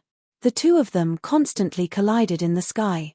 Those below the battle sage realm could not catch their figures at all, and could only hear the deafening collision sounds. About 100 breaths passed. The battle between the two had already reached its climax. It was unprecedentedly intense. This was also Qin Feiyang's first time fighting to his heart's content. He felt that the blood in his body was about to boil. Her fighting spirit soared to the heavens. Zhuge Mingyang didn't back down either. Like a god of war, the more he fought, the braver he became. Bang! Another few hundred breaths passed. After a fierce collision, the two of them finally separated. They stood at the top of the clouds and looked at each other. There were wounds of varying degrees on their bodies. However, there was no sign of weakness between their brows, and the aura they exuded was even more powerful. It's been so long, the warm-up should be over. Can we get serious now? Qin Feiyang spoke. His eyes were like lightning, appearing extremely fierce. As you wish. Azure Dragon Secret Art, dragons roar to the heavens. Zhuge Mingyang raised his head and roared. Battle chi surged out of his body. Ding! Following a loud dragon roar, an enormous beast appeared in the sky. It was an azure divine dragon. It was a few hundred zhong long, like a mountain ridge, flying above Zhuge Mingyang's head. Tear him apart. Next. Zhuge Mingyang pointed at Qin Feiyang from afar. Murderous intent flickered in his eyes. That mystical dragon immediately turned around and charged towards Qin Feiyang with a monstrous aura. Qin Feiyang's eyes glinted. With his current strength, he could tell at a glance that the so-called Azure Dragon Secret Art was a perfect battle art. Furthermore, it had reached the peak of a perfect battle art. In other words, the Azure Dragon Secret Art alone was enough to make Zhuge Mingyang the strongest among those of the same cultivation level. But this time, Zhuge Mingyang was unlucky to have encountered him. The fourth style of the Oasis technique, Oasis End. Qin Feiyang raised his arm and pointed his index finger in the air. An invisible force immediately roared out. The fourth style of the Oasis technique could also unleash the destructive power of a perfect battle art. Boom! Following a thunderous explosion, the two battle arts clashed in the air, emitting a blinding light. Heaven and earth lost their color at this moment. Puff! Both of them spat out a mouthful of blood at the same time. Their faces were slightly pale. That's all there is to it. Qin Feiyang smiled faintly. What's the rush? The best part is yet to come. Zhuge Mingyang wiped the blood from the corner of his mouth and placed his hands in front of his chest, quickly forming seals. A destructive aura spread out from his hands like a volcanic eruption. Almost at the next moment, an eye appeared in between his hand. The eye was tightly shut. It was the size of a pebble and emitted waves of dragon aura, just like the eye of a dragon. That destructive aura had originated from that eye. Azure Dragon Secret Art, second style, Azure Dragon Eye, Destruction. Zhuge Mingyang let out a low roar. His eyes suddenly opened and shot out a bright beam of light. As soon as the light beam appeared, the destructive aura became even more terrifying. Qin Feiyang's pupils contracted. The destructive power contained in the light beam was almost at the critical point of a perfect battle art and a god technique. He also stopped looking down on them. After all, as the former number one monster in the imperial capital, how could he not have some trump cards? If he was careless, he might suffer a great loss. Guyuan Sword Technique. Qin Feiyang waved his hand and a red sword aura surged out, rushing into the sky like a waterfall. Clang! In the blink of an eye, 40 flaming sword shadows condensed. Each of them was dozens of feet long and emitted a destructive aura. The number of sword shadows formed by the Guyuan Sword Technique was completely dependent on his cultivation level. Battle Monarch, 10. Battle Emperor, 20. Battle Master, 30. Now that he had broken through to the Battle Saint level, he could form 40 sword shadows. 40 sword shadows were equivalent to 40 killing moves. This was not something that an ordinary person could bear. It could even be said that even if one's cultivation level was higher than Qin Feiyang's, they might not be able to bear it. In short, the higher Qin Feiyang's cultivation level, the more terrifying the power of the Guyuan Sword Technique. Clang! When the 40 sword shadows appeared, Qin Feiyang controlled a sword shadow and slashed at the light beam. Boom! Crack! Accompanied by a loud sound, the sword shadow was instantly shattered by the light beam. Qin Feiyang's body trembled, and a trace of blood flowed from the corner of his mouth. In his heart, he was also quite surprised. Once He had also faced many strong enemies. For example, in the 9 Nether Yellow Springs, he fought with the monsters of the 9 prefectures. The methods of these monsters were obvious to everyone, but as long as their cultivation level was not higher than Qin Feiyang's, they would not be able to block the Guyuan sword technique. However, at this moment, that beam of light seemed to have destroyed one of his sword shadows effortlessly, but its power was not just ordinary frightening. I said, the good show is yet to come. Looking at Qin Feiyang's shocked expression, Zhuge Mingyang's eyes revealed a trace of disdain. Isn't it a bit too early to be complacent? Qin Feiyang sneered, and the sword shadows above his head slashed at the light beam one after another. Clang! The sword shadows kept shattering. Waves of destructive airwaves rolled out in all directions like a tide. The void within a radius of dozens of miles was crazily distorted. Even the sky was trembling. Qin Feiyang stood in the void, and his face was getting paler and paler. Because every time a sword shadow was shattered, his body would suffer a heavy blow. Blood flowed from the corner of his mouth. But he was like Mount Tai, motionless. Look at Zhuge Mingyang. Although he had the upper hand, there was not a trace of joy on his face. Even the disdain he showed before had disappeared and was replaced by a trace of seriousness. And if one looked carefully, one would find that his hands on his chest were slightly trembling. It was obvious. Those sword shadows also caused him a lot of pressure. Boom! When the 20th sword shadow slashed at the light beam finally collapsed. Puff! The azure dragon's eye was also shattered. Zhuge Mingyang also spat out a mouthful of blood.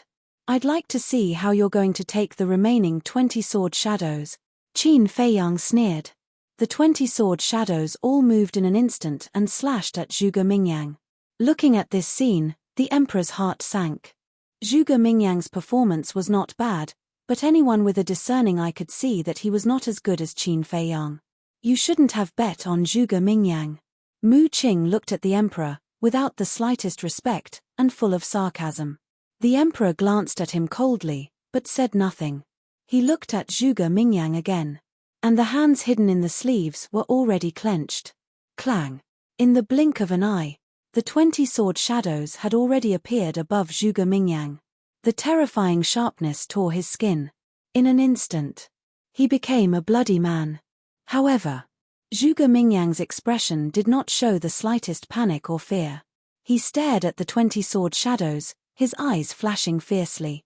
Suddenly, he leaped, not retreating, but advancing, taking the initiative to meet the 20 sword shadows with his flesh and blood. What? Does he want to die? Qin Feiyang's gaze trembled.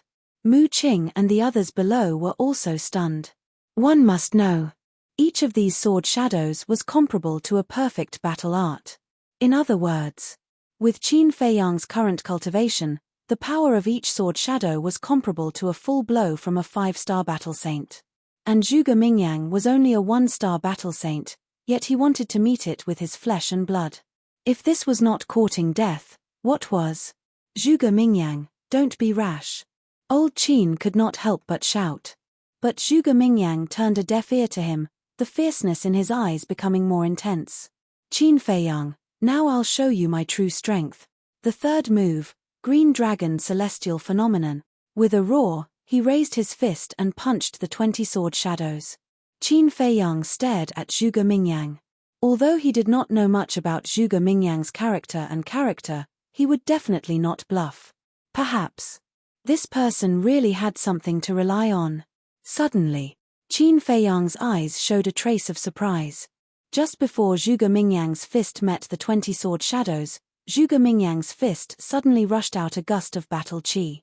Following closely, that gust of battle qi turned into a green dragon, crushing the 20 sword shadows as easily as crushing dry weeds and smashing rotten wood.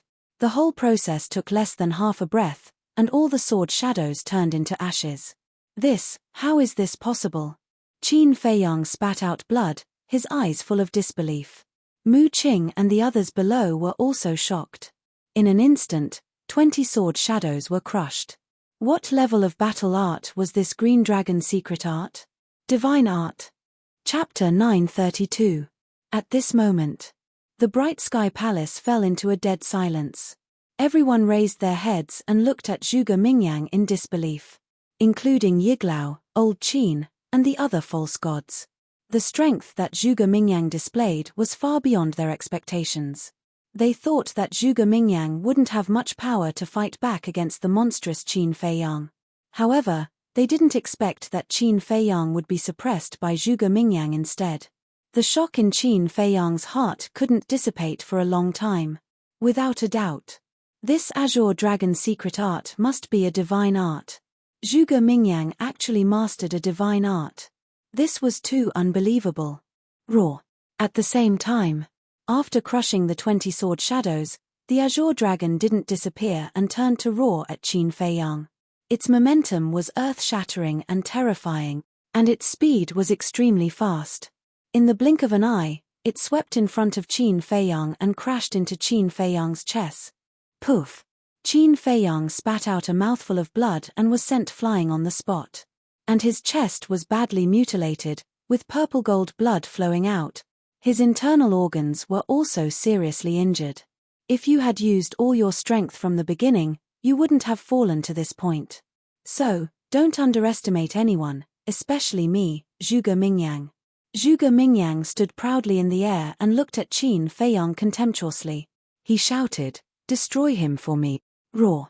The Azure Dragon roared and rushed at Qin Feiyang again, the dragon's aura rolling in all directions. Qin Feiyang felt a deadly sense of crisis even before he got close. He finally came to his senses, and a fierce light flashed in his eyes. Boom! He raised his arm without hesitation and slammed his palm in the air.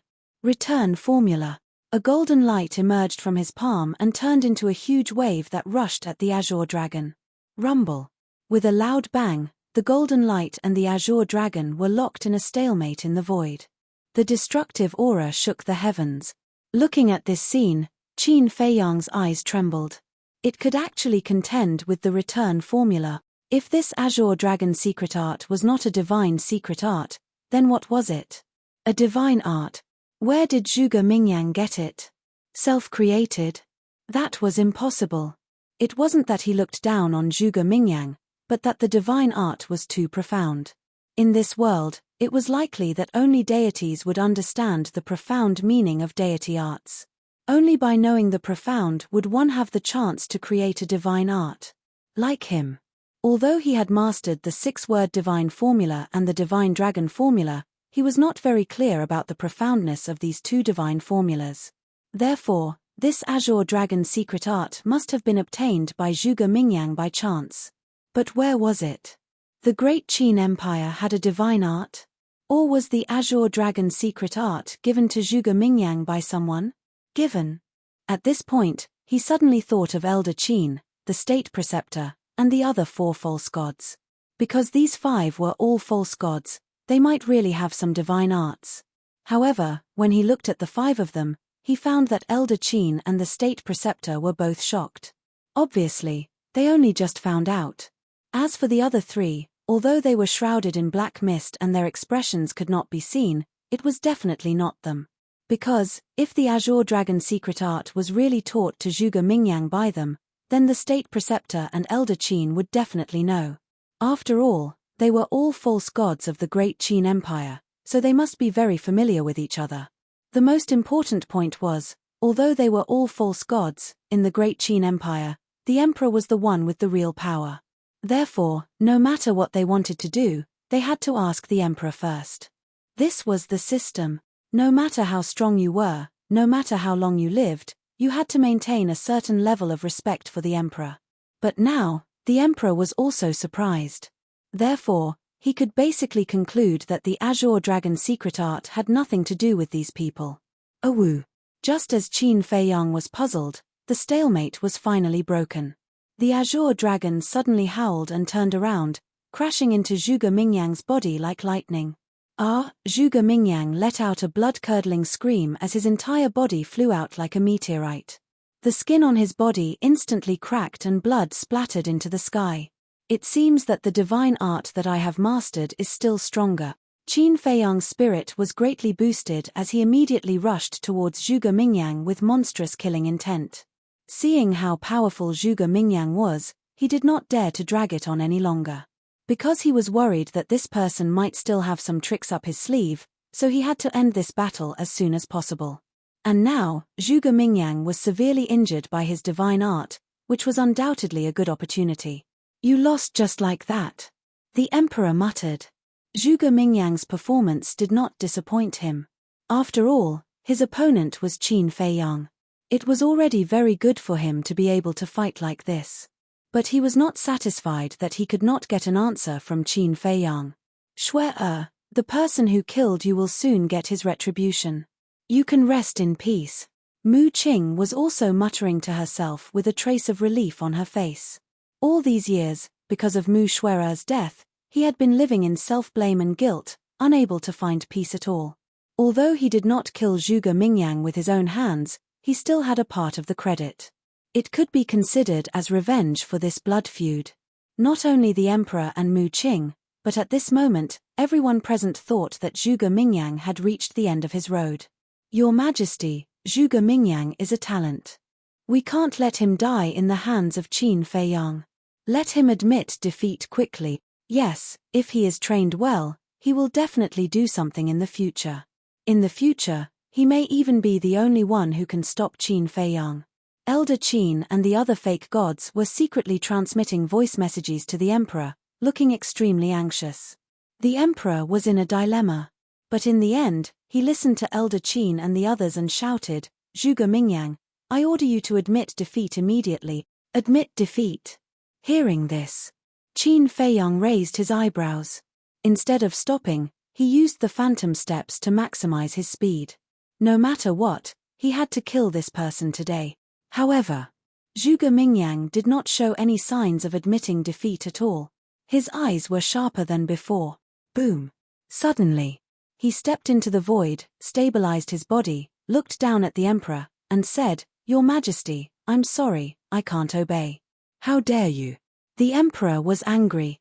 I, Zhuge Mingyang, have never admitted defeat in my life. Especially in front of Qin Feiyang, I can't admit defeat. Zhuge Mingyang said word by word, his eyes filled with determination. Finished. He ignored the emperor and looked up at Qin Feiyang, shouting, Today, one of you must die here. Qin Feiyang coldly smiled and said, That's what I think too. Then let's fight. Zhuge Mingyang was so angry that his hair stood on end. A terrifying dragon's might roared out from his body. Roar.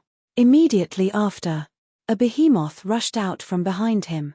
That divine dragon was hundreds of feet long, covered with blue dragon scales the size of a dustpan, and 4 dragon claws under its abdomen, obviously hard and powerful. Azure Dragon. Qin Feiyang's pupils shrank. According to legend, in ancient times, there were 4 divine beasts that could overturn rivers and seas and cover the sky with one hand. They were the Azure Dragon, White Tiger, Black Tortoise, and Vermilion Bird. Although these 4 divine beasts were not as powerful as the purple gold divine dragon, in the eyes of the world, they were godlike existences. Who would have thought that Zhuge Mingyang would actually activate the Azure Dragon Fighting Soul? Azure Dragon Fighting Soul, coupled with the powerful Azure Dragon secret art, this Zhuge Mingyang was simply impeccable. Roar. Looking at the roaring Azure Dragon Fighting Soul in the sky, many people felt a sense of awe. But Qin Feiyang, on the other hand, was boiling with battle intent. Clang. With a giant sword that could tear the sky and earth apart, a red sword soul appeared. Kill. Both of them shouted at the same time. The Azure Dragon Fighting Soul and the red sword soul pierced through the sky, crazily colliding in the void. The dragon might was torrential, and the sword radiance was boundless. The 2 fighting souls carried the will of their respective masters, competing against each other, neither of them wanting to be at a disadvantage. What the hell is this bastard doing? Mu Qing was extremely angry. The Qin Feiyang in front of him was not the Qin Feiyang he knew. Just a mere Zhuge Mingyang, how could he not be able to deal with it? You can't blame Qin Feiyang for this, you can only say that Zhuge Mingyang is too strong. Madam Mystery whispered. Of course. The Qin Feiyang they knew didn't only have this many tricks up his sleeve. High up in the sky, the 2 fighting souls were locked in a fierce battle. And every time they collided, as the masters, Qin Feiyang and Zhuge Mingyang, As if they were struck by lightning, streaks of blood constantly flowed from the corners of their mouths.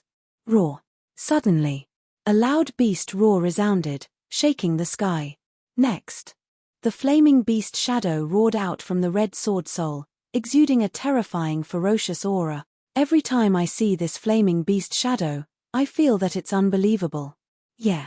There's a beast soul hidden in the sword soul. If I didn't see it with my own eyes, I wouldn't have believed it. In the space divine item, Dong Zhengyang and the others looked at the sword soul and the beast shadow on the screen, exclaiming in amazement. I don't know if you guys have noticed that the beast shadow contains a trace of divine aura. At the same time, Elder Qin, who was outside, secretly transmitted a message to the three false gods shrouded in black fog. The three of them stared at the flaming beast shadow and nodded slightly. Roar. Clang. As soon as the flaming beast shadow appeared, it and the red sword soul pounced on the azure dragon fighting soul. And the aura of the flaming beast shadow was even stronger than that of the sword soul. In less than half a blink of an eye, the beast shadow and the sword soul had both arrived. The azure dragon fighting soul immediately suffered a devastating blow. Its huge body quickly cracked and collapsed. It kept wailing, just like Zhuge Mingyang, whose eyes were filled with unwillingness. He had tried his best, but why was he still no match for Qin Feiyang? Could it be that Qin Feiyang was really unbeatable? He was not convinced. He, Zhuge Mingyang, was the number one demon in the imperial capital. What was Qin Feiyang? Innate ability, destruction. He roared towards the sky, his long hair fluttering. The azure dragon fighting soul disintegrated, but it did not dissipate, turning into an obscure aura. This aura was formless and colorless, like a raging wave in the ocean, instantly sweeping across the sky and drowning Qin Feiyang. When this aura enveloped him, Qin Feiyang's expression changed. His cultivation had actually dropped by a realm. From a 1-star battle saint, he instantly fell to a 9-star battle master. How could this be? Chapter 933.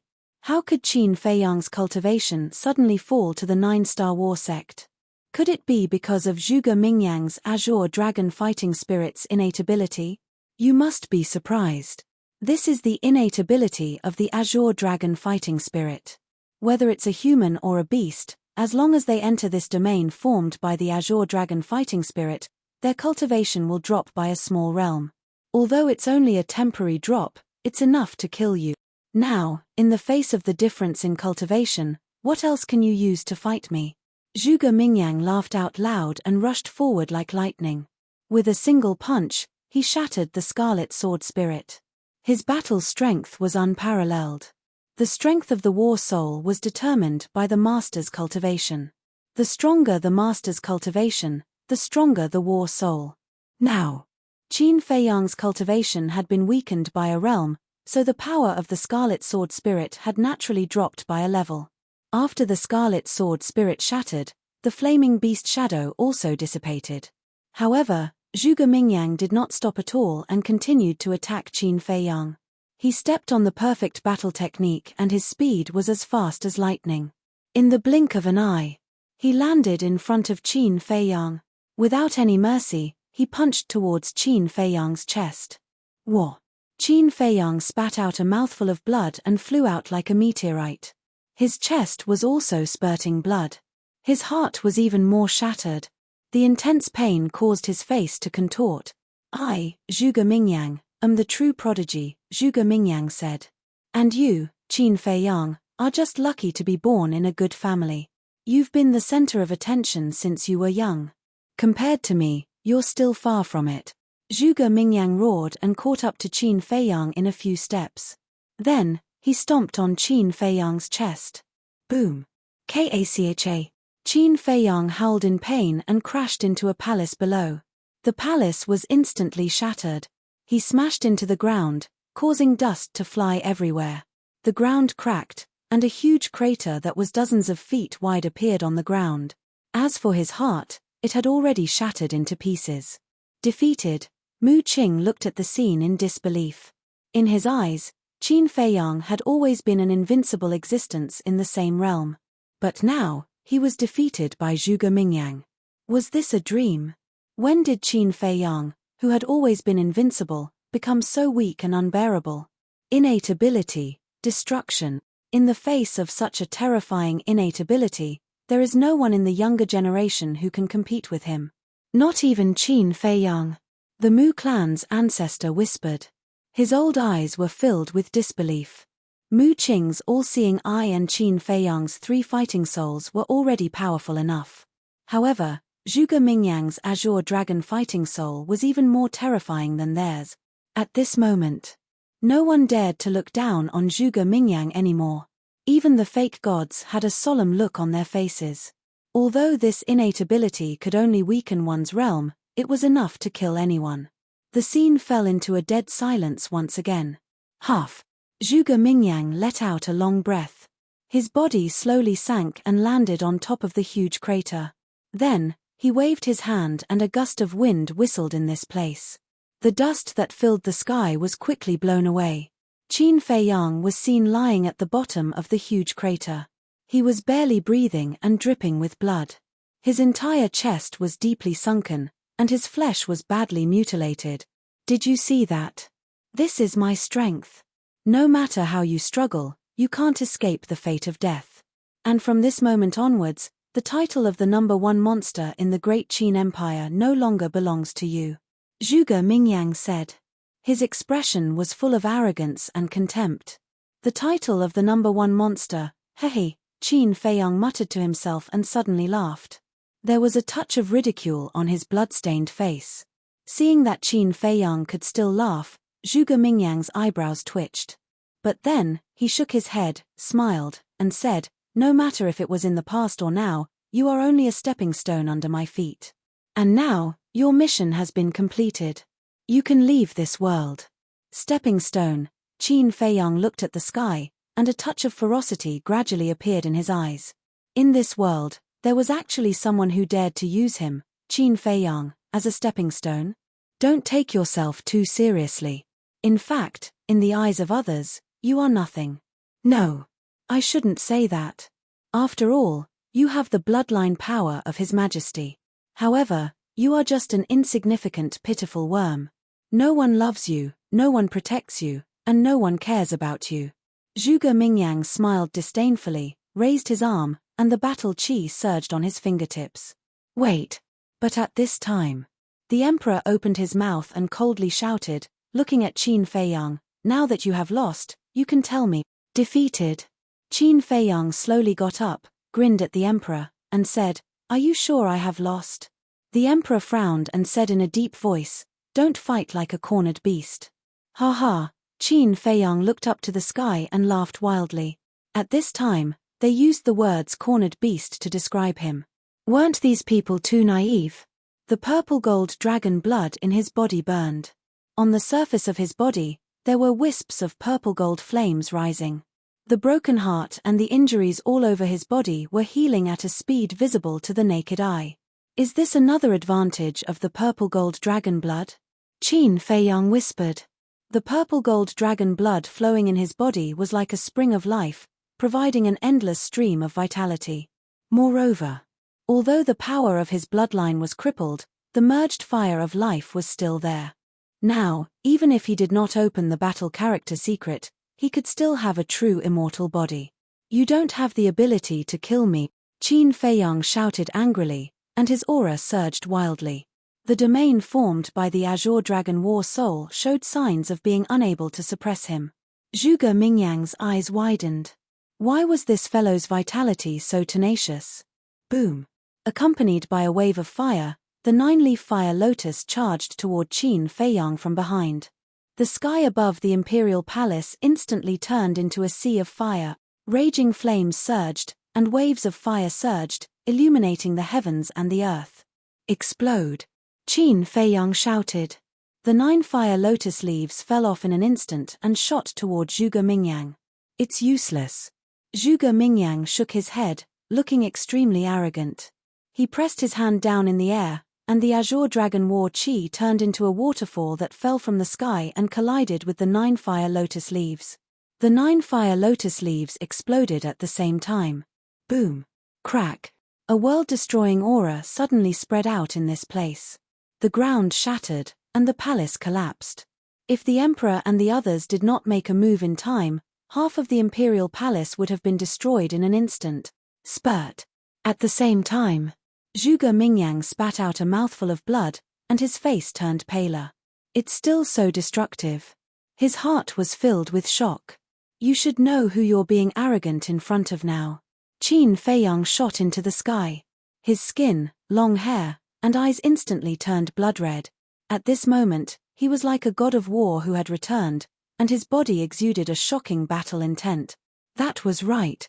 He had activated the battle formula. When he arrived in front of Zhuge Mingyang, he raised his arm and threw a punch. The power contained in this group of attacks made Zhuge Mingyang's expression change. However, the domain formed by the Azure Dragon War Soul was still there, and Qin Feiyang's cultivation base was indeed at the 9-star battle sect. So, facing the difference of a realm and being sensed by the War Master and the War Saint, he had full confidence that even if he fought with his bare hands, he would still be able to suppress Na Feiyang. He abruptly raised his arm and punched out. Bang bang bang. Rumble. The two fists collided crazily. Invisible waves of air surged out in all directions with an earth-shattering force. The close-quarters combat this time was many times more intense than the warm-up at the beginning. Both of them had used all their strength, and their bodies were dripping with blood. But in comparison, Qin Feiyang's injuries were even more severe. His entire arm had already been lacerated, and his flesh and blood were flying everywhere. However, the more he fought, the braver he became, and the more powerful he became. The domain formed by the Azure Dragon War Soul was about to collapse. Zhuge Mingyang became more and more alarmed. This person's fighting spirit and tenacity were simply unprecedented. It gave him the feeling of a fighting machine that didn't know pain or exhaustion. Even if I only have the cultivation of a 9-star battle sect, it's more than enough to deal with you. Dozens of breaths passed. Qin Feiyang raised his head and roared. Red sword chi, flaming battle chi, and purple gold dragon chi poured out. Clang. A light sword appeared out of nowhere. This was a light sword condensed from 3 types of battle chi. It was more than 1,000 feet long, and its sharpness tore through the clouds, piercing through the 9 heavens. Break for me. Qin Feiyang waved his hand, and the light sword slashed down from the sky. At this moment, the void seemed to be split into 2 halves. The domain formed by the Azure Dragon War Soul had finally reached its limit and collapsed in an instant.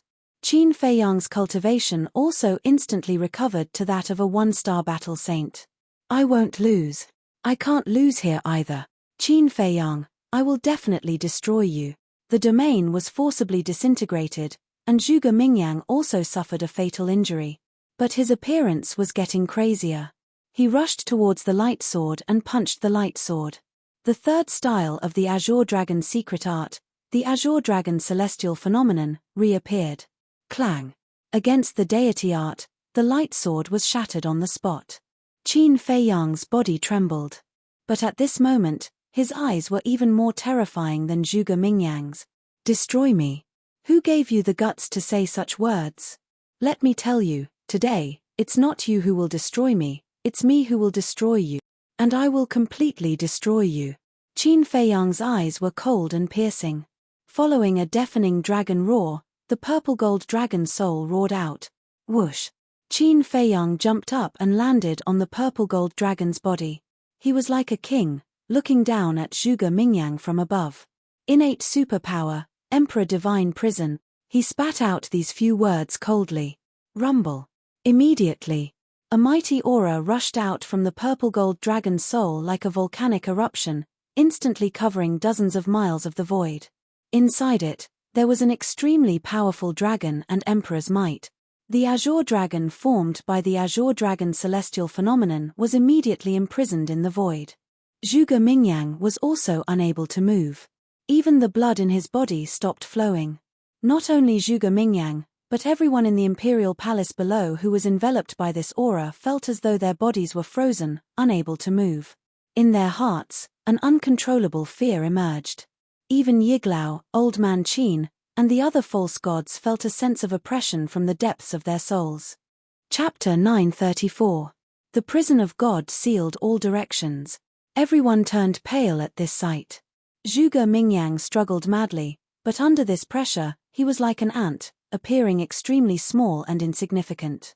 I just got the inheritance of my ancestor, but do you know why I didn't use the dragon god technique? Qin Feiyang looked down at Zhuge Mingyang like a god of war riding a dragon god. Why? Zhuge Mingyang asked instinctively. Because you don't deserve it. Qin Feiyang said coldly. Don't deserve it. Zhuge Mingyang's heart trembled. The words don't deserve it almost made his state of mind collapse. The dragon god technique was a divine technique created by the first emperor. He once defeated the previous emperor Mu Tianyang with the dragon god technique. It was easy to imagine how destructive it was. If Qin Feiyang had used the dragon god technique, he would have been defeated long ago. But Qin Feiyang didn't use it. He originally thought that Qin Feiyang might not have fully mastered it. After all, it was a divine technique. How could he use it freely in such a short time? But he never thought that Qin Feiyang deliberately didn't use the dragon god technique. In other words, from the beginning to the end, Qin Feiyang didn't take him seriously. I've said it before. Today, I will completely destroy you. Now, kneel down. Qin Feiyang shouted. The pressure of the emperor prison instantly soared to another level. Zhuge Mingyang's body trembled. His legs immediately went out of his control and knelt down in the void. No. I can't kneel. In this world, except for my family and His Majesty, no one has the right to make me kneel. Zhuge Mingyang roared in his heart. For someone like Zhuge Mingyang who had a strong sense of self-esteem, kneeling to someone was more painful than killing him. Especially when the person he had to kneel to was Qin Feiyang. If he knelt down now, he would live in this shadow for the rest of his life. At that time, even if he didn't die, he would lose his faith and confidence and continue to be muddle-headed. And Qin Feiyang did this because he wanted to completely crush Zhuge Mingyang mentally and spiritually, so that he would never be able to make a comeback. Kneel. Qin Feiyang enunciated every word, and the pressure he exuded grew stronger and stronger. In your dreams. Zhuge Mingyang roared hysterically. He struggled with all his might. However, no matter what he did, it was to no avail. Knees, slowly bend down. His face was filled with despair. Your Majesty, quickly stop Qin Feiyang. We can't let Zhuge Mingyang kneel here. That's right. Zhuge Mingyang is an arrogant person. If he is forced to kneel, I'm afraid he will never be able to stand up again. Zhuge Mingyang is extremely talented, and he is even more loyal to Your Majesty. You must protect him, Your Majesty. Seeing this, old Qin and the other false gods, including the current empress, hurriedly looked at the emperor and advised him anxiously. The emperor looked at Qin Feiyang and Zhuge Mingyang, his eyes extremely gloomy. Unexpectedly, in the end, Zhuge Mingyang was still defeated by Qin Feiyang. Fine. He sighed deeply, looked at Qin Feiyang, and said, we admit defeat. But at the same time, Zhuge Mingyang also reached his limit. His legs bent and he directly knelt in the void. Oh no. Old Qin and the other false gods' eyes trembled as they looked at Zhuge Mingyang with worry. The moment Zhuge Mingyang knelt down, he seemed to have lost his soul and gave up resisting. I knelt down to Qin Feiyang. Why is it like this? Qin Feiyang's cultivation was destroyed when he was 10 years old and he was expelled from the imperial capital. He was wandering outside with no one to rely on, and I have always lived in the imperial capital with endless cultivation resources, but why am I still inferior to him? Why is God so cruel to me? Since there is a jade, why is there a bright jade? Since there is a Zhuge Mingyang, why is there a Qin Feiyang? He knelt in the void and muttered to himself. His whole person looked extremely lonely. Her originally bright eyes were now empty and lifeless. High in the sky. Since his goal had been achieved, Qin Feiyang also put away the purple gold dragon soul. In fact, in the beginning, he didn't have any malice towards Zhuge Mingyang. On the contrary, he admired this person. Because Zhuge Mingyang was indeed a character. But he didn't expect that because of the death of the first prince, Zhuge Mingyang repeatedly targeted him. He even tried to kill him several times. He was not a saint. It was impossible for him to not fight back. And as for the current result, although he was not very satisfied, he could reluctantly accept it. Originally, He planned to directly kill Zhuge Mingyang after defeating him. But now that the emperor had admitted defeat, he naturally couldn't kill him. However, now that Zhuge Mingyang's state of mind had collapsed, no matter how good his talent was, it would be difficult for him to become a great person. In the future, he would not be a threat to him. Phew. After letting out a long breath, Qin Feiyong lowered his head and looked at the emperor, a cold light flashing in his eyes. Whoosh. He took a step forward and landed in front of the emperor. He sneered and said, "If you had admitted defeat earlier, Zhuge Mingyang would not have fallen to this point. It's all your fault." The emperor couldn't help but clench his hands. Qin Feiyong shook his head and smiled. "If you agree to bet, you have to accept defeat. Quickly fulfill your promise. Wait here." The emperor suppressed his anger, flicked his sleeves and left. Whoosh. After a while, an old man dressed in eunuch attire, holding an imperial edict, hurriedly flew over. Qin Feiyong had seen this eunuch before. He was the chief eunuch of the imperial palace. His cultivation was also not bad. He was a war king. The chief eunuch stopped in the air and bowed to Qin Feiyong. Then, he opened the imperial edict and read it out. Imperial edict. In the next 10 years, no one is allowed to harm Qin Feiyong's mother, as well as anyone related to Qin Feiyong. Those who violate this will be executed for the crime of rebellion. After reading it out, the chief eunuch closed the imperial edict and handed it to Qin Feiyong. Qin Feiyong grabbed the imperial edict and looked at the contents. He couldn't help but frown. "Is your highness satisfied?" The chief eunuch asked cautiously. "Look at me. Do I look satisfied?" Qin Feiyong said in a deep voice. The contents of this imperial edict were indeed the same as what the chief eunuch had read out. But why was it only 10 years? For an ordinary person, 10 years was 1/6 or 1/7 of their life. It was very long. But for a martial artist, 10 years passed in the blink of an eye. He had worked so hard for so long and sacrificed so much, but he only got 10 years. The chief eunuch hesitated for a while and said, "Should I ask His Majesty again?" "No need." Qin Feiyong shook his head. Because he knew that the emperor would not change his mind. 10 years, although 10 years was not long, it might be enough for him. He waved his hand and put away the imperial edict. Then, he landed in front of the white-clothed woman. "Your Highness, His Majesty also said that you should leave the great Qin Empire immediately." The chief eunuch hurriedly said. Scram. Qin Feiyong clenched his fists and looked up at the chief eunuch. His eyes flashed with a shocking cold light. The chief eunuch shrunk his neck and hurriedly turned to flee. "You want to drive me away now? You really can't wait." Qin Feiyong smiled coldly. He retracted his gaze and looked at his mother. His gaze also softened. "Son, I'm really proud of you." The white-clothed woman took out a white handkerchief and wiped the blood on Qin Feiyong's face. Her eyes were filled with love. Qin Feiyong grabbed his mother's hand and asked, "Mother, are you really not leaving with me?" Whether it was his tone or his expression, there was a trace of pleading and reluctance. "I can't." The white-clothed woman shook her head. There was an inexplicable sadness between her eyebrows. Qin Feiyong lowered his head. Although he knew that his mother would say this, he could not help but feel disappointed. "Son, you've grown up and have your own path to walk. Don't always worry about me. I'll be fine. You also work hard. I'll always be here waiting for you," the white-clothed woman said with a smile. There was a trace of reluctance in her eyes.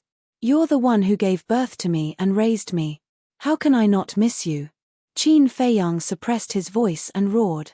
His heart was filled with sorrow that couldn't be dispelled. His mother was right in front of him, but he couldn't let his mother live a stable and peaceful life. He couldn't even be filial to his mother. He was really unqualified as a son. "I understand your feelings. But the reality is so cruel. Go. When you come back next time, I believe that everything will be as you wish." The white-clothed woman endured the reluctance in her heart and smiled. "Okay." Qin Feiyong nodded and turned to look at Yiglao. He said, "I'll have to trouble Senior to open the space-time gate immediately." Clang. Yiglao immediately took out the space-time gate. Then, with a wave of his hand, Divine power flowed into the gate. The middle-aged man also stepped forward to help. The two false gods worked together, and in less than 10 breaths, the space-time gate opened. "Let's go," Yiglao urged. "What about him?" The great ancestor pointed at the state preceptor. The state preceptor was still under the control of the great ancestor and the second ancestor. "We must let him go." Old man Qin stepped in front of the space-time gate and said with a gloomy face. The other 3 false gods also released their terrifying divine power and shrouded everyone. "We didn't say that we won't let him go. Why are you so nervous?" Mu Qing smiled sarcastically and turned to look at Qin Feiyang. Qin Feiyang's eyes flashed. With a wave of his hand, Wolf King appeared out of thin air and said lightly, "Give him a farewell gift." Wolf King was stunned and turned to look at the state preceptor. His eyes suddenly crawled with a trace of a smirk. It stood up on its hind legs and swaggered over. The state preceptor has been in a sober state. When he saw Qin Feiyang call out Wolf King, he had an ominous premonition in his heart. And when he saw Wolf King walking towards him with a smirk on his face, he was even more anxious. Because Wolf King has long been notorious in the Great Qin Empire and will definitely not do anything good. Putong. At the same time, Qin Feiyang knelt in front of the white-clothed woman and kowtowed 3 times. He whispered, "Mother, you have to take care of your body." "I will." The white-clothed woman nodded and smiled. Qin Feiyang took a deep look at his mother and resolutely got up, turned around and stepped in front of the space-time gate.